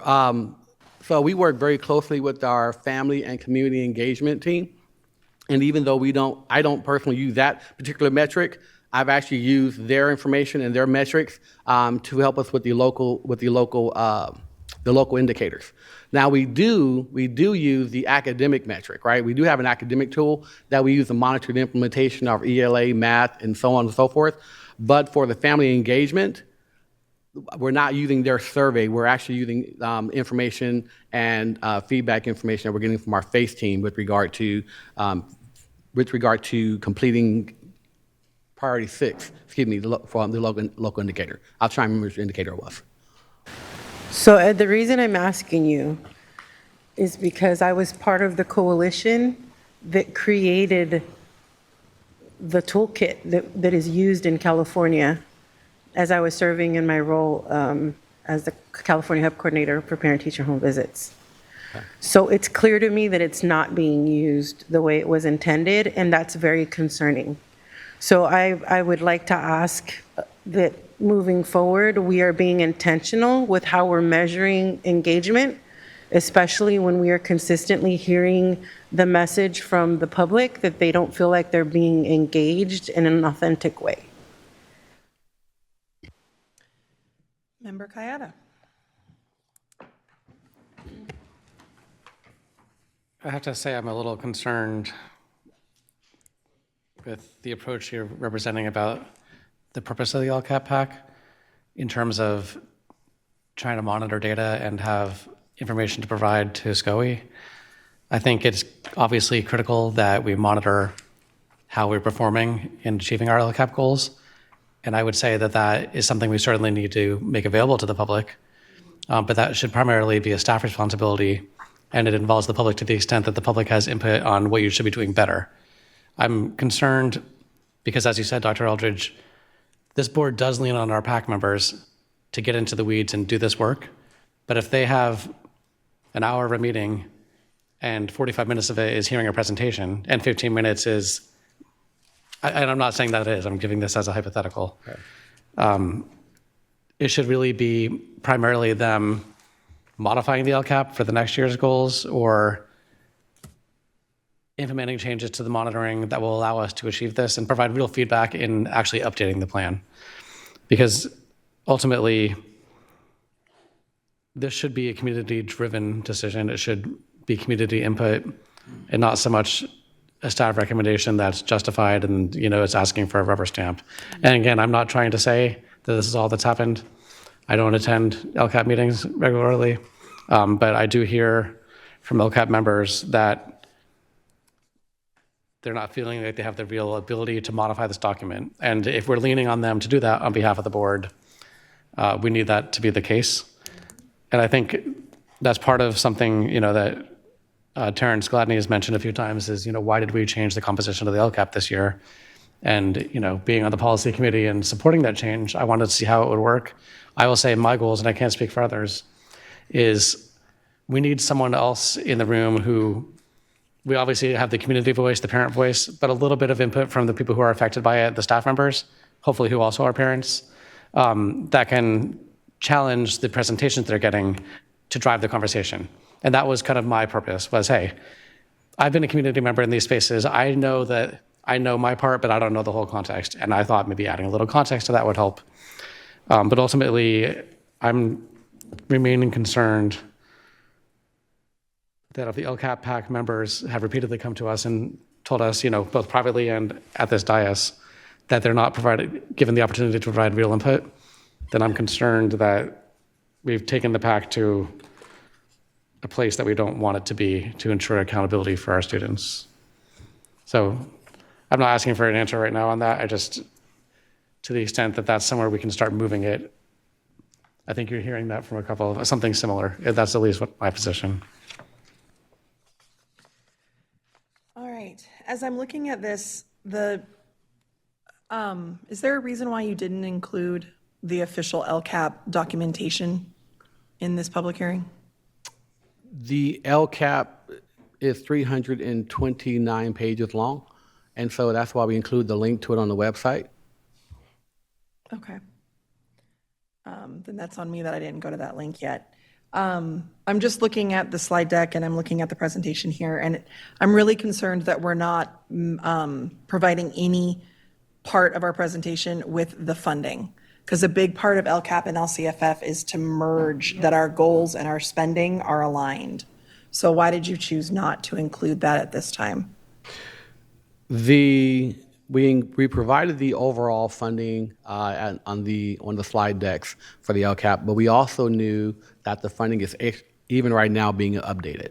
And so knowing that for example, you're going to receive a presentation shortly here tonight that's going to mirror more of the budget proposed to be adopted. And pending that presentation tomorrow, we're going to update the funding to match what happens tonight. Okay. And so it is continually in flux. And so in order to not try to bring in additional confusion, so to speak, we are trying to not get ahead of that particular presentation. Okay. The second thing I wanted to look, and I'll go look at the full presentation, is I know it includes a list of all of the engagements, and hearing the concerns of our PAC and our Student Advisory Council, I know that part of the conversations we had was the idea of trying to break through silos and going to our CAC meetings and our GLAC meetings and our student advisory meetings. So I'm looking forward to seeing kind of a breakdown of when those meetings occurred and understanding how they impacted the development of the LCAP. Sure, will we make sure to definitely add that to when we bring the LCAP back for final as well. But we do have a list of those meetings, and we also include that information in the educational engagement. It's actually included right now in the LCAP, the list of educational engagement and the many of the actions that they did influence, and what they talked about and discussed. For example, we met with the SAC, I think twice. We met with DLAC twice. The PAC, we met with and the CAC twice. So we did, but we have that information included as well. All right. Thank you so much. Thank you very much. I want to say very passionate. Thank you for all your passionate leadership. Thank you for our Parent Advisory Committee. You don't serve on a committee like that unless you really are trying to make a difference in the community, and I give great respect to that. Thank you. Thank you. 11.2, public hearing for Dependent Charter 2026-27 local control accountability plans, LCAP. So this is much quicker because all of the engagement that you just discussed happens at the actual school sites. You guys are sort of blessing the decisions of those school sites in this case. So, good evening, trustees, Superintendent McCarn, SUSC community. I'm here to present the most current drafts of the locally funded or dependent charter schools 2026 local control accountability plans for public hearing. California Department of Education requires that all local education agencies complete and approve a local control accountability plan. As independent LEAs, Bowling Green Elementary, New Joseph Bonheim Community Charter, Sacramento New Technology Early College High School, and the Met must complete their own LCAPs. The SUSC board is the ultimate governing board of these LEAs and must approve these LCAPs. The LCAPs in the board packet or linked in the board packet were developed over the course of the 23-24 school year and adopted by the local steering committees and this board 2 years ago. These documents have been updated to reflect progress made over the 2 years of a 3-year cycle. At this point in the process, the attached documents are still in draft form. Prior to final approval in 2 weeks, they will be finalized and officially recommended for approval by their local steering committees in additional public meetings. Any questions, comments, or concerns raised tonight will be shared with the local steering committees for consideration. And since I'm talking, in the spirit of team public education, can we all push CDE to make the LCAP template simpler, more understandable for families? And as somebody who helps people write LCAPs and also as a parent that tries to coach a site council through understanding their LCAP, come on, CDE, it's got to be simpler.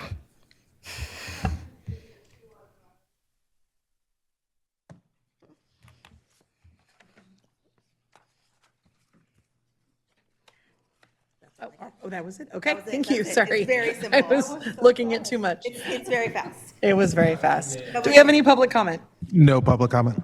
Board discussion? I think here on the simplicity of it would be wonderful. I might have made some comments to that recently. Thank you. All right, moving on to 11.3, public hearing of our proposed fiscal year 2026-27 budget for all funds. President Jean. Oh, right, and as you're coming up, we do need to extend the meeting. And at the moment, how much more time have we got? We've got 30 minutes 10 minutes and 20 minutes, so at least an hour. You want to do an hour and a half? So we'll extend the meeting until midnight. Without objection? All right, you've got 15 minutes. Thank you. All right. Thank you again and good evening, President Jean, Governing Board, and our community and staff that are present. That is throwing me off. Let me see. Still this way? Okay, there we go. Okay, we are here to. Oh, wait. Yeah, I think this one is a little squirrely. That's why Amanda was struggling too. Okay. Okay, so we are here to present the proposed adopted budget, which again, on the purpose, gives you the education code as to why we're doing what we're doing with the timelines that we're doing it. And so we have been, since the beginning of the year or prior to that, in a budget development process, wrapping up that process, which concluded with some main points all the way to and through May 21st, when the board reviewed the final restructure plan, and all of that information has to therefore be translated and placed into the budget for approval. And so we're here tonight for the public hearing, and then on June 18th, we'll be here for the adopted budget. You've seen this slide before, just summarizing and providing for you the context of each of the budget reporting cycles. So we continue to provide updated assumptions. These assumptions include the information that was updated in the May revise. Again, the May revise was about a week later than it normally exists or occurs annually. And so with that, this includes enrollment. It includes at the top our COLA to include the additional supplemental COLA that the district is scheduled to receive. And you see that is for the 1 year. It also shows our trends as it relates to not only enrollment, but also ADA and our funded ADA, which is one factor. So again, we are funded on a 3-year average. Why? Because our current year ADA continues to decline. And so the state of California made a change during the pandemic as it relates to school districts seeing a reduction in their attendance, and therefore help to supplement in that manner. We also provide other information on this chart to include our areas of contribution when we're in labor agreements and we've concluded things. We also want to show what those projections are so that you have at a glance summarily some of the factors that impact our budget development. So as you heard, not only the budget development, but you heard the LCAP, there are still adjustments that are being made. Again, just from a technical perspective, we began to start working actually in our budget model mid-May, excuse me, and that was primarily because what we normally wouldn't have is the restructure activity and plan that was needed before we rolled positions into the model and then determine which positions beyond what we did in budget development we're going to continue in the budget. So we've been rapidly working with that and working with various program and resource teams. In addition to that, due to the increases in compensation, one of the areas tonight with SEIU, the AB 1200 that's coming forth to you tonight as well, those projected increases in salary were not part of budget development. So it meant that the knowledge of there's a potential salary increase is not known during budget development. And so with that, that means that we're rebalancing all of the programs to make sure that they can absorb that increase. And if not, we have to make amendments to it. So again, the district has well over 150 different resources, and including all of our funds. And so this is the activity that we're working on and finalizing. So because we were not only building the third interim, but also the proposed budget at the same time, this particular chart is in both presentations with the third interim. So it shows the 25-26 third interim budget, followed by the 26-27 budget, and as of that time, what the numbers were, and then how that cascades to the 27-28 budget. So when we look at those numbers, and as I'll probably go back and forth to this slide is summarizing how we started. The budget development for 26-27 started with a task of reducing 20% of the budgets in departments, in addition to reducing the administrative staff to 270, which was the 2019-20 pre-pandemic year, and therefore the goal of getting there. And so when we're looking at all of the modifications and changes that we made in the layers that we did, budget development, and then with the restructure, the 270, when we placed this, prior to me even arriving with your fiscal solvency plan, you had this goal. The targeted goal was, the revised goal was 4.95 million. That reducing the administrative salaries would yield 4.95 million in savings. And so we have reduced to 225.9 FTE and reached that target as we had on the fiscal solvency plan of $4.9 million. Again, we're looking at the unrestricted general fund in this particular discussion, though there were adjustments also made to restricted funds. The 20% operating budget reductions, we projected back in February that it would be about $24.6 million of reductions, and we reached $20.9 million of reductions. There was also another component that was not on the fiscal solvency plan early on, but then we added, and that was the component regarding the reduction of the 8 calendar days, and that only is specific to specific calendars and specific types of classification of service. And so with that, the projection for the 8 days was 5.4 million, and we yielded 4.3 million, and then you also see the adjustments for the restricted. So why do those numbers change also? Because we've also adjusted staffing. For everything that we have done, any impact in reductions or adjustments or shifts in staffing is going to impact all of those projections.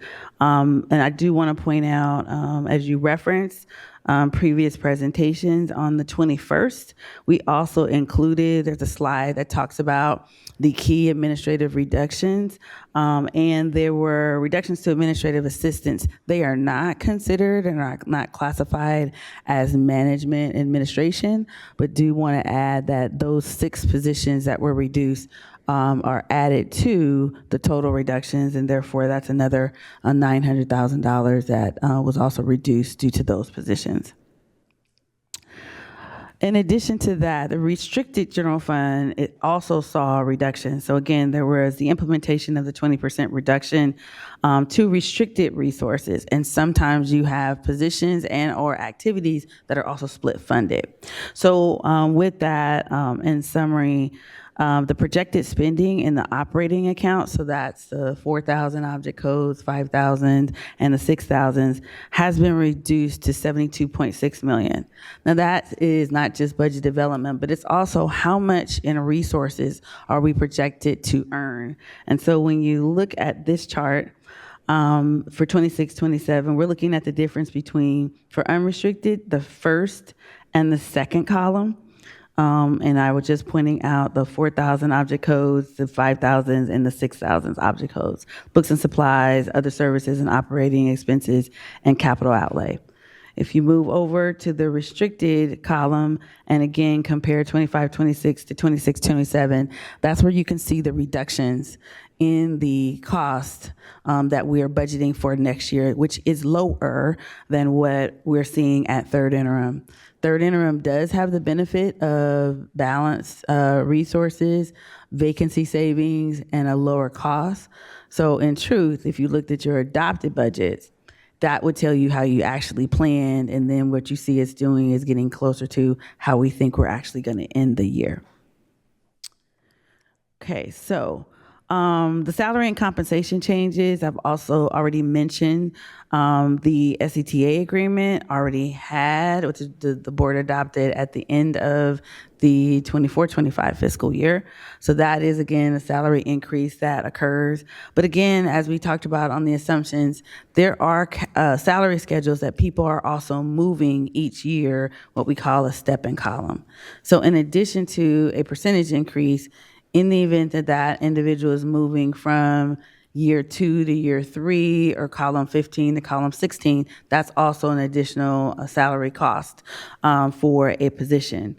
In addition to that, we have added in our model the 4% compounded SEIU salary increase. And so with that, that too changed the projected outcomes for the salaries. So again, when we go back to the multi-year projection and you look at the comparison between where we are in 25-26 and then where we are in 26-27, you'll see an increase in the certificated salaries, and we'll talk a bit more about that as well. And then you see a reduction in classified salaries.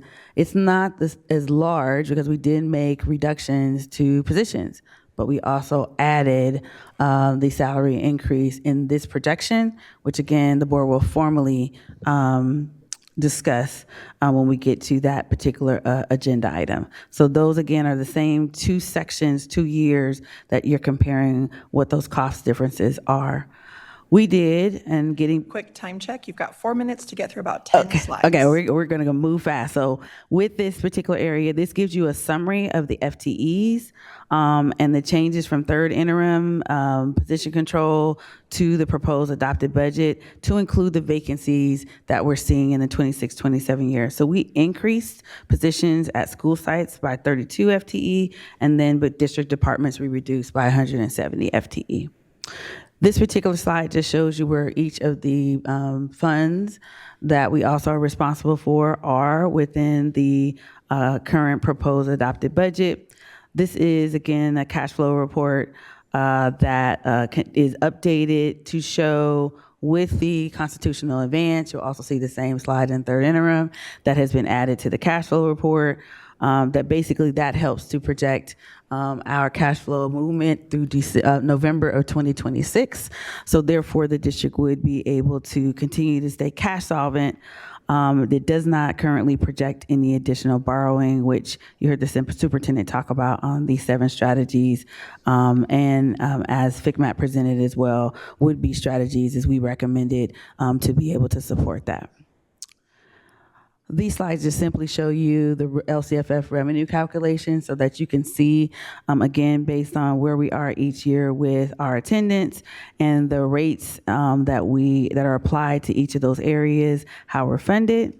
And with that, our next steps are to continue to provide the updates. You heard Dr. Eldridge talk about updates to the LCAP spending and where that needs to live in the budget. So between now and early next week, we are completing all of those tasks so that we can prepare the final adopted budget to be presented to you on June 18th.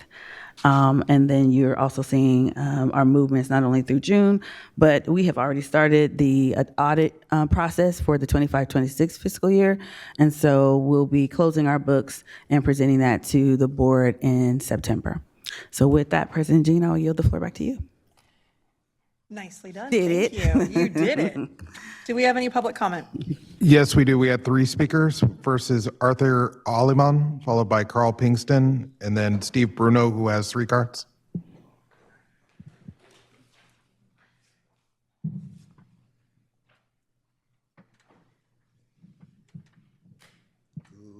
Good evening again. Okay. The Latino Parallel School Board is asking the board not to approve any reductions to reading intervention specialists. Eliminating these teachers will only worsen the already low literacy rates for Latino students. Per district records, eliminating all reading intervention specialists will only save $5.3 million, which is a drop in a bucket of $100 million plus deficit. Also, the board should not approve any proposals to close schools. These proposals was presented on the April the 23rd, 2026 board meeting. This presentation did not include any evidence proving that school closures will improve educational outcome for SCUSD students, nor were specifics provided about the cost savings. The district presentation failed to reveal the serious negative impact school closures have on students, including crowded classrooms, restrooms, cafeteria, and other facilities, decline in attendance due to transportation issues, increased caseloads for counselors, specialists, teachers, administrators, and other staffs, displacing students from their home communities, eliminating possible the only community hub for neighborhoods lacking city parks or other recreational facilities. As a reminder, the district failed to provide any evidence revealing how much the school closures of 2014 reduce expenses or these closures improve educational outcomes for students. There's no accountability for the harm these closures cause students and communities. SCUSD board and staff need to revisit the poor execution and unknown results of the last round of school closures that were primarily in low-income communities serving students of color before repeating another mistake that would only harm students. Thank you. Thank you.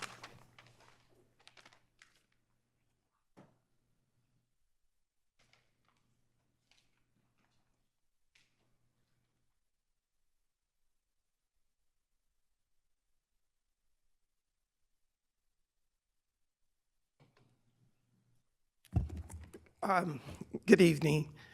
I just sent you by email our alternative budget that the Black Parallel School Board presented, and I decided also to present to you the printout copy. I just wanted to let you know what's in our alternative budget. First of all, I don't have a huge staff, so you're looking at the entire staff of how to come up with a budget. But I want to walk you through what I did, okay? And what I did to produce a budget is I took the unaudited actuals from the last couple of years, but using the basis of the last 24, 25, and looked at the trend line, and I projected out for 2026, 2027. I wasn't going to mess with the current year, but I wanted to see what that looked like. So I projected out, and then I used currently available data or information that was presented to this board. I don't have access to position control. I don't have access to all the other accounting data, which I would love to have as part of doing a really detailed projections about what 2026. And then third, I had, as part of anyone who does projections, is that I wanted to use the funding, the revenue as my control. And then using the revenue as my control, I would make a determination that I would have zero deficit or surplus. That was going to be my control, which was $29 million. I said, I can't spend more than $729 million. What I got now, I went back and I says, where can I cut? What is my numbers are actually going to explode in just 1 year based on the 2025, 26. And I said, no, it's not going to explode. But something's happening here. So, but I had to work with the numbers that I was actually given. And that where I took a look at the Sub-agreements, I know what was presented to you is a lot less than what I presented. I wish I had known that beforehand, and maybe I would have, worked with it a little more. But in terms of certificated salaries and classified salaries, I saw, and this is just recent, I only seen the numbers recently, but when I developed my numbers, it was absent of what was recently presented. So I'm operating under a trend, current data in terms of pay increases, in terms of what was in the contract, some basic information that was publicly available. I don't have access to steps and adjustments. I don't have access to that kind of detailed data. I'm basically looking at, this is what I think we can work with. And then lastly, I just want to conclude, and I won't go, for those of us coming out of the private sector, we basically would go to our boss or someone and say, you have to operate, you have to approve this $729 million budget. I don't care what you have to do, but you have a $729 million budget. When your staff comes to you to say, I want to spend more money, then they have to come back to you and say, I have to make an adjustment to this. I'm not going to give you a budget of $900 million and then I'm going to become a drunken sailor and spend money up to $900 million. I'm basically going to give you a $729 million budget and say, let's figure this out. So I'm not saying that it is complete, it's just giving you another option to look at the information that's made available. And then lastly, I just want to say, I wish I did have greater detail information about object codes and resource codes so I can look at it from a trend line and spend a little bit more time giving you much more realistic numbers. Thank you. Thank you.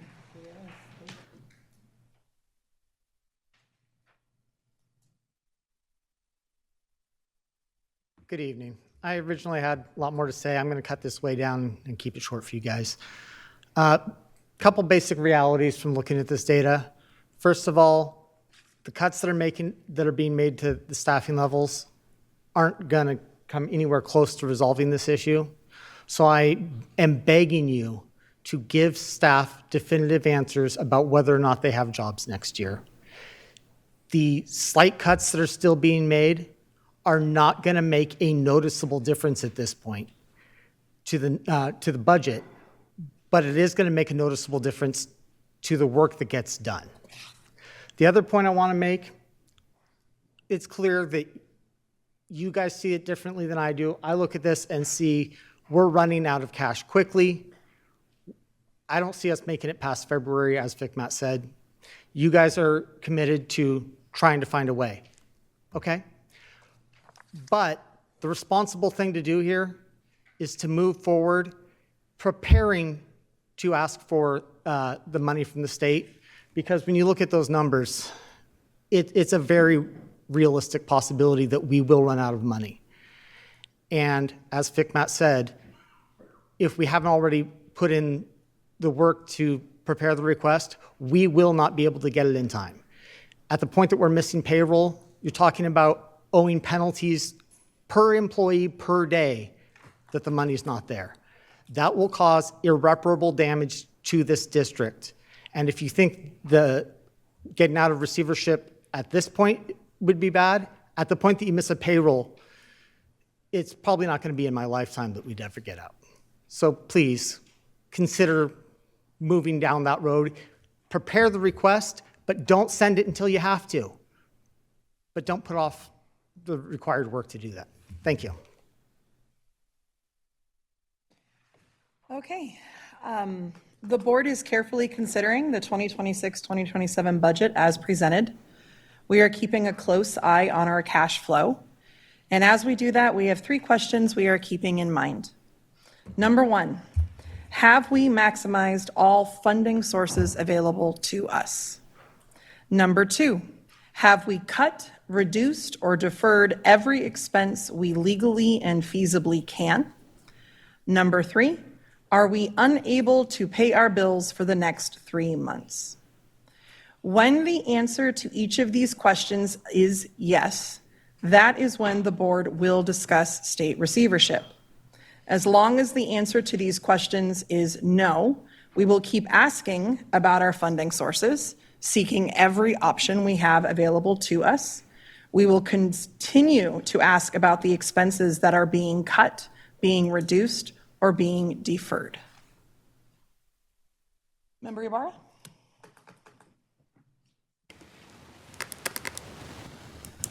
I got a mouthful to say this evening, but I'm going to preface it with saying none of my comments are a personal attack on any specific employee of this district, but to call out a systemic failure that has brought us to this point.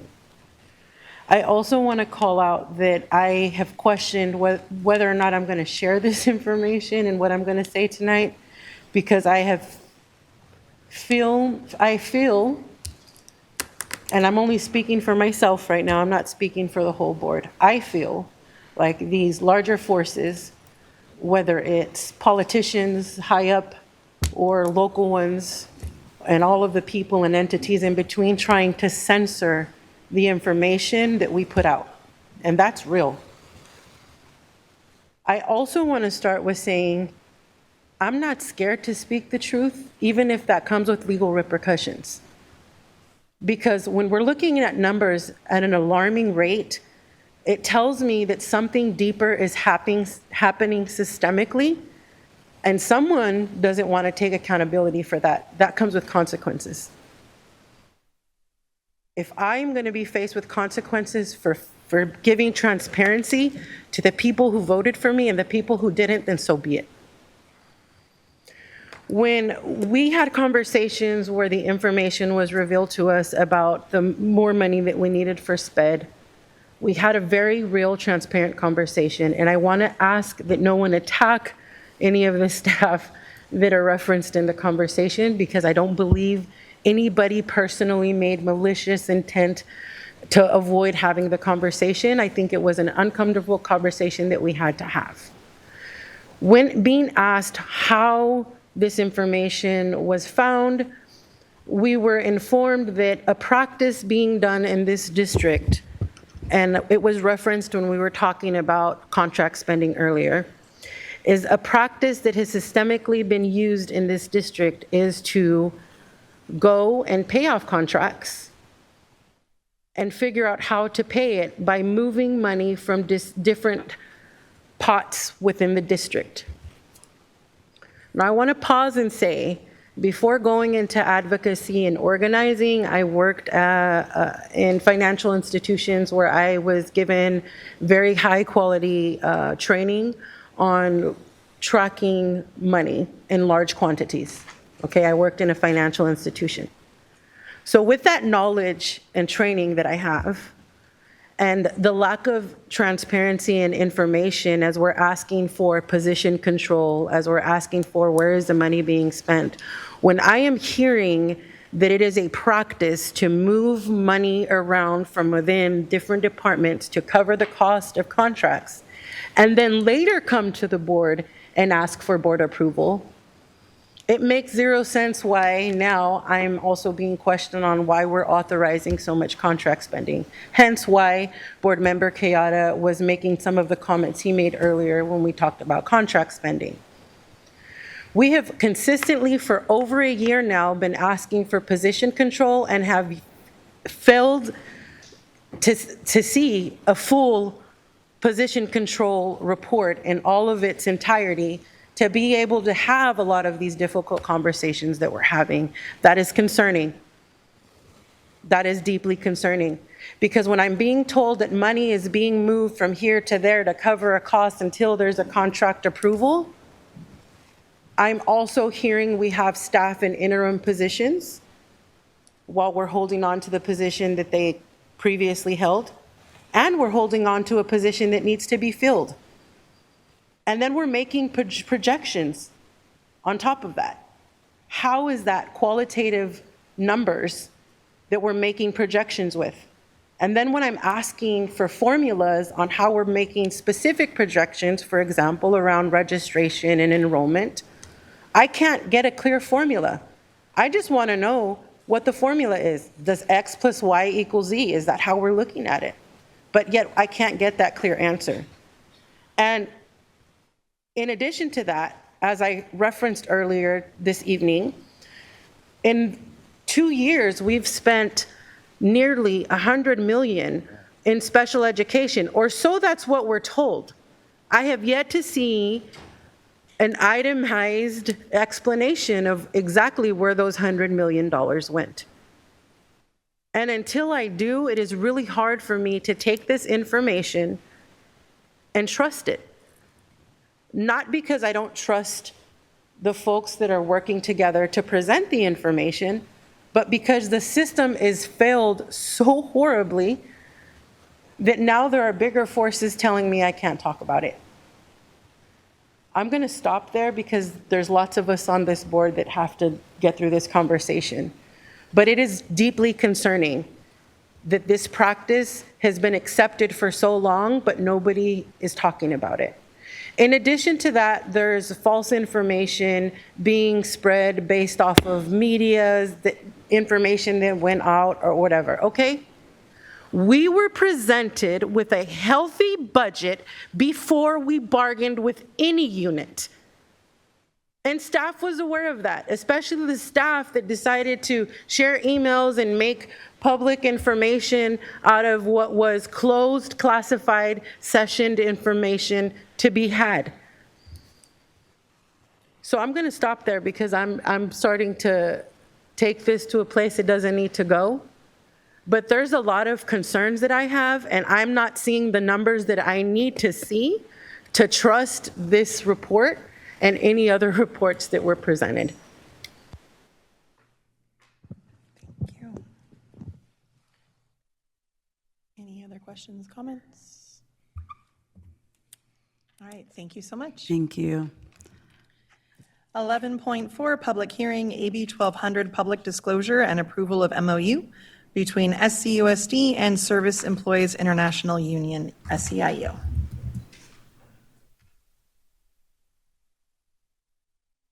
So thank you again. Here with my colleague Dan Shalek, and we're going to tag team really briefly. I think we have 5 minutes perhaps for this particular one. This is the AB 1200 I referenced earlier for SEIU. Dan will go over just some of the summative articles that we addressed, including the compensation pieces. And so I'll yield the floor to him, and then we'll wrap up for board deliberation. Thank you. Good evening, Board President Jean, Superintendent McCarn, members of the board. My name is Dan Shalek. I'm your Director of Employee Relations. And as my colleague said, we're going over the AB 1200 tonight, the result of our negotiative process in good faith with SEIU. You see before you the list of articles that are the tentative agreements that make up what we're bringing before the board, and we're quickly going over some key highlights from that. Article 3 clarified and added new union release bank language, enhancing language for problem-solving liaison committee. It aligned the new employee orientation language to what we currently have as our practice in the district. Article 6, which we'll hear more detail about tonight from my colleague, is the compensation article, which outlined a 2% salary increase for all SEIU employees for both the 25-26 school year and the 26-27 school year. Article 8 had provided improvements on how FTE is considered for purposes of displacement rights during the layoff process. Article 9, assignments, added additional rights for food service workers, helping ensure additional work needed is aligned with employees' FTE. Article 11, vacations, This increases the amount of vacation days that SEIU members can cash out annually. Article 12 leaves enhanced employees' rights to utilize both sick and vacation time while on approved extended medical leaves. Article 16, safety, adds additional safety training specifically for our instructional aides. Article 17, professional growth program. This provides up to 8 additional hours of professional learning for all SEIU members. Article 19, the disciplinary process, refined timelines and employee rights during the disciplinary process. Article 25, duration. So this agreement will encompass July 1, 2025 through June 30th, 2027, and the contract will be closed during that time period. And also Appendix G, which is the catastrophic leave portion of the contract. This improves SEIU's catastrophic leave, and it allows basically impacted individuals to receive sick leave donations from other unit members when they're impacted in that way. And I will now turn it back over to my colleague. Thank you. So the cover sheet as well as the slide shows you the impact to the cost for this particular agreement. There are 2 areas that you saw the articles regarding the percentage increase to the salary schedule. In addition to, there is an article that talks about a committee being formed to support up to 8 hours of professional development for every SEIU member. And so with that, that is included in the AB 1200. Each fund and a resource will have to operate within its means. So that means, and as we just talked about with budget development, every resource that has an SEIU position is being adjusted in preparation for the increase in compensation and all of the mandatory benefits that go along with it. They are modeled in the AB 1200. And so with that, it is our recommendation that the board approve it, and all of the applicable documentation has been included for submission. It also mentions that I've already reviewed this prior to this coming to you with the county and sending it officially to the county for review. And then lastly, one of the components that was required for us to submit this to you is we had to get to the restructure work to be able to identify the resource for primarily the unrestricted general fund portion of how we would afford it. And so with that, I will yield the floor back to you, President Jean, for any questions or comments. Thank you. Do we have any public comment? We have one, Steve Bruno.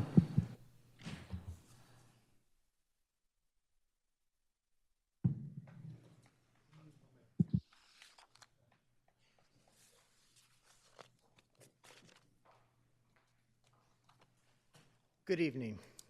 You guys are in a really tough position here, and I wanted to acknowledge that.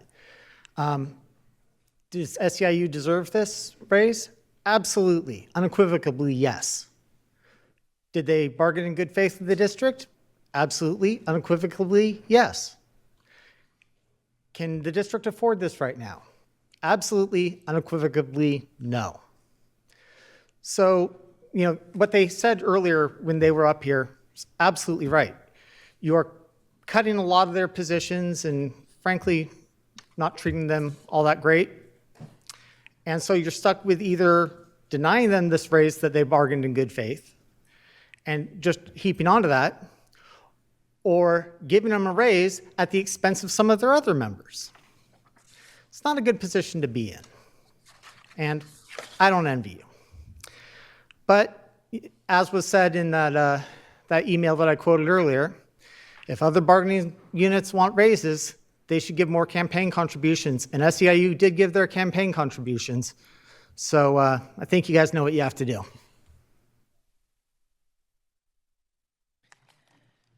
Do we have any board discussion? Member Singh.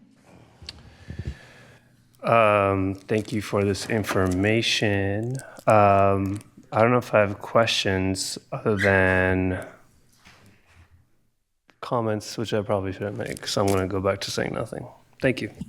Member Kayada.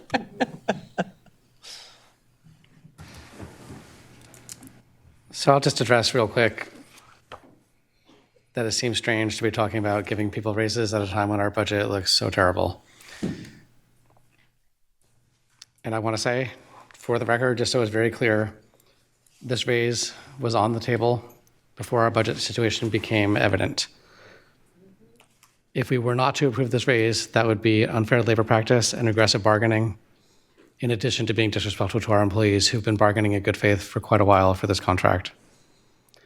As Member Ibarra mentioned in the previous board item, it is staff's job to develop a budget that is balanced, that allows the board to understand the authorization we are able to give for negotiations that we can afford.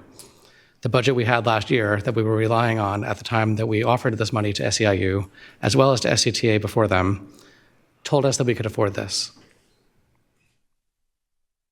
Our CBO at the time told us that we could afford this, and that is the authorization that we gave when we told our staff to go negotiate with our labor partners. Unbeknownst to us, she was withholding information for us, and that is why I believe she did not sign this AB 1200 report for SCTA. I will note that this report is signed.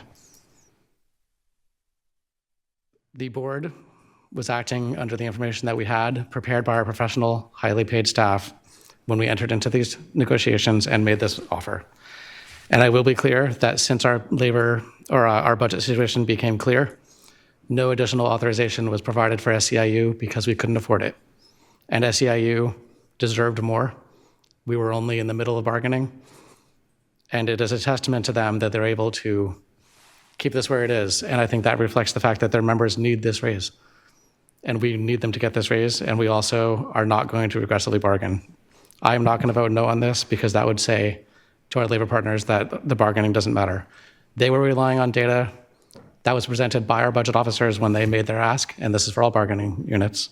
And we, as a board, when we authorized certain amounts to be spent, we're relying on that same data.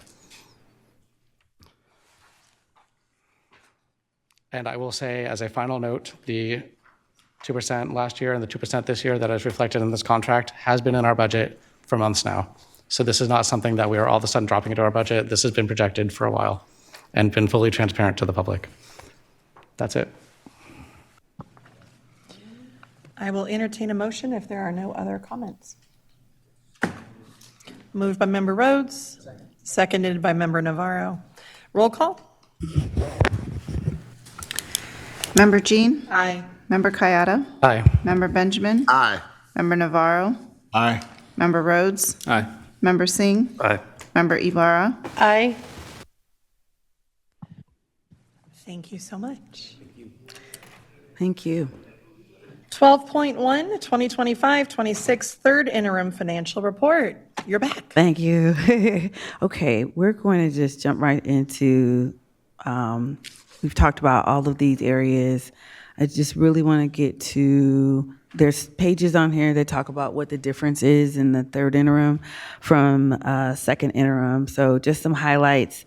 Again, we've shared, and when we go through the adopted budget, we'll have a summary presentation about enrollment and attendance. So again, that is also on the 7 strategies. We've talked about how important it is that we do need to wrap our arms around that component. But our P2 ADA was actually lower than our P1, meaning that our attendance continued to go down. And there are some trends definitely that we need to look at, especially in the months of November and December. That is really important for the district to understand as we enroll students, and then when we start to see attendance drop, and then we don't gain that back. Basically, we've built the budget and allocated with the expectation that we have more students, and we don't. So that's a big rock that we'll be working through. And so with that, you're also seeing some cleanup. We talked about that before, about where things should be coded properly. Our expenditures have decreased in the unrestricted general fund. And so this, again, is some corrections that we continue to make as we continue to lift and teach our staff members about our budget. do also want to reflect a summary of the contributions. Now, the contributions is important because in this very unprecedented season, we have been with the fiscal solvency plan using resources, restricted resources within the general fund and from other funds to help support the district's deficit. And so these are areas as it relates to where we've pulled some of those resources from, and also tells you what the 25-26 contributions to other programs, to include our standards, special education, and ongoing major maintenance summary is. This continues to cascade for you the contributions from the restricted general fund, which we've used $23.6 million from restricted resources and placed them into the unrestricted general fund to offset our deficit. I will skip past the pie charts. Again, this is just a summary of where our budget is. Same thing for restricted, what changed from second interim to third interim. So we talk about the federal revenues decreased, and we specify the resources so that, again, we can track. We did have an increase in our after-school program, in our expenditures. We also saw an increase in our certificated salaries, and specified where you're seeing those adjustments as we get to the final rungs of the year. The third interim is required, again, because the district certified as qualified, and or if a district certifies as qualified or negative. So I really just want to get to this piece. We talked about that and the cash flow. I missed this page. What I wanted to showcase for you that we also wrote in the summary is we started the year with a projection with your fiscal solvency plan that you wanted to reduce. I can't find my page. We wanted to reduce your spending this year by $70 million. We have exceeded that amount. And again, based on where we're projecting, when you look at the multi-year projection, that will be at $61.8 million, still a deficit, but that's a huge shift from the negative $113 million. We anticipate that this balance, by the time you get to the end of the year, would be better. It will still likely be a deficit, but it will be lower than $61.8 million. One of the areas is that we have $2 million that's reserved in the 4,000s. So we talked to you about, we created an object code when we reduced the operational expenditures, and there's $2 million that's parked there. Once we don't spend it, it falls to the bottom line. So that 61.8 turns to 59.8.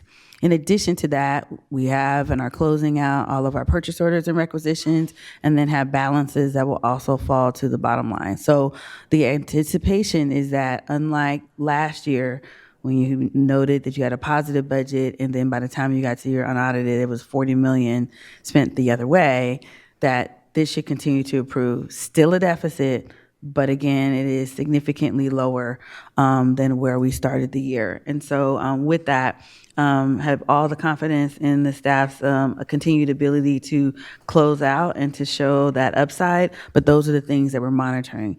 As we adopt the budget, the projected ending fund balance becomes your beginning balance. And so what we're projecting is that $61.8 million for next year, for in 2 weeks when we come back. That will be how we start the year. September will tell you how you actually landed. And did you have more money to start the year with? The anticipation that is that it won't be less. So that progress made, working with the board, making the recommendations, and making recommendations to realize actual adjustments that we can make, though one time. The majority of them are one time in nature. And that's also the challenge, because it means that we don't have it for next year. But it did make a significant impact in your 25-26 with how you started and then how you will be ending. So with that, that is the third interim. This report moves forward as far as next steps to the County Office of Education, again, for review. This is not an action item, but definitely wanted to present to the board the third interim, and then we'll continue, as you see, from next steps to finalize the budget as we've already stated. Thank you. Do we have any public comment? We have one, Nikki Davis-Malevsky.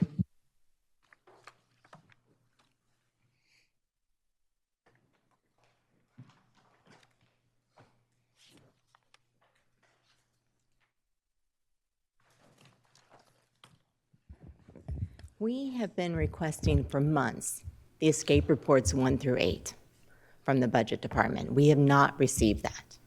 It's a very simple request for some very simple reports that the Budget Department can run quickly and easily, and that myself and community members that you hear from regularly, have requested and received over the years, just as a matter of course.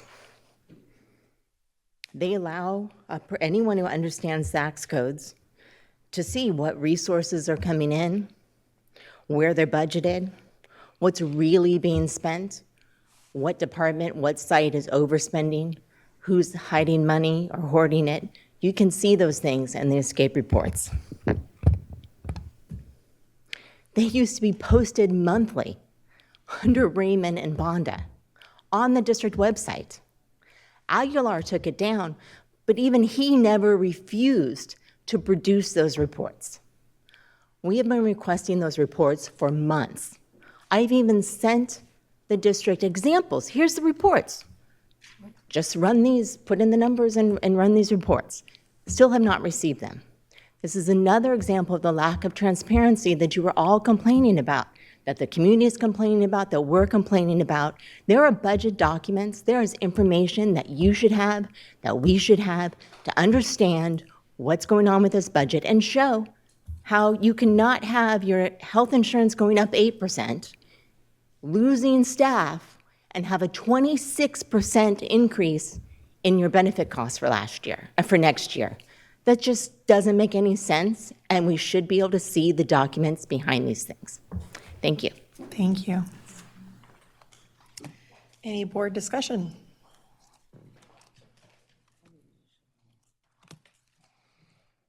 Member Singh?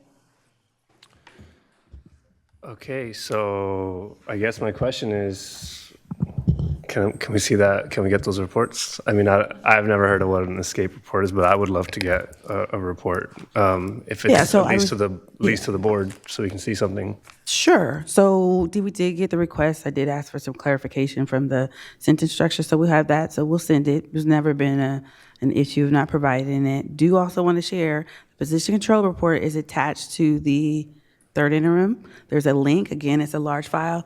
That report has been presented not only this time, but we also presented it on March 5th. So I know there's been several comments about it wasn't provided. Commonly, the report like that, you do present it during your interim report. So there is a link. I'm not sure is it updated on the, yeah. So what we've opted to do, as you heard with the LCAP, is to put the link instead of printing all the pages. So please do review the position control report as well. And I provided the canned report, not the report that we also modified to help people to understand what all the numbers mean. Thank you. And this isn't a question, it's a general statement for our board. I think it's really important for us to get the numbers right, because we're making a lot of difficult decisions. And if we're not getting the numbers right, we're doing ourselves a disservice, we're doing the community a disservice. My friend's been here all night, but he's not here to listen to this part. Bummer. So I'll say it. We have generously supported every single bargaining unit. Every single person is valued in this district to the tune of the fact that we have given nearly 22 to 26% raises to our staff, including our administrators, our principals, our assistant principals, all because we have always had a budget that we've looked at and said, you know what, we trust you, we see the budget, we can afford this, we're gonna do it. And now we're looking at a budget and suddenly the same folks, everyone who has been happy with those raises are now saying, wait, the budget. Well, we're looking at the same budget that you are. Yeah. So when we're not getting numbers, or we're getting numbers that don't make sense, we're gonna start asking questions too. But if any other bargaining unit was in the position that anyone else is in right now, we'd be doing the same thing, which is we'll honor what we can honor, but if we can't honor it right now, you gotta wait. And at the end of the day, there is a discrepancy when it comes to equity. I'll say it, SEIU is our lowest paid workers in this district, the folks that we rely on the most, the folks that many folks are constantly talking to us about. supporting their positions, supporting their jobs. So to be honest, whether you get flack for this or not, it's a big difference between getting a 2% raise for someone who makes $20 an hour and someone who makes six figures in this district. That's what equity is about. It's not equality, it's equity. So I'm happy to have those conversations at any time, but when we're good, and we take care of folks. And right now, we need everyone to take care of each other. The more we get clarity on this budget, the more we can make better community-oriented decisions. Until then, we're in the dark, and I'm not putting that on you. I'm saying generally we're in the dark. We've been in the dark because this is, as Member Barr said, how this place has functioned. And it's time to make that change. And I already knew that when we try to push the buttons and you try to pick up every rock, there's gonna be bugs everywhere. And that's where we're at in this district. We are finally picking up the rocks, and this is what we're seeing. There's no other way to fix it except to get dirty and ugly, so that's what we're doing. And I guess a general apology to the community for the fact that we have to go through this together. But enough of the coming up and telling us how much people make and what people don't make. Transparency is a two-way street. We can all come up here and talk about what people make. So thank you. Member Kayada. So this is just a statement. I don't have any questions here. And that's because a best practice that many people, many school board members, and many who have criticized the way we're handling this have told me is if the board wants to be involved in this, you should have a budget committee and you should talk about this with staff and go through it. And then you can have informed conversations on the dais. That is what we have attempted to do. And unfortunately, those conversations have not led me to a point where I have any semblance of understanding of this budget to allow me to have those informed questions tonight.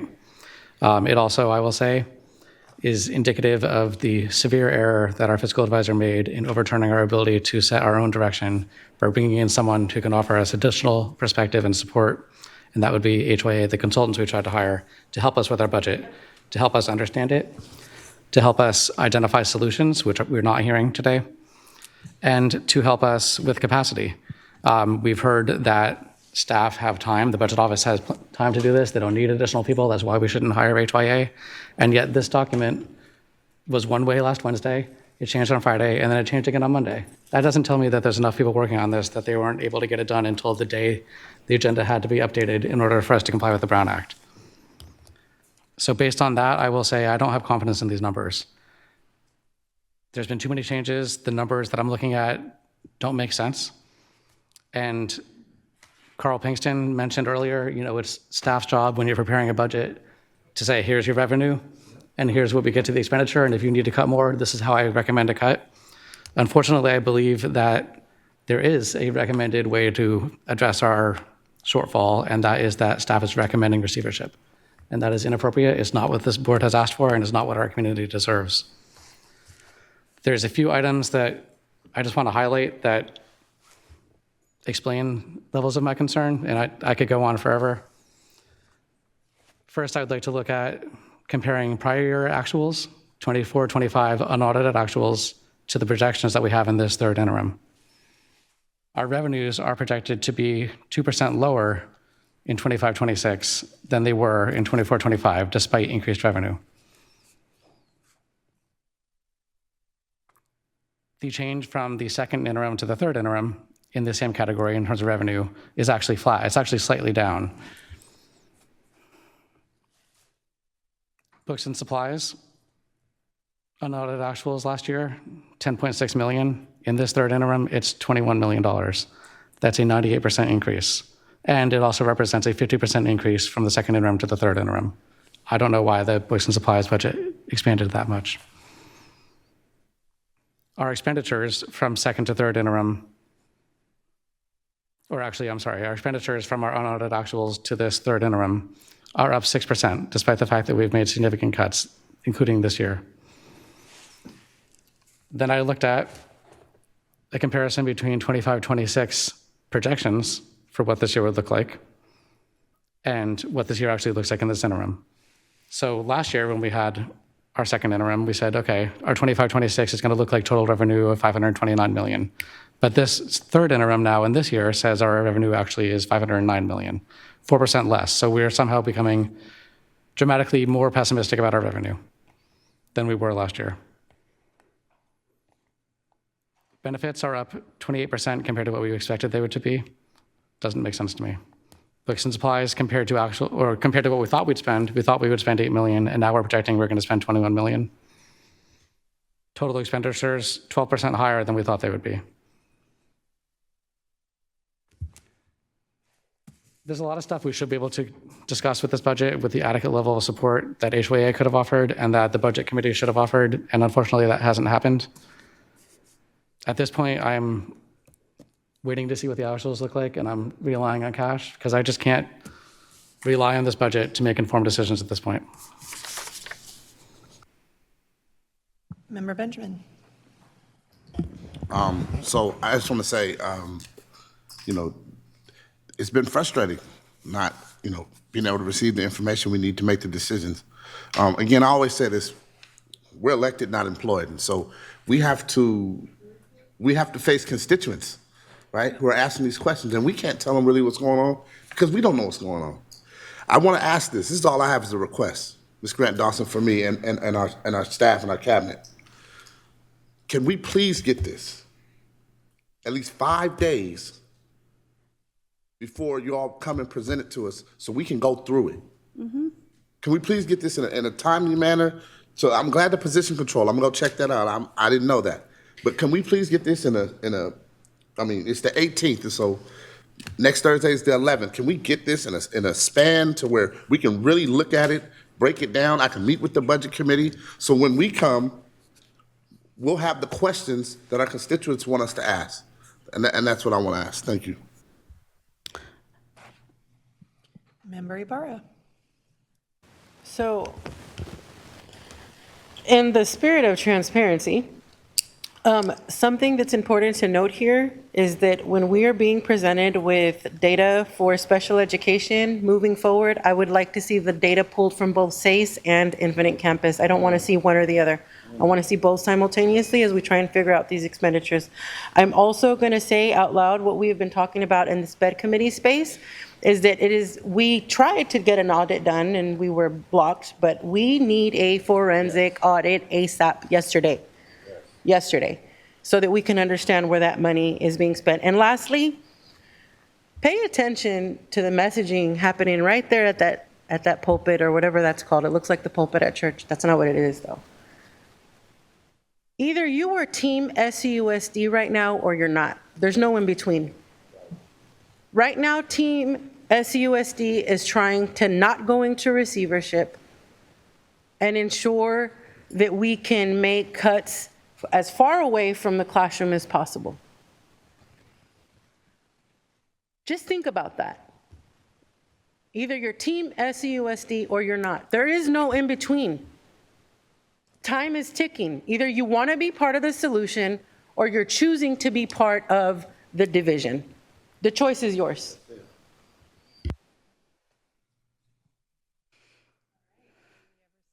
Information. Thank you so much. And 13.0, I do need to announce we have a board meeting on June 18th, starting at 4:45 for closed and 6:15 for open. We will have a board meeting in July. It will start at 5 p.m., not 4:45, and open session will be 6:30 p.m. We will update that at our next meeting. And with that, we're adjourned. Good gracious.